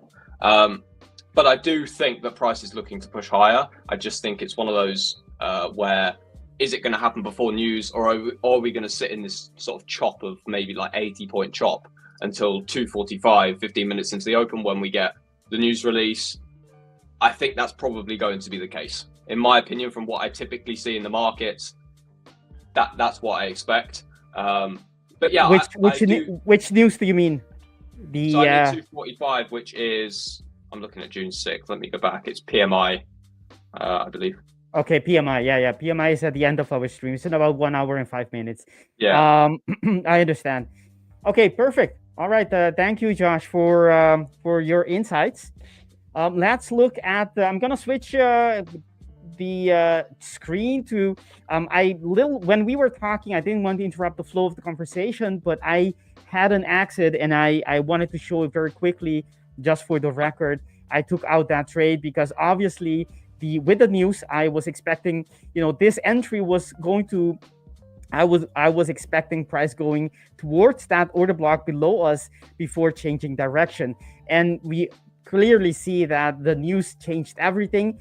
And actually, it wasn't actually the news that made me bring in my stop loss and actually in the end take the trade out. It was EU signal that I have, because I'm in an EU trade at not the same time, but I mean, I didn't enter at the same time, but I had signals on EU, and I do know that the correlation is quite high. So whenever I have these kind of opposing trades, I know one of them obviously has a very high chance of being wrong, and I didn't know in advance which one it was. And typically, I don't try to guess or, know in advance which one has more probability, because that's just complicating things. I just follow my trade plan for each, and if they happen to have opposing trades, then I will just accept that and lose one but win the other side. And because I have high risk reward ratio, it turns out to be in my favor, because I'm going to be losing maybe 1, 2, or 3 hours on one side and win perhaps 5, 10, 15 on the other side, or sometimes even more. So, but in this case, I did intervene, and I got in once I saw the initial impulse, the retrace, and I saw on the lower time frames pricing breaking these highs, these candles again. That was to me the indication that I need to stop out, not stop out, abort the execution, the trade I mean, and just let it run. Except that I didn't get my TP was way lower, wasn't what I had it right now, but it was way lower, and because of that. On EU, what happened that changed my idea? I just wanted, I didn't want it for that continuation anymore. I just wanted for price to reach my TP, because basically I wasn't as bullish as bearish on the pair as usual. That's me. That's the trade. I'm gonna show you guys the. Let me show my screen. I'm gonna show you guys the open trade that I have on. Let's see. I'm gonna show you guys where it is. Let me. I'm gonna put your I'm gonna put your screen just for a little bit before I switch back to the MT5. This is the actual trade that made me change my mind on GU. Doesn't happen very often, but this was the case. And okay, sorry to interrupt. I'm long, just for reference. It's not on my TradingView chart. I'm using MetaTrader, but I can't pull the charts because I'm using MetaTrader on a different browser. But just for relevance, I am long at 57 with a stop at the prior low. Let me see if I can find a way to drag my MetaTrader onto this screen quickly. You can, yeah, there are ways to share that platform as well. If you're, if you have a trade on, you can actually. It depends on what you're sharing. If you're sharing the screen or the application. Let me put my screen on, guys. Don't hesitate. Yeah, can we see? Can we just see here if my screen's sharing? Let me get it in. Yes. This is just a quick scout for me. So as you can see, for some reason my stop loss has disappeared. Maybe that's just because I'm on. That's weird. Could you widen the window a little bit? Yes, sorry. Yeah, let me do that. It's because I'm worried about it disappearing. I'm still learning the. Can we still see my chart, or are we? No, we can't. It's fine. It's fine. It's fine as it was. Exactly. That's exactly what I meant. I'll do that. I thought if I went full screen, it would still work. So yeah. So essentially, what I'm looking for here, I don't know why my take profit and stop loss have disappeared. This is me being very new to. There, the stop loss right there. It's just not showing on the chart, but the stop loss we can see it on the trade below. That yes. We do have a stop loss there and a TP. Yeah. All right. So what made you take this trade? This is so this for me. We've hit this level so many times. We've tried bouncing this like 4 times now, and usually we break at some point. So for me, I'm looking for. I can see. So obviously my TP is at 681, which is this level here. However, I could see us potentially rejecting here. So I'm going to see how we approach 676. But 681 is my target. What I found actually is I know there's a couple of people that do live streams that talk about it. The 80s and the 20s on NASDAQ seem to have some like psychological, I don't know, something about them. So the 80s for me, this is a clear area of resistance. So is the 76 level. So I'm looking for a continuation higher. Obviously, we need to try and break through 75s regardless. but I am just looking for that continued move up through to the 80s level, which is only 10 points away now. Okay, so the let's I'm gonna check your TP. Your TP, you're going for 81, which is that low, that swing low, and why exactly that as a target? Is it just because of, you know, it's a number of pips? Because this is actually 21 pips from your so this is slightly extended. I may end up killing the trade at 76, to be honest with you, because as a scalper, I'm looking to take the market, you know, at the closest point of resistance, because I don't want the move to retrace on me too much, because I'm not targeting a huge amount. So I am looking for continuation. Obviously, if we slap through 56 here, I don't want to stay in the trade because I feel like the downside could be dragging us back down to that 530s level I was talking about. But yeah, so let's see how we respond to 76 here. But 81, I was looking at 81 regardless, so I just wanted to see that level. Yes, it's slightly expanded, but sometimes there are trade opportunities where if I see us getting to that level anyway, and I'm targeting that level, I might as well take one trade to try and get it than 3 trades getting in at wrong entries and not the same quality of setup. So let's see what we get here. We're at 76 level. We may end up rejecting it. Okay. Let's see. You typically look at the H4 as well for your analysis. Yeah. Could you show what the H4 was or is looking like before you enter the trade? Yeah. So I can see here that I still think the magnet is to the upside.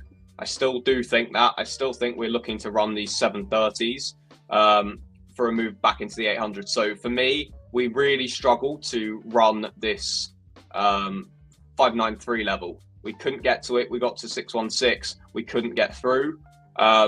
So that was an indicator to me that the buyers were still in control of the market and that we wanted to push higher. So yeah, so what I am looking for is just a continuation. Obviously, I can look at the 4-hour chart and say, yes, there's a potential move to 720, but I don't use that as a way of executing. I'm using that as a way of just going, okay, that's a potential key level. Going back to the 5-minute, we've seen a little slap off 76, which I was expecting. I did think we might have got that. So let's see how this trade plays out. I'd like to see the continuation through 70s. We've got the volatility to do so. So for me right now, it's just about seeing if we do get the continuation. I don't want to see us heavy selling through 57s here. That would be a sort of alarm bells ringing for me. With my setup, I don't really want to be running much through that if I don't have to. But I'd like to see us try and get back up into the 676. I see that. I understand that.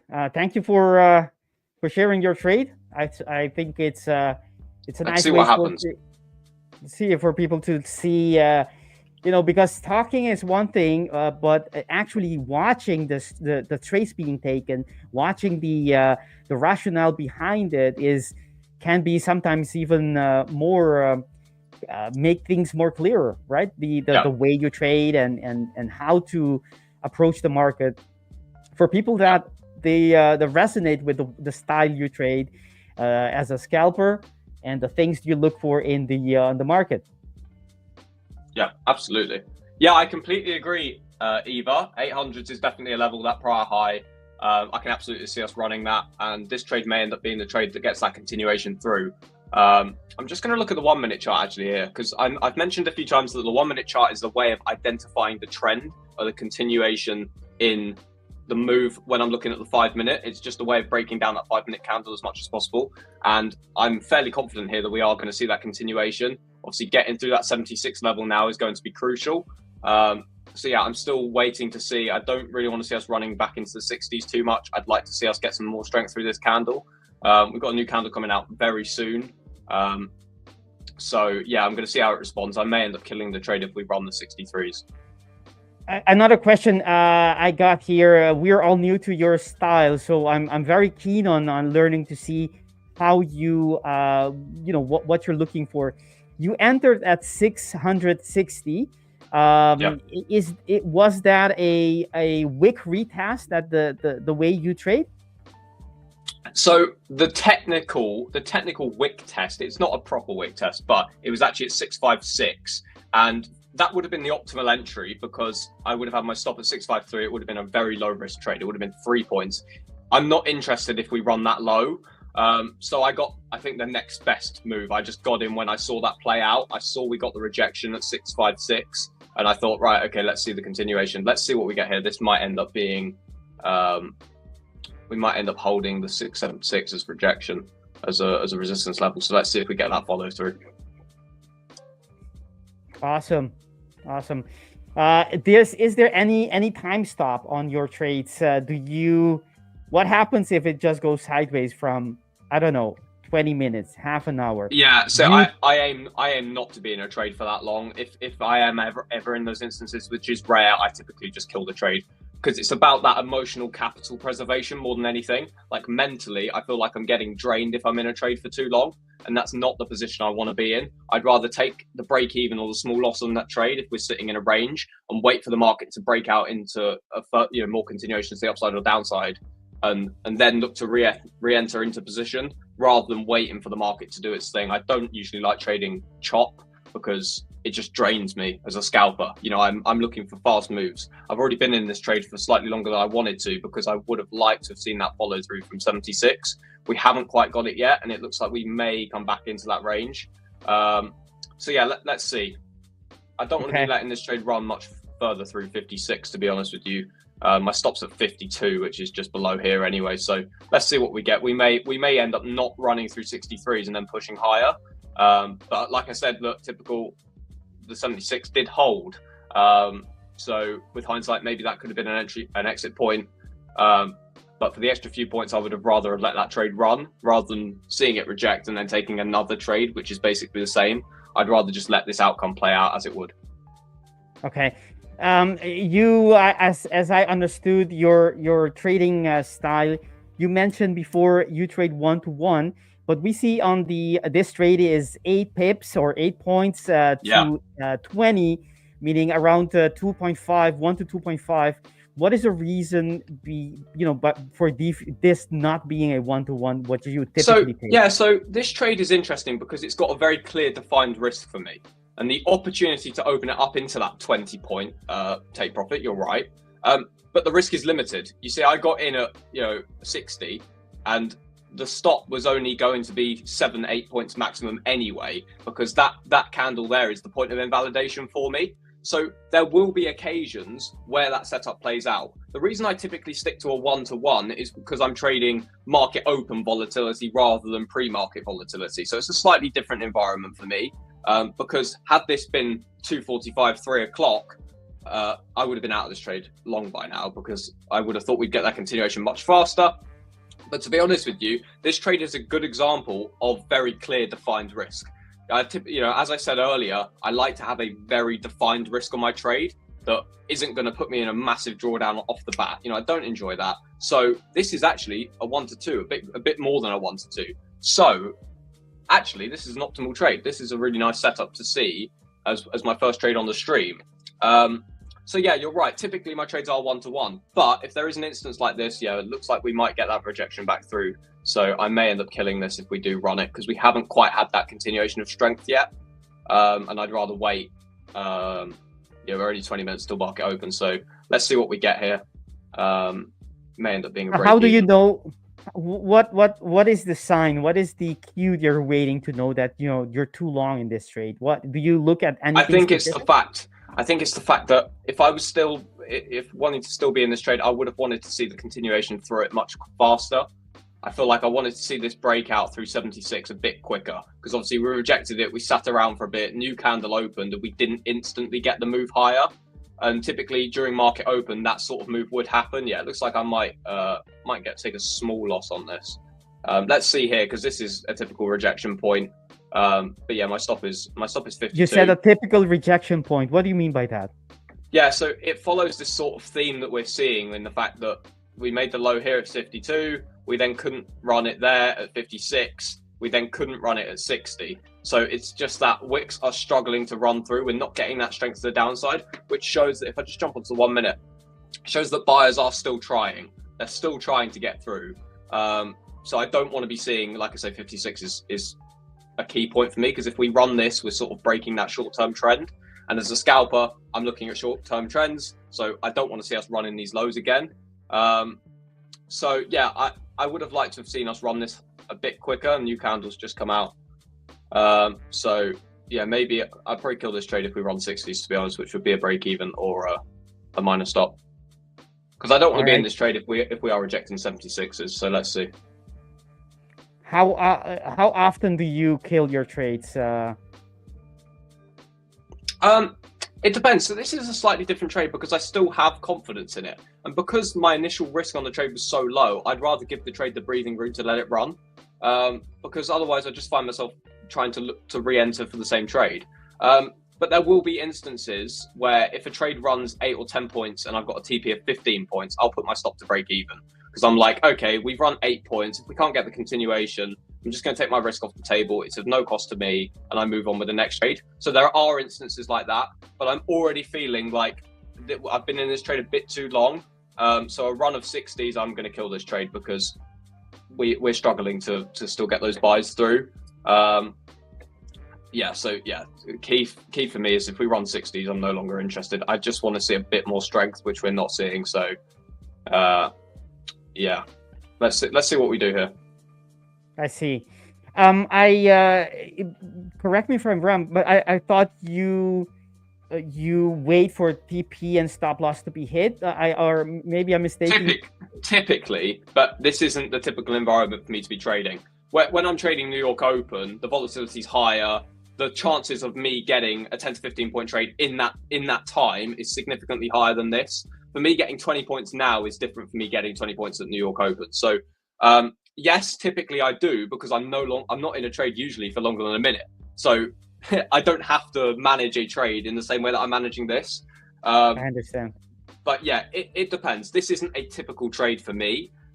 This is just an example of, I was hoping that we'd get that 76 a bit quicker and we'd then continue through, but we haven't. But then this is me just going, okay, I like the move regardless. Obviously we didn't end up slapping 60s quite yet. So I'm just going to let it play out. I'm going to see if we run 60s or if we run 76s again.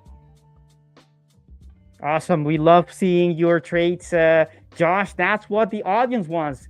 They want to see live trading, and that is what this channel is about. Personally, I'm very selective with my entry, so I don't have every day a trade to show. But today I have, and I'm gonna show you guys while we're waiting for Josh's TP to be hit. We're gonna switch back to my platform. This is the MT5, and this is the trade that I was talking about. It is EU, and I will break it down later on MT5 since I don't do my analysis. You see I have EMAs here, but as I always say, I don't use them for my entries. These are just, I like to see in them, seeing the momentum and things like that. I will break it down on EU, maybe perhaps after Josh's trade is over. But this is the kind of trades that I typically trade. And I like this one because we have a daily signal as well built into this intraday trade. So I'm going to be holding this possibly for much longer than my usual trade, which is normally I take my trade off the table at the end of the day. But this one I might hold for longer. So it's going nicely. It's just started. So let's see how it goes later on, perhaps at the end of our stream. But in the meantime, let's go back to Josh.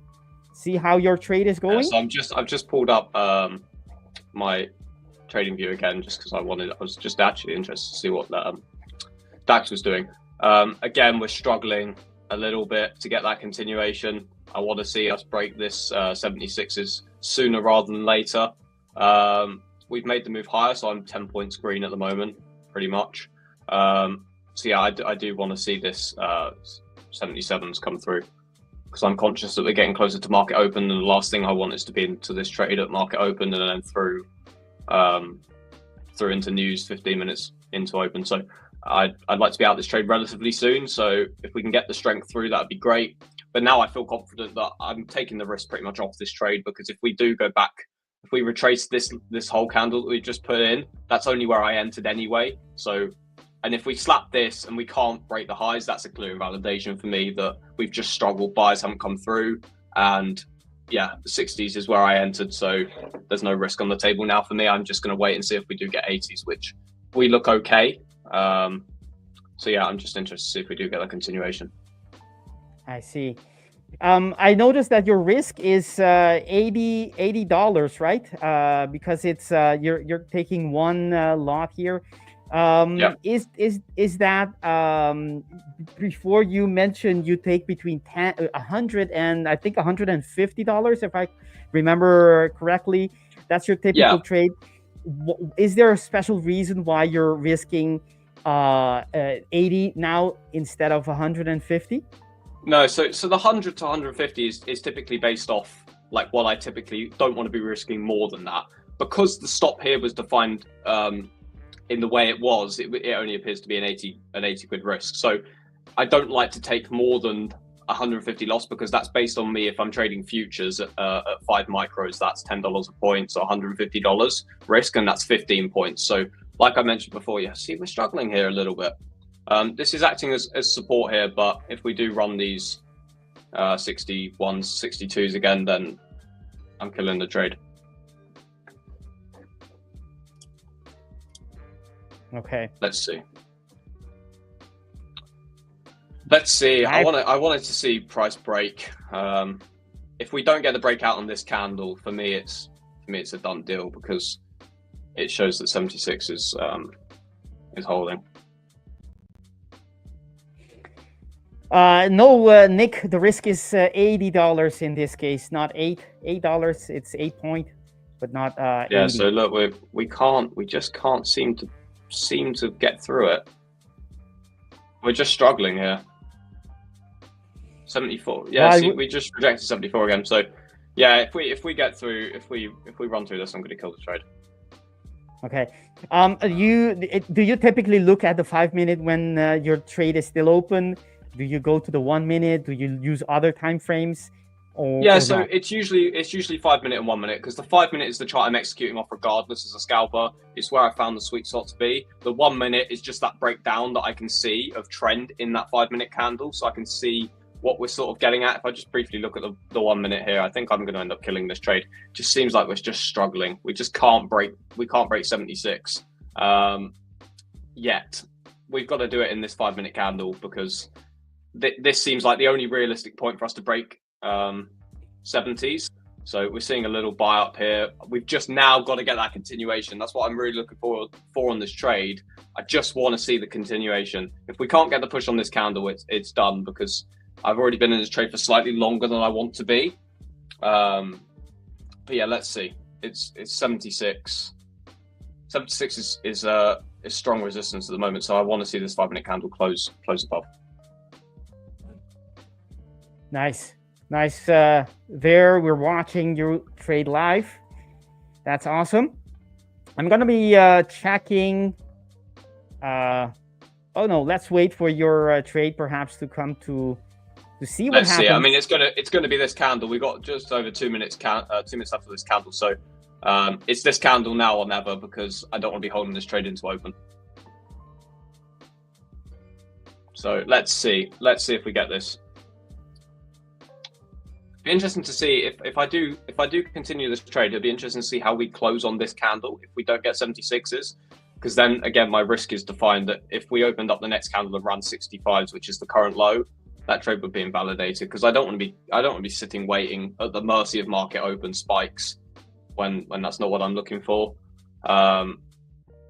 Let's see if we can finally break this level and get to 80s. Come on, finally, come on, chat. Let's see it happen. 5 points off. A special greetings to David G. Likewise, David, saludos to you too. Come on, nearly there. I feel like Jonathan yesterday going, come on, get there. This is crucial now for me to see if the market is really struggling to get through that 76. Which it's looking like it is at the moment. We need to see we're literally a point off it. What I don't want to see is a slap back into the 65s. I want to just see us break this level and get to 80s and hit TP at 81.22. which is literally the test pretty much to the tick. What language is saludos? What's right? Here we go. It's Spanish. Okay. It is Spanish, and maybe there's a reason why I pronounced it like that, Raphael. All right, so it looks like your TP is going to be hit, Josh. Your first trade is going to be a nice TP in front of the audience. We just need to, we need to get continuation. I need to say for everyone watching. There we go. Trading in front of the. There you go. That's the push. You got I'll do TP, it. And we got another 10 points. So I got to okay. It flipped in your favor, right? Yeah, and we've continued to push actually through it. So this is 10 minutes to open. So let's see what we get. But no, good first trade. Slightly longer than I want to be in, but as Victor mentioned, it's actually a great risk to reward compared with my typical trade of a 1-to-1. It was actually more than a 1-to-2. It's like a 1.1 to 1 point, I don't, whatever, bit more than a 1-to-2. So yeah, and it was a continuation of that trend. We're trying to finally break out of this level here, which we can see at 68, 69. So yeah, a good trade off the bat. Fortunately, the first trade on the stream was a winner. That's always a good way to start. And yeah, let's see. Hopefully, there's a few more trades when Saul joins. Actually, an update on that. I'll have to. Too bad.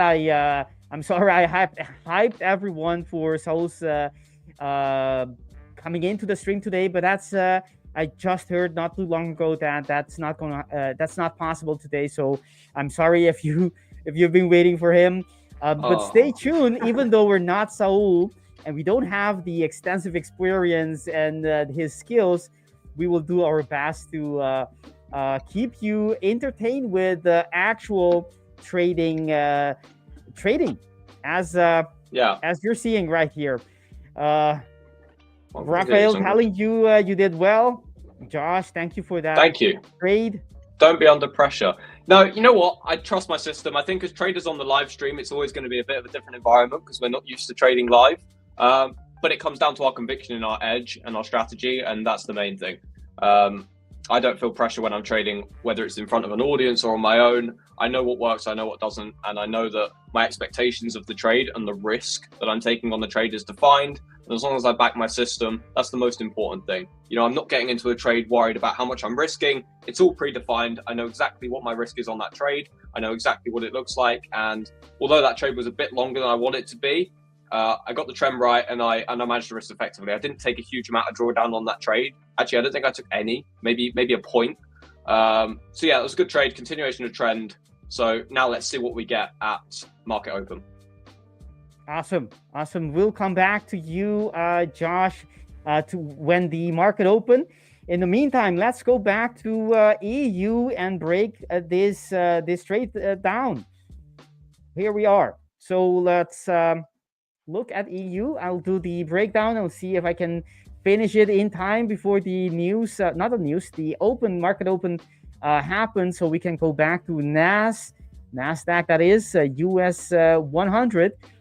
While you will get a chance, Josh, to talk us through it. All right, so what we have here, I know it's a little bit crowded with all these fib retracement tools that I have in here. I'll make my best to do my best to take them away. But from the higher time frames, do we have anything we can trade? Yes, we do. We have a weekly order block below us. If and when we get there within a certain number of candles since its creation, making it fresh, I would be looking for it to enter or to look for an opportunity. That's not the case yet, so I'm not going to be touching it. That's not something that it's not actionable for today, maybe later on this week, but I don't think so. We are showing currently a bullish engulfing, but it's not there yet because it's only showing. It hasn't printed it yet, meaning it hasn't closed the candle, and you can't, make your trading decisions based on open candles. That's not how we trade. Let's go to the daily. So what do we see? I'm gonna take this, clear this a little bit away so you can see.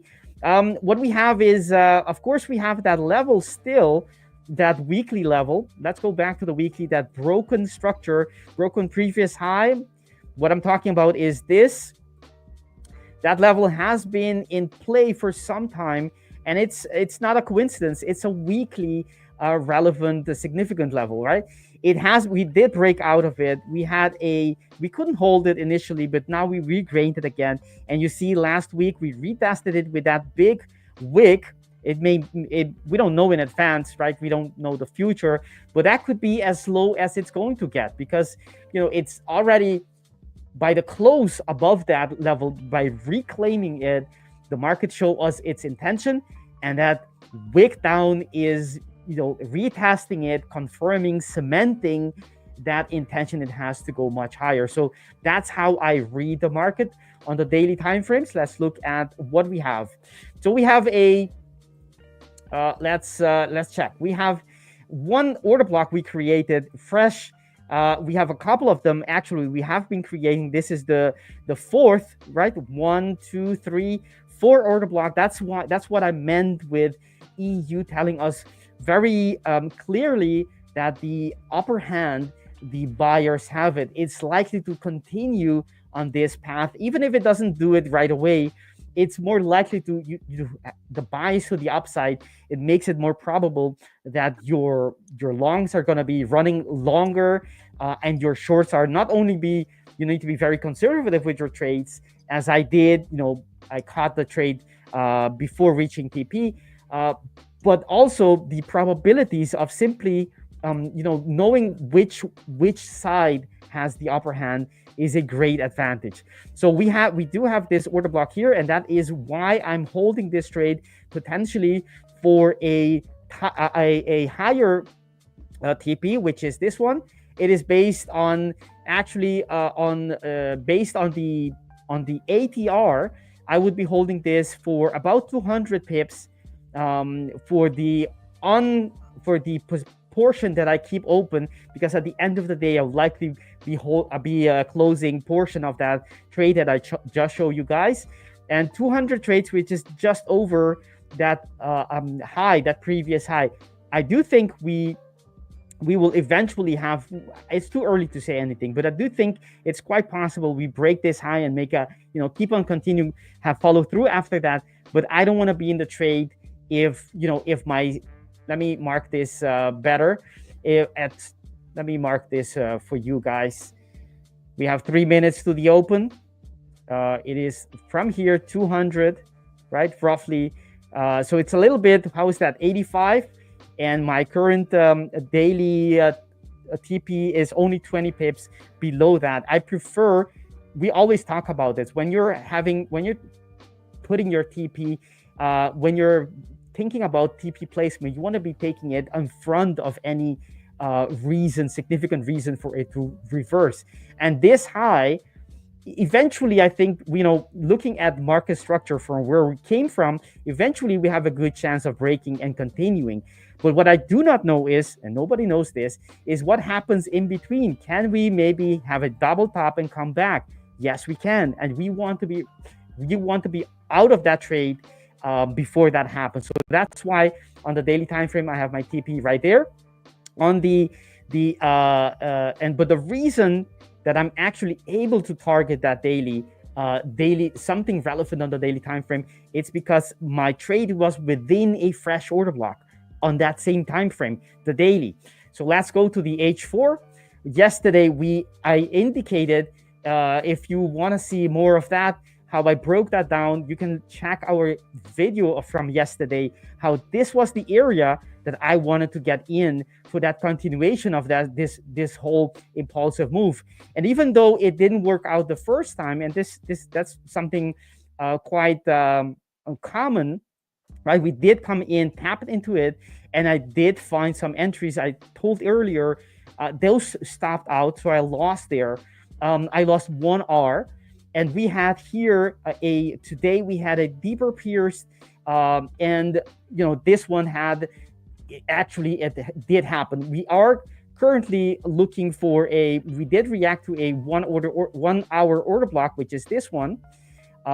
If I didn't have the higher time frames, I would be putting my TP right here, because this is the FTA, right here in front of it. But I did in this case because I'm taking into consideration, the direction, the ATR, and the fact that we have a daily order block that tells me that the likelihood of this, not necessarily right away, but that continuation might be coming in, in the coming hours, is likely. We also have news coming up, so I'm betting on that fact that maybe news could be a catalyst pushing price much higher. All right, so on the H4, before I continue, I see that the market already opened. So Josh, I'm gonna switch back to you so we can you can talk us through the open and see anything. Tell us what you see, and is there anything you want to do if you see the market the way it is right now? Yeah, so right now, obviously, I'm letting the market shake out. I'm letting the market do its thing. Opening candle, we can often see some pretty high volatility. It's pretty uncertain. And as a scalper, there's no opportunity. However, I am looking for a break of these local highs at 730s. I think if we run that and we continue the strength, I think it could be slow grind up into 800s. A few people in the chat were talking about the 800s being a level that they were interested in, obviously being the highs. So I wouldn't be surprised if we just see a slow grind up until news. Obviously, we've now got news in 15 minutes. So for me, this 15-minute period is about waiting to see what happens in between that time. For me, I don't want to be taking a trade conscious that I've got to be out of it by 2:45 or 15 minutes since the open. I'd rather take a trade after that point if I am going to look for an entry. So yeah, it's always when there's news in those two time periods. In between that is sort of a waiting game. Because again, I'm trying to focus on the highest quality setup, and I don't want the pressures of there being news and risking slippage in a position and all those other factors. So for me right now, 730s running the highs is interesting, and potential continuation through to 800s. It may be that we don't get the push through 800s. We might get a spike at news where we see a continuation through that. But for me right now, I think the continuation through 730s is likely. We look pretty strong. We look pretty bullish. That trade that I was in was looking pretty good. But yeah, I'm looking for, really, I'm waiting for news and to see if we can get through 800s. But not as volatile as I thought it would be, to be honest with you. It's only been like a 40-point opening candle so far, early days. But yeah, I think this is a classic example of the market's waiting for news in 15 minutes time. So I don't think there's a huge amount until that point. I think it's just a waiting game for traders to establish what the market's doing and wait for that news release. Awesome. I'm gonna come back after I finish EU. There was a question in the audience for GU. We could look at that as well in a little bit. But this question I think is very interesting. Zhao is asking. Zhao is asking if my order blocks are the same as ICT, or you think how do I determine them, right? And that's exactly right, Zhao. You have a good eye for detail. My order blocks are not the same as what ICT teaches. I couldn't be able to tell you what ICT teaches exactly because I never did follow his content, so I'm not able to compare it, but I do know that it's different, right? So it is exactly different, and I have a couple of videos on our channel telling you all about, and I talk about it frequently as well, what are the definitions of my order block. And I say humbly I say so, it's not mine, but I mean the way I identify the order blocks, the way I mark them, they're very objective, they're very clear, no question about it. And you can apply them to your strategy and to see if it helps you. I know, that's one of the things that I use in my trading. To me, it's all I need with the quasi, of course. But try it out. See how it goes. Maybe you can ask if you're on our stream more often. And we have maybe I can dedicate maybe half an hour, 20 minutes, go over what a order block is and how I look at it, what my definition is, and so on. And if not, I talk about it in the workshop frequently as well, the workshop in the Discord server, I mean. All right, so let's continue with the breakdown. We have I was talking earlier before the open that area, that is where we have the H4 order block and the H1 overlapping. There's also actually an H2. And that was the reason for me to look anytime the price gets into this area, then go to the lower time frames to find that reversal pattern that tells me where I can get in with a tight and defined risk, and catch that move. That, let's see, this move is what I'm talking about, right? We have the market going up, creating those order blocks we have here, and it is retesting. As it is retesting them back, that's where I want to be catching the continuation of that initial impulse we had some time ago, which is on the 2nd of June, basically. All right, so that's one thing. We have the entry was based on this order block initially. Let me take that away. Let me get these arrows working first. This order block on the H4, which was refined by an H1 order block. And you can see we have another one here, although there was an outside bar, right? Quite bearish. This was during the Asian market. And look at what happens afterwards. And this is what I mean. You got to be nimble. You got to be flexible. You got to be able to read what the market tells you and act upon it. Okay? Not be in doubt, be unsure of what the market is telling you, but look at this. I think this is very, very interesting. Look, we have a bullish order block with refinement, but that's beside the point. Price comes back into it, interacts with it. What does it do next? It creates a bullish order block, right? A bullish structure. That bullish structure is negated by an outside bar on the H4 that happened in Asian market today. And that outside bar, which capped or trapped the traders that were looking for a long, including, it didn't trap me, but it did stop me out as price were coming down and created that outside bar. Look what it does next. It creates an even bigger outside bar, but this time bullish, right? So it's trapping traders on each side. And the last one, it's like that saying, the one that last wins, right? Has the better laugh. So you can see that this is the last one, that last outside bar, bigger one, and we had that last wick in here, retesting and closing confidently bullish, right? To me, it tells me that the buyers in this area where we have here, the buyers eventually won that little battle. Okay, and that is the reason, and this is the H4, meaning this could easily be the beginning of a continuation that we talked about earlier, right? So if you see this, where you have outside bar aren't very common, you do see them a lot, but it's not like every time, and it's not very common that you have outside bar back to back. And this time we did. So I'm expecting that, this move that we have from from that back-to-back outside bar is really just the beginning. And that's the idea behind it. And I'm risking $1,000 on this trade. And if there is still a chance, because of the news coming up, that I might still get stopped out, and I didn't move my stop loss to break even, and I do it consciously. I'm not moving my stop loss to break even. Unlike what you saw earlier, that's not how I typically trade.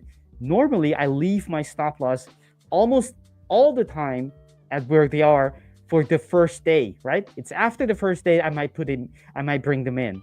So I might still get stopped out on this trade, but that's okay. And the reason is why you might ask yourself, well, Victor, why are you losing? You're letting the chance of a trade that was $2,000 in profit come back all the way and perhaps even lose $1,000. you're actually risking 3,000, right? 2,000 floating profit and a 1,000 on the stop loss. The reason is that a lot of the times when we have these impulsive move, look at that order block that was created as price were coming in, retesting it. That order block, that might not be the only time it be retested. It can be retested, come back, and maybe it looks very on the lower time frame might not look that comfortable, but it does happen quite often. How do I know that? Backtesting, as simple as that. So I do not move my stop loss. I leave it there, and I've accepted already $1,000 if I lose it. It's okay. And the reason is that the chances of these working out is roughly around 25 to 30%. That alignment that I have on the H4, the daily, the H1, etc. There's about 1 to 4, right? Not risk reward ratio, but the probabilities of this reversal working out. It doesn't sound like a lot, but 1 to 25%, roughly to 30% chances that this setup will work out. But if it does work out and continue, right? If you have continuation, let me mark this out. Right? If you have a bearish order block, let's explain that a little bit. I'm going to get the colors in. Actually, I think I have a template for that. Let's check that. I think I do. Well, it's on the lower time frame. Doesn't matter. But if I have this, I'm gonna just do it manually then.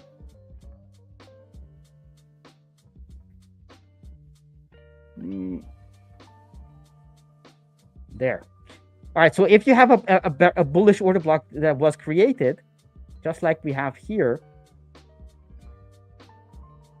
right? That's exactly what's happening. That's what happened on the H4, right? Price comes in and retest. That's the whole idea of trading that order block, right? And normally you would be targeting whatever high that was made before.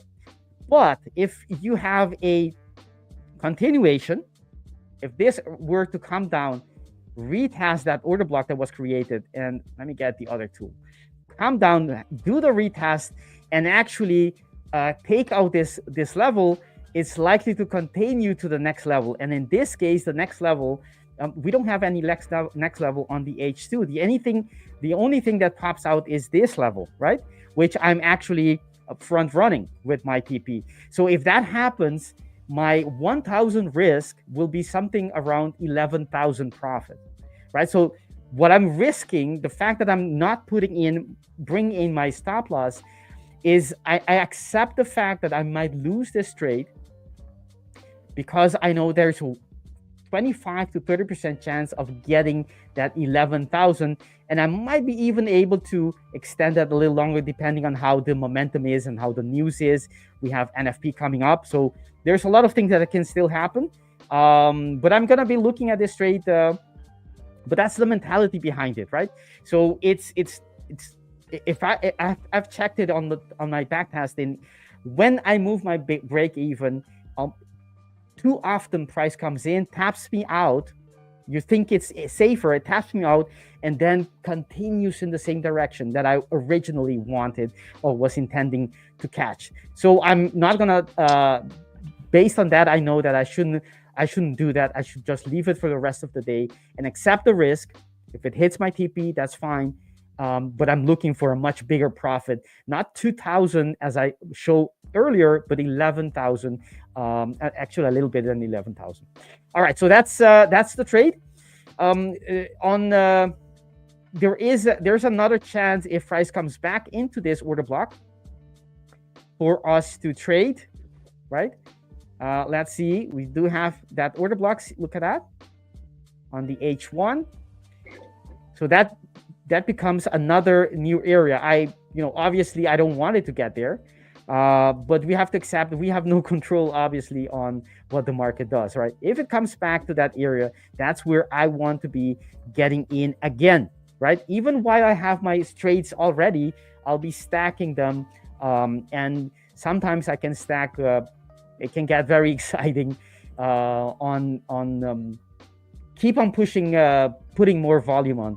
I don't have a limit on how much I can stack these. They don't happen very often anyway, so I can stack them as much as as they present, not as much as I like, but as much as they present. So that's EU.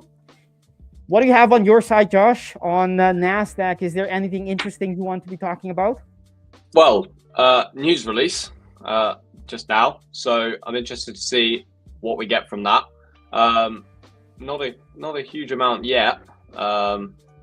It is Q2, so yeah, let's see. I still think we ran the highs at 30s, which was interesting. We've come back down into that level again. Yeah, I'm still waiting for continuation through 800s, but it was interesting your discussion around the order blocks, and when you did the sort of demonstration with the two blocks, it's very similar to a wick test. It's really similar, and I know we briefly covered it in the sense that price is coming back into that level, and then you're looking for a run of the highs and that continuation. And it just sort of reminded me that there are some very similar attributes to both ways of trading. But yeah, so for me, I am waiting for continuation to 800s. So yeah, we're not doing a huge amount at the moment. There's not a huge amount of opportunity that I'm seeing right now. But we're still sort of following that trend. And yeah, I'm interested to see how we respond at 800s for now. But yeah, I'm not seeing a huge amount. This is very much just watch the market, let it play out, and see if we can execute on anything. But yeah, Misha says news in 15 minutes as well. Is that you have yes, PMI yeah. The news that we just had was Canadian dollar. We had interest rate on the Canadian dollar from what I see on the Forex Factory calendar. News, the PMI wasn't a minute ago, but actually in about 30 minutes. Yeah, so it's because I was looking at it's because I was looking at PMI, S&P composite PMI. I'd seen that come up with my high impact as well, and I sort of just saw that as being the PMI. So yes, you're right, it's 3 o'clock. So that's why we didn't see a huge amount. But yeah, Ali is asking to see if you check gold. Victor, I don't know if you want to do a bit of a look at gold. Let's look at gold. Our audience asks, we deliver. Let's look at gold. I'm gonna switch my chart. All right, so top-down analysis. I'm gonna do it as fast as I can. I'm gonna try not to talk fast because I have a tendency to do so. All right, so what we do have is on the high time frame, of course, we have predominantly the market being very bullish. But recently on the weekly, we have seen the market setting the stage for possibly some time of consolidation. And what I mean by that, we created a bearish order block and a bullish one. And typically when you see this, the price tend to bounce or ping pong in between for some time. Of course, the more trendy the market is, the shorter that period will be of consolidation. But there will be some time of consolidation. That's the weekly time frame. So I'm prepared on this pair to expect some kind of maybe it will be higher lows, and there will be like a breakout pattern in process. But in the meantime, it can be sideways for some time. That's what I see. We do have a bullish order block that on the weekly that last week we retested. And we we have moved away it very nicely. So that look at that bullish daily order candle, which is in that direction. That's the reaction from that order block, or in my way of looking at the market, that's my interpretation of that big candle. On the daily time frame, yes, we do have the weekly structure. So I'm a little cautious in that sense. That it is a supply zone on the higher time frame, so don't expect price to necessarily run right away or have too ambitious of a target. Keep them, at least the partials, inside. If you want to leave some for a runner, that's fine, but have at least some partials within that structure if you're a higher time frame trader, a swing trader. because that weekly to be is a reason to be a little bit cautious. Weekly bearish structure, I mean, of course. Coming back to or zooming in on the daily time frame, what do we have? We do have a bullish order block, which was created on top of another one. You guys see that? Right, that's one there. That's the bullish. That's my definition of bullish order flow. Right, the market comes in, taps into them, and then creates another one. Right, it's telling us just not one time, but sequentially that it wants to go higher. That's exactly what we're seeing here. So on the daily time frame, I'm not doing anything to go long. I'm not looking at anything until it comes back to that order block. Right, that's where I want to be getting in. That's the demand zone, and the market, by closing above this high, has told us it wants to continue higher. It opens the door for that continuation, but I'm not getting in, at least not in this time frame, until it gets to a demand zone. And that could happen this week because we have some news coming up, a lot of news coming up. Remember, it's NFP week. Let's go to the H4. So what do we have within that daily? We don't see anything to the left as price was going up for a possible area or refinement on the H4. Let's look. We do have a quasi for those quasi lovers out there. We do have a quasi, but the disappointing thing is that we don't have an entry order block on that quasi. This is an H4, right? We have this established downtrend. We talked about this yesterday, right? See that? That's the established downtrend. We have the break of that trend, which creates the break of the neckline. It comes back, but we didn't have anything.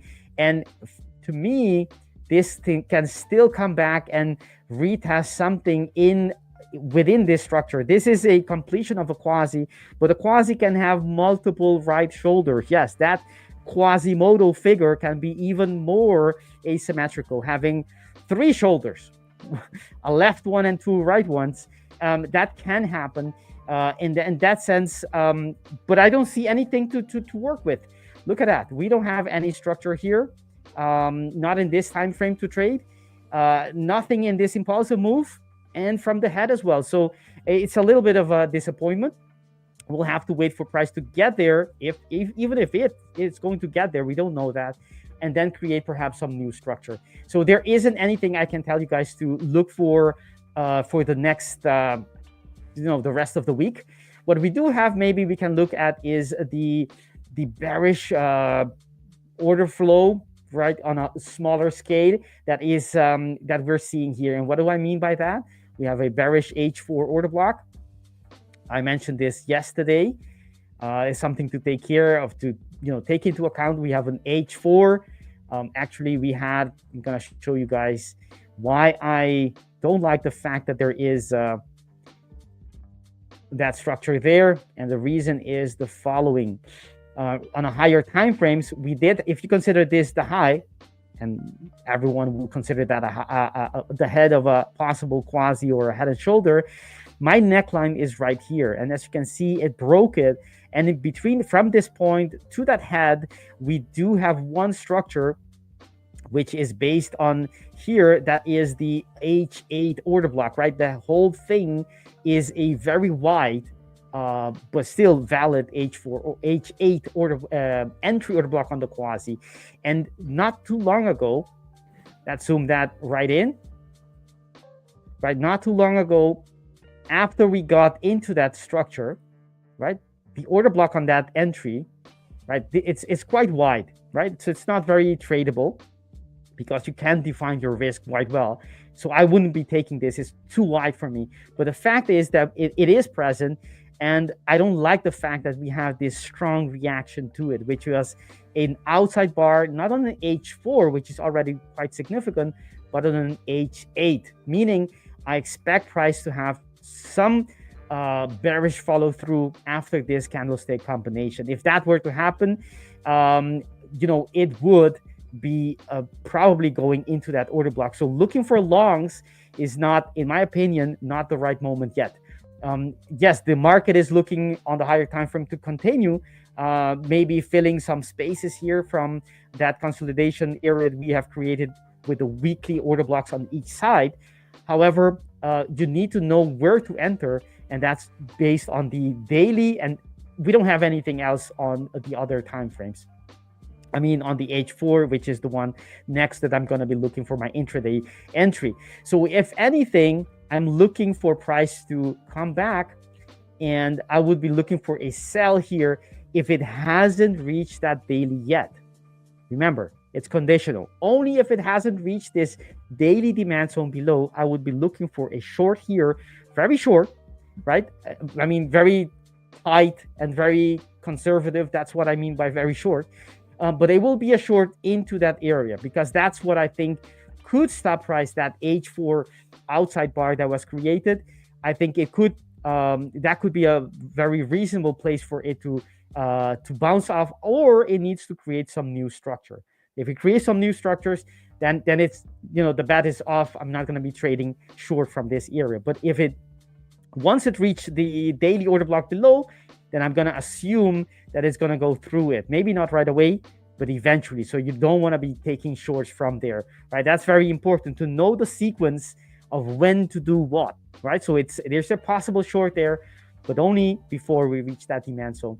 So that's the daily order block. And if I see on the lower time frames, you can clearly see, you don't have to be a master at trading to see this. Actually, I will ask people in the audience, what do you see, right, in price action after that white line? Do you see anything in particular? Can you see who is in control? Actually, till this point. Anyone in the chat? You guys see any? I'll leave it there so you guys can see it. And it will be something quite nice to see. Let me take this out. I'm gonna mark this. Actually, it defended it quite nicely. What I mean is the following: the sellers, yes, Kim, one of our regulars, Maria as well, yes, the sellers, you are absolutely right, and it's very easy, right? Just look at the structures that are being created on the lower time frame. We do have that H4, H8, but if you look at the H2, it's very clear to me. We have bearish structure, bearish structure, bearish structure. It does have a intention to push higher. It creates an outside bar. That's during Asian though, so you gotta take that into account. Makes it not so very significant outside bar, right? You gotta understand what session these candlesticks are being printed. Once the volatility comes back, what do you see? It's a bearish order block, and it's reacting again, creating yet another bearish order block. And look at that today. It hasn't closed yet, and there's still 2 minutes, which isn't a lot, of course. And it looks clearly that wick is rejecting that bearish structure, meaning that the likelihood that price would be pushing lower is higher than not. Of course, this is before the news, so you have to be watching out. News can change everything, but the market structure is something that's very clear. The sellers are clearly in control, and I would say it doesn't change anything on our expectation, because I wouldn't be wanting to get in unless price gets into that demand zone. So that sellers, that could be something. And want to be selling these structures into that demand zone if it gets there, and otherwise, if it doesn't, only trying to get the longs from this for that continuation from that impulsive moves, right? Creates impulsive, comes back for that impulsive move long into higher prices for gold. All right, we have 1 minute more of before the news. It's also the end of our stream. Josh, how is the NASDAQ on your side? Yeah, so it's an interesting place right now, because if we just jump to my chart, I was potentially interested in a short here actually at 717. Obviously, I'm not going to take a short a minute before news. That would just be reckless. Obviously, watch it. It'll drop 100 points now, but that's not the point. The news is coming out, and unfortunately, that's not a trade for me regardless. So I was interested for a continuation to the downside here, but obviously we've got 30 seconds now until news is released. It's not a trade. I'm going to sit on my hands until news. It's the only logical decision I can make. But we are very much waiting. This is sort of what I was talking about earlier. NASDAQ just waits for the news. It will just sit around. It won't do a lot. It's anticipation. We're waiting for the move, and then we'll see what will happen. But yeah, we've got news in 5 seconds, so let's see what happens. Maybe you can put one chart in the 1 minute, so we have that reaction from the news. EU is flying. Everyone who has you have a gap down on NASDAQ. Open up my that's interesting. So already we're seeing. This is interesting. So yeah, the sell would have been a good one, by the way. The sell would have been good for 70 points. But you don't trade before the news, right? No. Do you ever trade before? No, I don't. Especially not that early into the session. You know, often we have Powell speaking later on in the day. Typically, I'm not trading at that time anyway. I'm usually done. But when news is 15, 30 minutes into the session, for me, it's just not a trade because there's going to be more opportunities. And yeah, I just don't enjoy trading news because there's so much uncertainty. There's, no one can predict what the news is going to do. So, and especially as a scalper, when I'm looking for such fine margins, it's not realistic for me. So no, I don't. I'm just watching this. It's interesting to see what's happening. We've not had a massive reaction, sort of died out again, but we did gap down momentarily. Thank you, UK Swing Trader. I appreciate it. I've seen you in the chat a few times now, and I appreciate the support. Thank you very much. I'm glad to finally get a trade on here for you guys. It's been a while coming, but I've been really focused on trying to find the right setup. So yeah, it's good. One trade on the board. We ended up getting the continuation anyway. We're actually sitting around the level currently of where I exited my trade. But yeah, we did see a continuation higher. We haven't quite got to the 800 yet, but look, that could occur this session. I wouldn't be surprised if it did. But yeah, it's been really good stream, guys. I've really enjoyed it, and yes, be patient with your setups. And follow your system. That's the most important thing for the rest of the day. Perfect. We are indeed at the end of our stream.